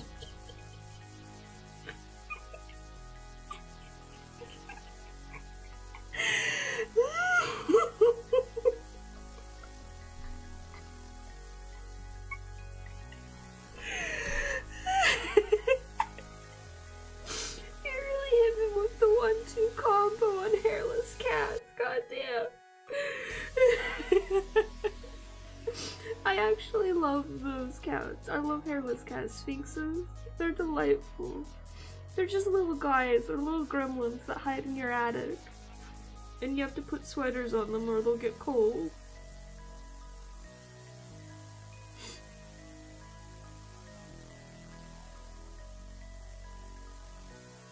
I don't think I would own one because they have a lot of upkeep that you have to do because they don't have fur. But I love looking at them. Like pictures of them and stuff.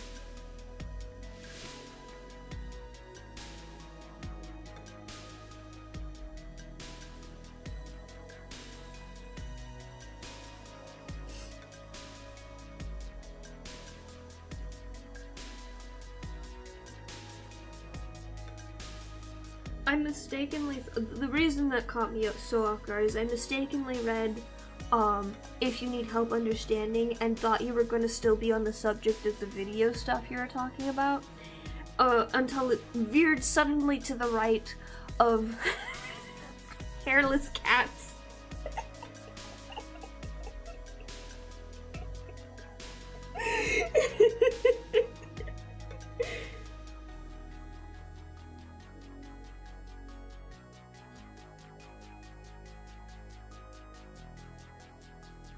I've not had the joy of meeting a hairless cat in person yet, but one day I will, and it'll be the best day of my life.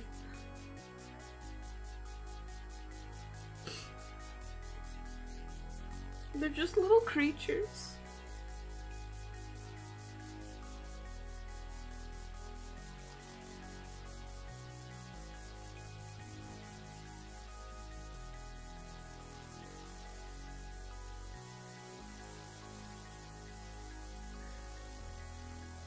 Anyways, oh, on the subject of the harpy hair, I think what's fucking with the harpy hair video is possibly all of the stars in the background, but it's not consistent about it for some reason, and I don't really understand why.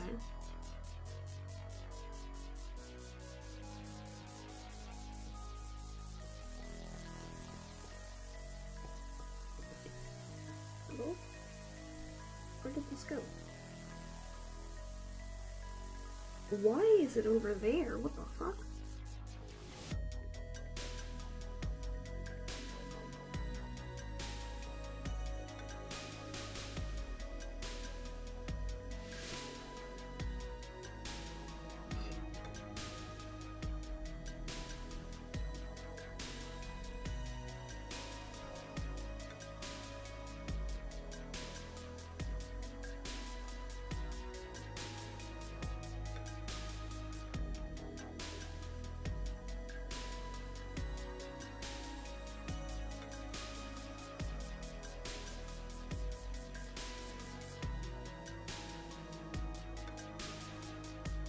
My FPS for my animatics is always set to 24.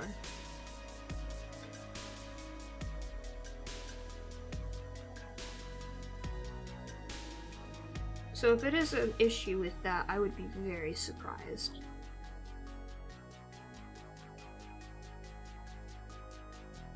I think the resolution is typically 1280p by 720. Because I draw at 1920 by 1080 or whatever, and then I go down a size for the actual video so that I can rescale things as needed.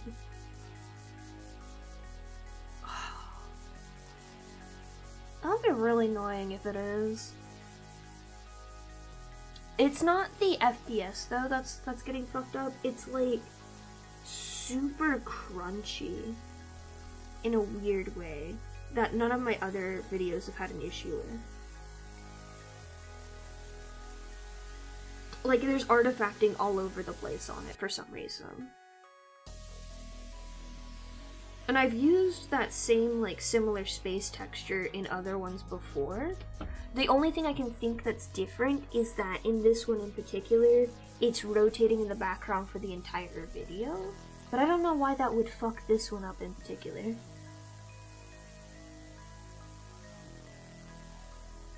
The problem with that is then I have to draw at a scale above that. Oh wait, that's bitrate, not pixel size. Let me see if I can change that. Because if I can change that, I might just straight up re-upload Harpy Hair.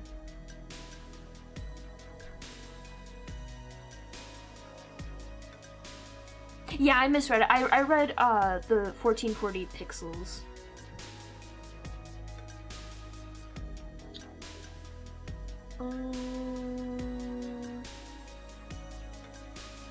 I have FPS, I have frequency, but that's audio. Let me look in exporting, because they have some of it in exporting and not in the initial stuff. I should be able to export at a different bit, right?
To clarify, you're saying to upscale the resolution?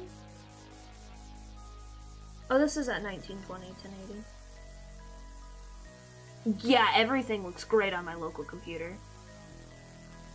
I'm sure if I just played it off of my computer for you right now, it would look better than it would look on YouTube.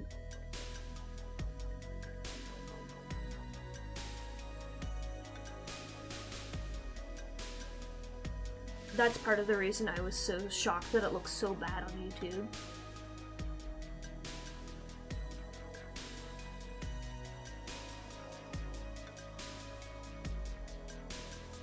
I could probably send you the video file for it. I'm trying to find it in my very bad organization.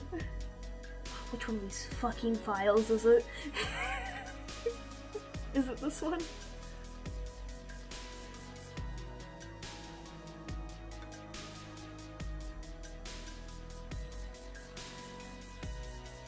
Yes, this is one.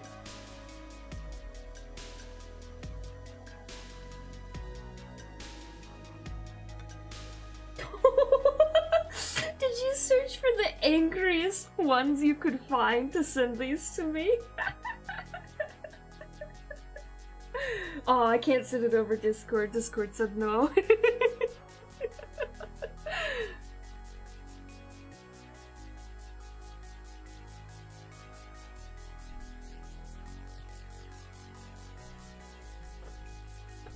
I could upload it for you to like Google Drive real quick if you want to see it on your local, or even just to dig into like the details of it. But that's only if you're like actually curious about it.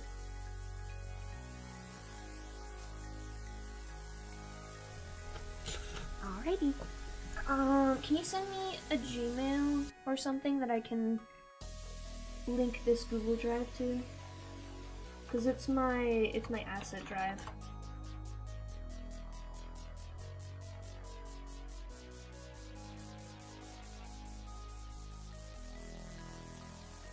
Yeah.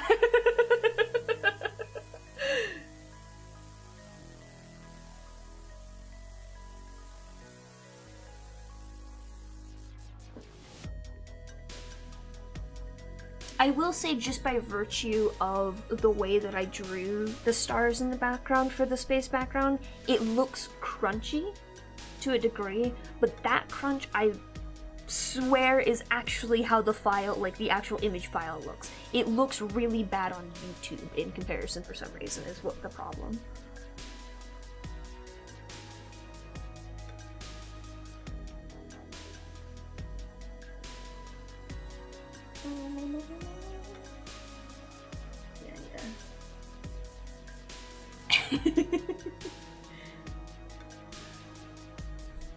I just prefer to copy paste it so I don't fuck it up. I think you've sent it to me before.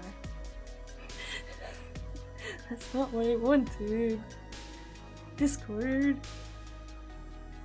Email.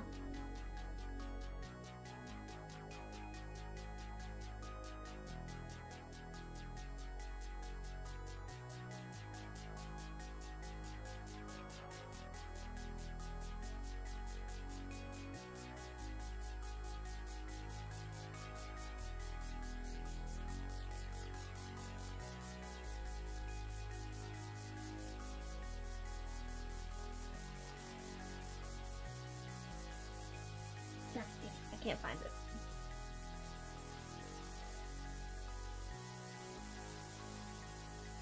Maybe if I start typing it'll add it. Oh, it did! Nice! Thank you, Gmail. I don't remember things.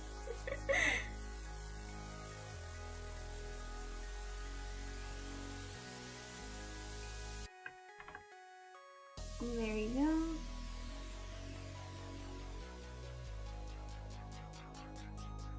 It's just in the root of that at the moment. Because I'll probably have to remove it later. I have some videos to make for my manager.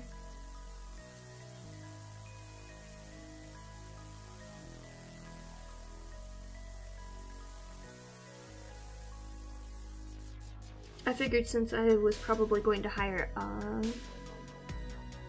video editors, I should start putting things in a drive so it's easily accessible as I make them.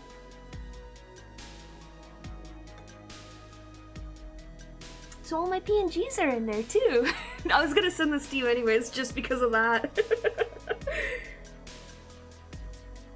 I don't actually know why I have so much storage on this Gmail account. I think it's because this is my YouTube as well, and I have YouTube Premium, but I don't know when it happened, but at some point Gmail just threw me a terabyte of Google Drive space.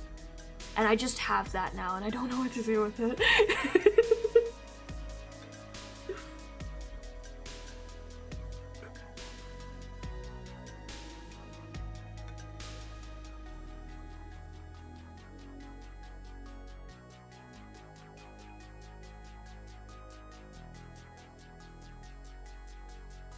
I'm absolutely, yeah, I'm pretty sure it's coming from my YouTube Premium, because they've tacked on a lot of things to YouTube Premium.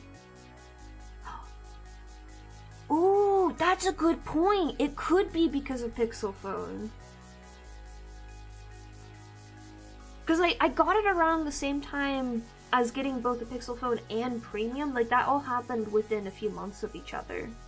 So maybe that is what it is. It's definitely one of the two.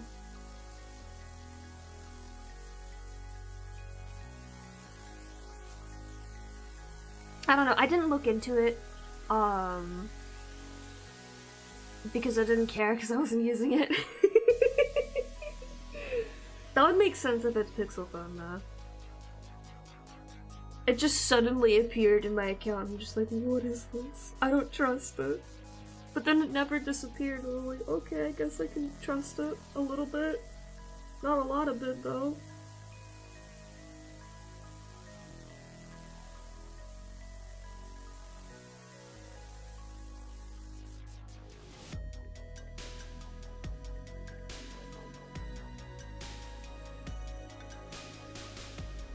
Is it still paranoia when you're right most of the time? This is why therapists hate me. Okay, yeah, I could probably do that easily right now. Let me see. If there's not a way to resize my project file, I will scream at them.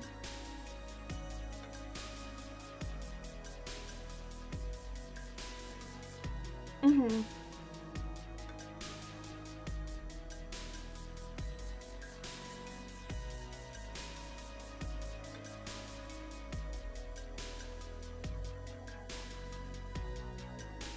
Are you saying to change it to 30 FPS instead of 24?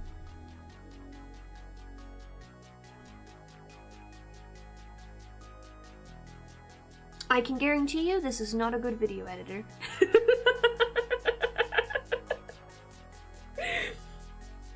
Does it do its job?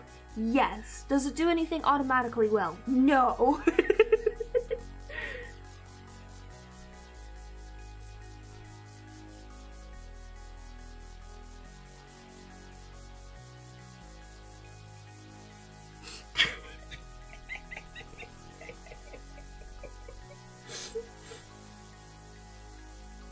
I probably will one day when I'm playing around with video editors again, because as I said earlier, I'm outgrowing the confines of this particular video editor. It did its job very well for the longest time, and I very much appreciate it.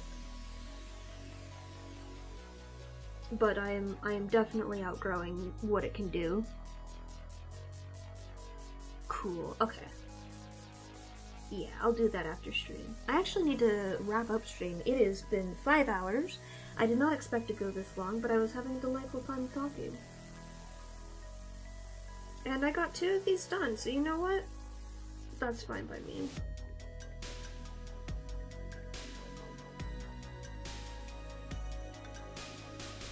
They look so pretty. Oh no, I forgot the pink! The pink! Fuck! Very important. Very, very important. Sorry.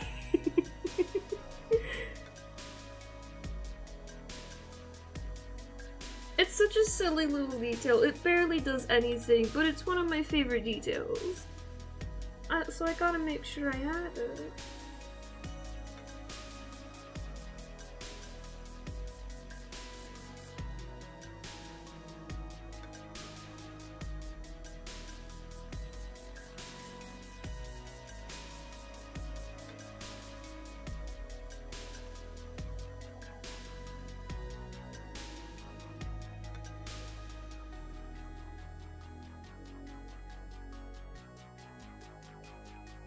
I'm sure it's just like a video or something playing, but my headphones are making strange noises.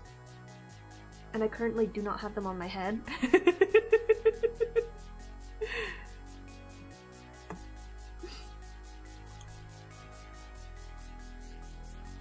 Nope, they're just weird noises. Strange. Okay. Is it worth rating today? Let's check. Ooh, lovely noise from my throat that I did not crave. What the fuck? Yes, it is worth rating. Who's online?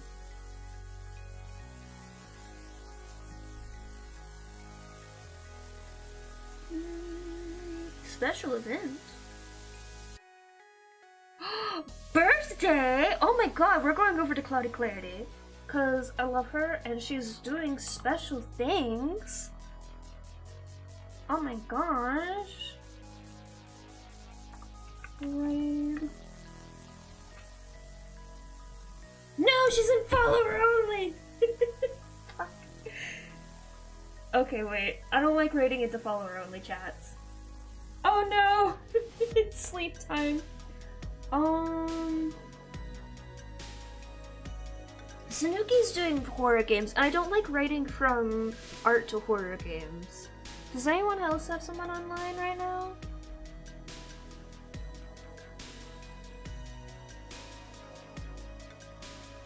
I need to find more Australians. I keep telling myself this. If it was a gentler horror game, I wouldn't mind that. I do distinctly know that Poppy Playtime is, not the best option to raid into at this time period for us. There's a chapter 4 is out for it now, isn't there? I saw an upload from Jacksepticeye, which is very funny because I've never watched a Jacksepticeye video, but I've recently followed him on Tumblr because he's back on Tumblr. I shit you not.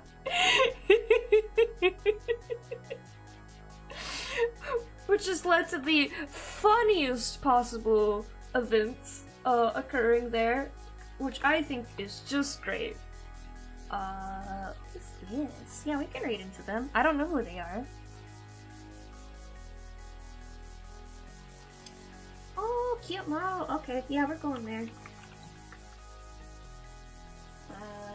Let me get Crab Raid out for you guys.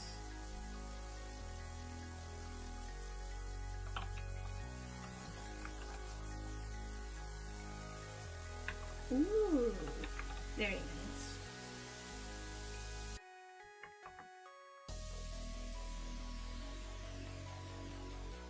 There's my glasses. There's my glasses. Now I can see.